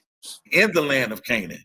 Bro, he was king of know Jerusalem. King of Jerusalem. Were many tribes in Canaan, right? They call him King of Jerusalem. There were many tribes in Canaan. There were a lot of tribes in Canaan. Some sources equate him to being Shem, one of the sons of Noah. How can they make that connection? Because we know that there is a period of time where Abraham is living or is contemporary with time, that he's contemporary with Noah in some sources. So, that's not a stretch to say could have met him as the king of Salem. On the term Jerusalem, Jerusalem, as some like to say, or Jerusalem, right? Some like to say this as well. We know Jerusalem, actually a city that was held by a tribe called the Jebusites, right? We know later on, centuries later, after its founding, King David comes in and conquers the city of Jebus, or the city of Jebus, right? And then it's become to be known as Jerusalem or David, or some even say that he even renamed it Tanis, which is as we see in ancient Jerusalem, but it actually is an understanding of Zoan or Zion. Okay, well, hear me out. So there's a lot of connection to that we can go with. So now, whichever one of those paths you to take you to, I can do that. Okay, we can look through some. I wanted you to respond to him being a priest and a king in Jerusalem. And they even call Jesus Christ is called the high priest forever in the order of Melchizedek. They say he has no beginning, he has no end. This is in Hebrew. Like, bro, if he was not being deified right before your eyes, then we need to have a second show sometime. That's an idiom, bro. That's not talking about his lineage. It's only talking about his spiritual. It's not talking about a lineage, bro. When it talk, listen, bro. First of all, this is why.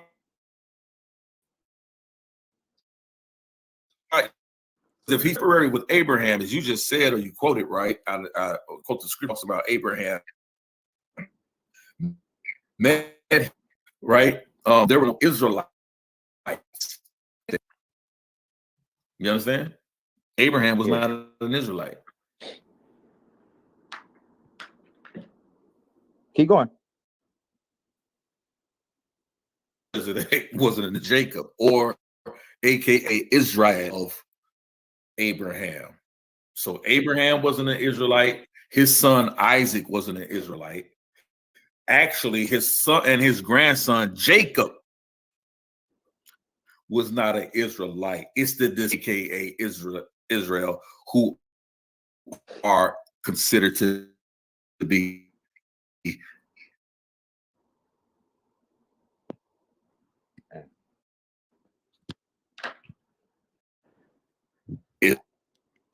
Israelites. I'm not. You're breaking up on my end. I'm not sure if that's for the viewers too, but you're breaking up on my end. But the reason why Paul puts that in Hebrews to show that Yeshua's action did not have to go through the priesthood, because that was the argument that was being made. So Emma,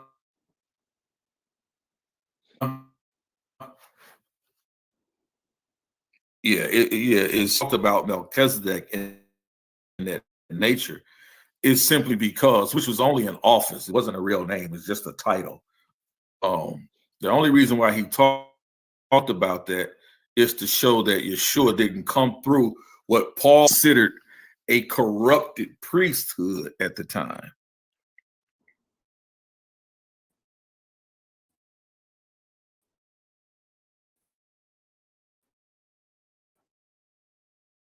All right. Which was, can you let me on the other one? I'm in backstage. Which files.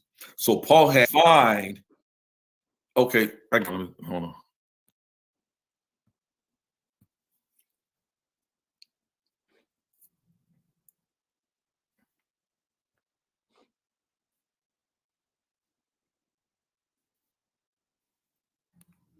Uh-oh.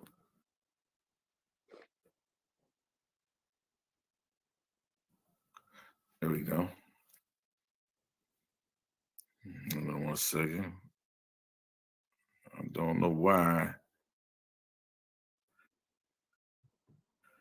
I cannot see my screen. 1 second. I hear you in the back, bro, but I can't see why I can't see my screen right now.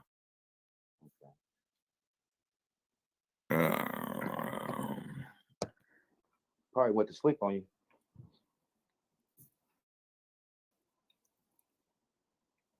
No. Hold on, bro. Hold on, bro.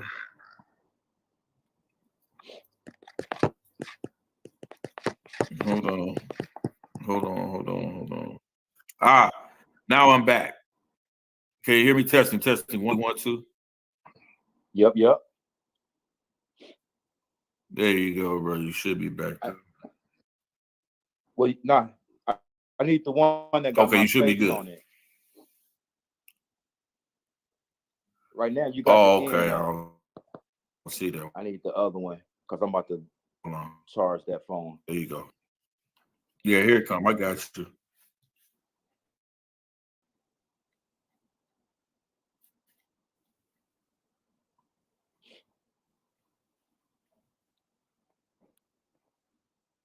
I think it's trying. It says it was moving around, but it still got me backstage for the other one. Yeah, it's crazy. It kind of just gave me the little spinning wheel thing. It's probably because I need to leave from the other one first. Let me do it again. I see. Hold on.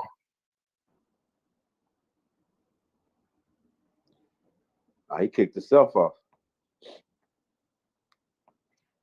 Yeah, I hope y'all enjoying the show though, man. It's a good show. Some good topics. Then there are 5 hours of knowledge for you. You know what I mean? This is gonna help somebody get through their work day. Somebody gonna be at work and just throw their earphones in. You're gonna look up and it's lunchtime. You know what I mean? And you're gonna see how I stand on facts and how my facts make people scattered. You know, I'm gonna get a couple shots off before you come back. Yeah, my facts make people scattered. They get to bringing up literary and poetic differences. but they can't talk about them facts and what's going on in the real world during that time period. You know what I mean? And that's where I like to have my battles, where facts are important. We can always go back to the original source. So it's like we have the same measurements. It gives us a place where we can actually go back and forth and fight with the same standard facts. Now you can interpret them facts different ways, and I think that's where some of our best arguments happens. But today you have heard about the superiority of Catholicism and Christianity.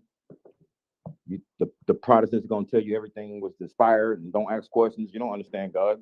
They're gonna come at you like that. The Catholics are gonna tell you, nah, we found this and we didn't even know what it said at first. We had to get it translated and we put it back to this date. They're gonna go in detail. They're gonna tell you, we don't even know who really wrote this one, but we're gonna subscribe it to John because this and this and this. They're gonna give you reason. You know what I mean? So you gotta give them props. Damn, everybody done got kicked off now.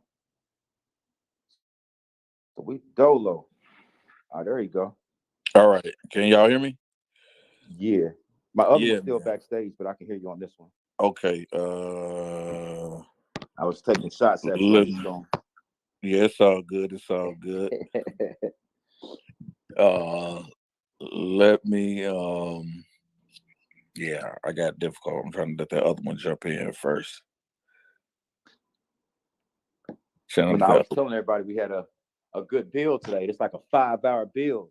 It's gonna help somebody get through their work day. They're gonna look up and it's lunchtime, you know what I'm saying?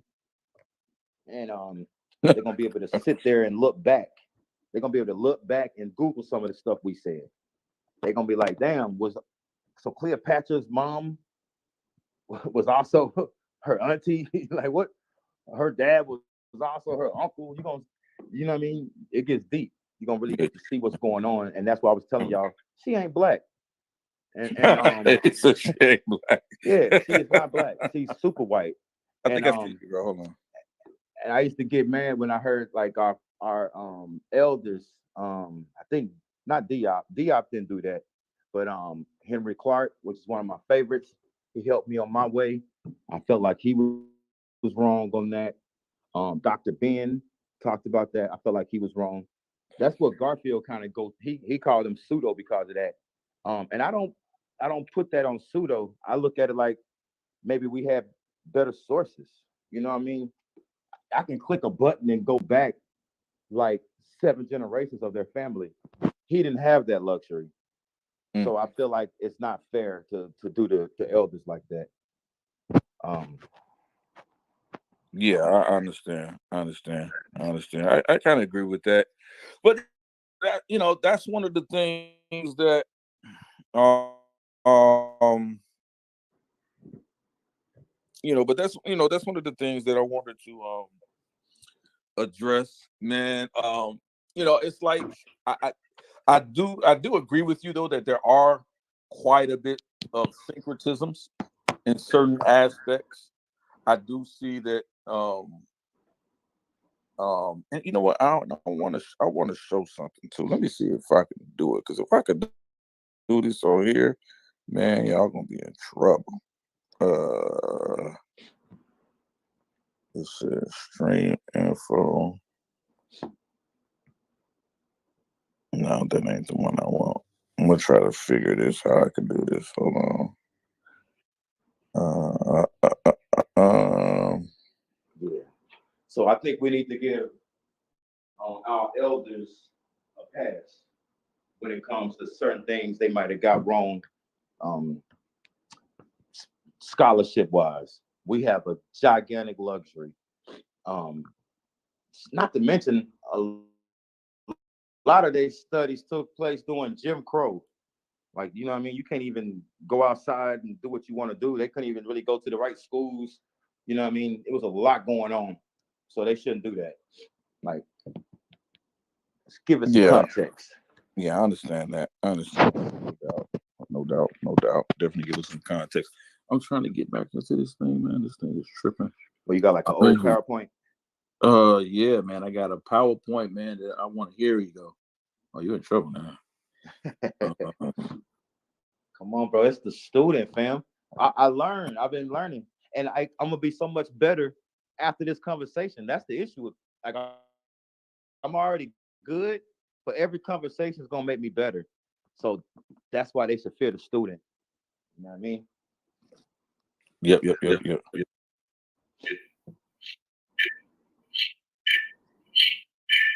Okay. I should be here. Y'all should be here. Let me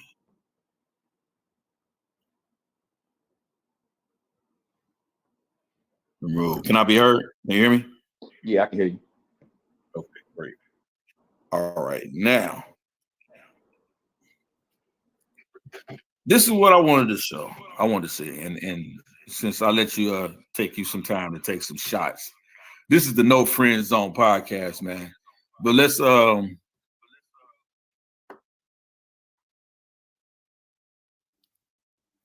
have to remove this.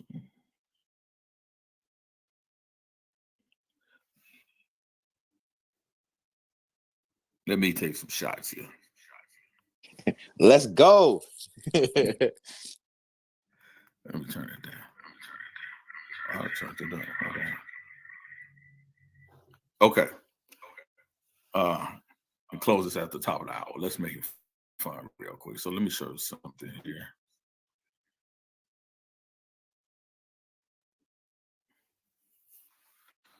Hopefully it pulls up real quick.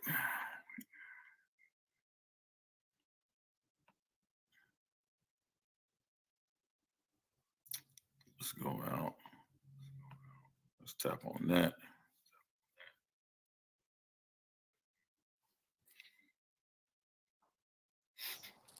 Yeah. But I think the people had a good show today. They're gonna be able to look back and Google a lot of the facts that we talked about, and they're gonna be like, "Yo, Drew was shooting. Did you see Drew? Drew was bow." You know what I'm saying? Yeah, no doubt. Especially if they're a Protestant. I think you kind of got it easy. I'll let you have it easy, even though you got a Protestant Bible. You be you know what I mean? I'll let you skate on that. You let me have it easy. Like, especially like y'all missing 6 books. You know I mean? Just gonna be harping on them 6 books, man. That's a big deal. I think that I mean, I really don't. When you look at those 6 books, I don't think it takes either. I don't think it neither adds nor take away from the actual premise or doctrine of the book. I don't think it does. It takes away it takes away some of Mary's importance. It takes away. See, there you go. You finally said it. See, this veneration of Mary, right? All of that is Asherah worship. All of that is Isis worship. All of that is Semiramis' worship. All of that is worship of the Queen of Heaven. All of that stuff has been infused into the worship and the veneration of Mary, which is why that is the clear distinction between the first Israelite movement as well as the Christian movement that began after the death of Yeshua. So again, there's no veneration of worship of Mary in either one of those movements. There's no veneration of Mary even in the Old Testament or the New Testament. I know I've heard some people try to make this argument. Egypt talks about there was Mary. I've heard Jabari and Chris Harris make this horrible argument. See the 2 Marys, the Meris, right? There's 2 Marys there at the tomb of Osiris. Well, that just simply means beloved. That's right? What it means in Kemet. It means that in Kemet. Yeah, that's what I'm saying. That's what it means in Kemet. It just simply means beloved. He's not even talking about an actual person. Mary or Miriam in the Bible is talking about the mother of Jesus, talking about an actual person, but it's only being used as an adjective in the Egyptian connotations. And guess what? It's not only relegated to a male, it's also relegated to females. It's also relegated to males. There were males being called Marys. Well, it would be a statement. Like I would say, Hotep Mariaman. So like peace and love to the God of the moon. It's not a statement. That it's a what being used as a pronoun at times or whatever. Just saying, okay, this is or Mary or as an adjective or the beloved. It's not used in the same connotation in the biblical narrative, right? It's just fallacious when they do that. They burn me when they do that. But I got something for you, real funny. I'm just trying to pull it up real quick. Well, yeah, I got you. You take your time. But that's what we spoke about earlier. Yeah. When we do the Christianity versus Kemet fight, it's always a handicap because we let y'all take yourselves out of Catholicism. You know what I'm saying? I mean, but you keep saying out of Catholicism. Judaism is antithetical. The early first century Christian movement is antithetical to the Catholicism. Well, Catholicism took nothing out of the Kemetic out of the Kemetic teachings. As far as removing anything, it's still the same. You're saying Catholicism did what now? They didn't take it out? Catholicism, no, they didn't. It's the same. It's the same as Kemetic teaching. It's the same. Well, that's what I'm saying. But see, but that's not. But see, that's what I'm saying. But when you say we allowed y'all to take, no, it was part of it. Well, no, you personally are able to pull that off because you are Hebrew. But then you throw in, I'm a Hebrew that also believe in the New Testament. If you was most Christians are wrong. Well, if you was just if you was just a Jew, then I would have to leave you alone. You know what I mean? I would attack you with the Ptolemies and the Septuagint. I would attack you a whole different way if I was doing KMT versus Judaism. But you probably would even lose worse against a Jew because they didn't believe in Yeshua at all. Nah, most of them. I would get them. I would get them with their own Most writings. of them. I would get them with archaeology. It'll be a whole issue. I don't want to give none of my good points away because you study good. You've been known to try to debunk some of my stuff. So I'm gonna save them bullets for the appropriate fight. Let me share my. I'm gonna share my screen with you right now. At the end, we're gonna call it, man, because I gotta roll out. Right. But it's been a good show. But let me show this, bro. I'll mess with you a little bit. My screen. Show you how well Kemetic teaching is connected to Roman Catholicism. Yeah, they tell you that, and that's y'all. Something that you don't see. No, it's not us. You keep saying y'all. You don't see this in the Bible. If you got the New Testament, no, if you believe bro. in the New Testament, then it's us too, bro. I promise. Listen, bro, I'm telling you, it's not. No way, form, or fashion. And it's easy for me to do this, right? So let me show my screen real quick. I'm just gonna mess with you, man. Watch I got you. I'm ready. All right.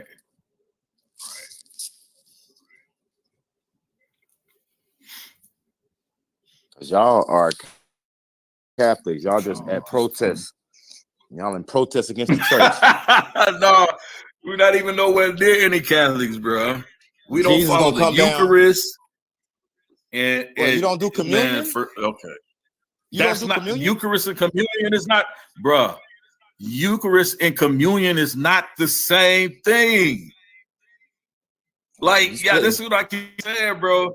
Y'all lost in the sauce on that one. But look at the screen real quick, bro. I'm gonna mess with you right now, right? So we know what the Papyrus of Ani talks about, right? It talks about those 42 negative confessions, right? Not laws, negative confessions. we see here? You see here, this is the peppers of our knee, right? You see it? Yeah, your screen blinking, but I see it.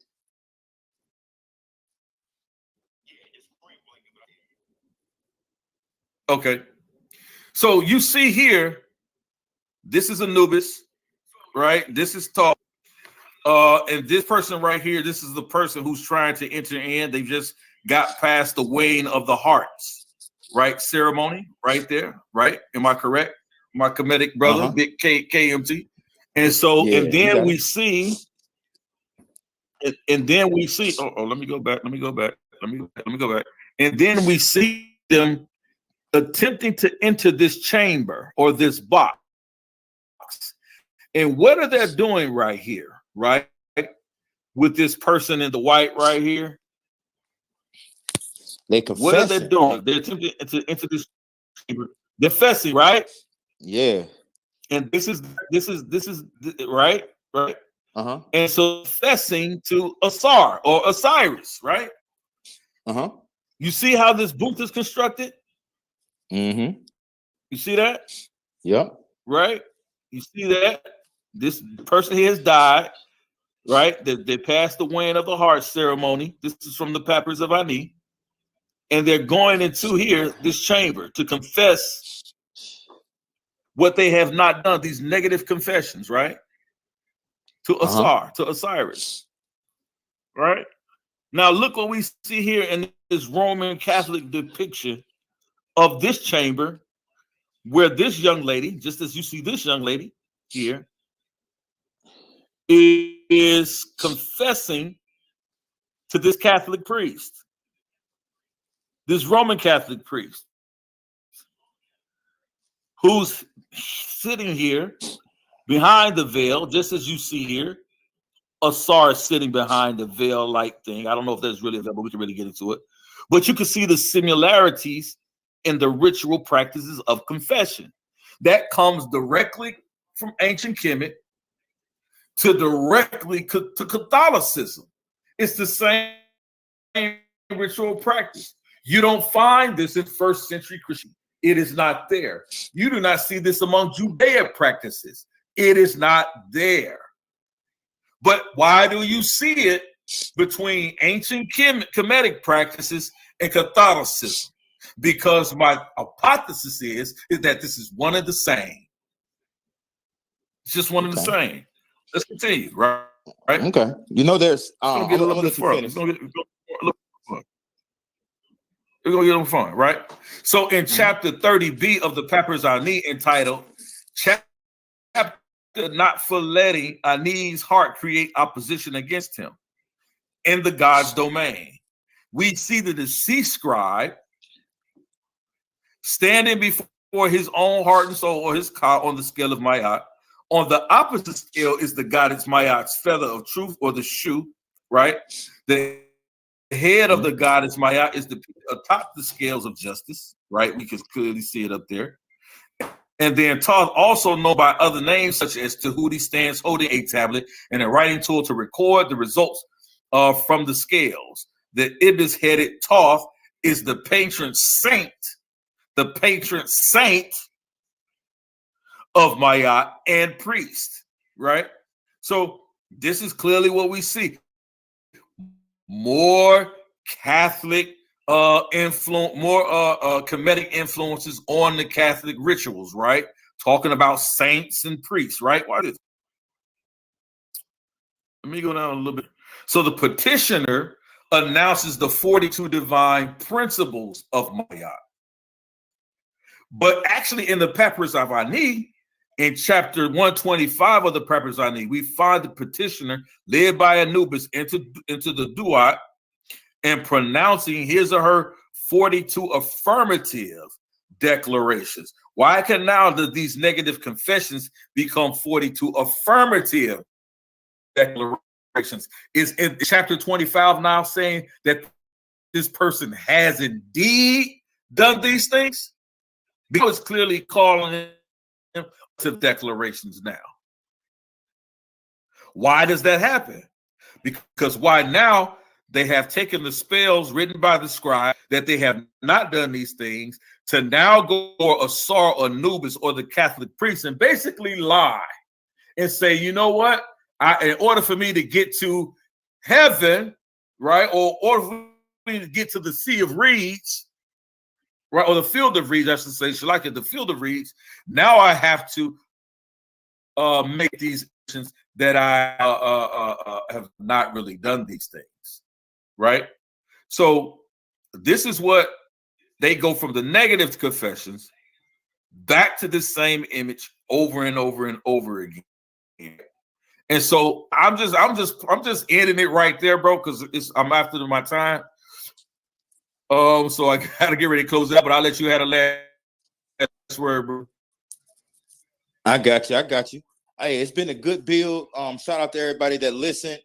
Make sure y'all go back and hold us accountable. Google what we talking about. Look at what we saying. It's just gonna make us better. You know what I mean? I love your last little spiel. That's a piece of my spiel. But I look at Catholics as Christians. So you really did some of my homework, and it gets deeper than that. I went to a Catholic school, like I said, so they do have biblical interpretations that they hold that legitimize the act of confession. You know what I'm saying? If you ask the priest or somebody, they'll give you some scriptures. We can talk about that next time. You may interpret them different, but they've been using this interpretation since the 2nd century. When they pulled up to the first council, they already doing confessions. Exactly. Since the century. Where's tree? You see what I keep saying? Y'all got to go to the 2nd century in order to make y'all arguments stick. Y'all got to skip the 1st century. Yeshua's movement began in the 1st century. He died in the 1st century. So his whole move is 1st century. So in order to show origins, y'all got to start at the 1st century, but it can't be done, man. And with that, man, man, shout out to you, man. I appreciate you, brother. Shout out to Tony. I hope I'm saying it right. Sheba, man, I appreciate you, brother. If this is your first time gracing this channel, man, hope you come back, man. Hope you like, share, and subscribe, man. We answer a lot of those questions. The brother posted me some questions about David and Jonathan on another stream that we were watching.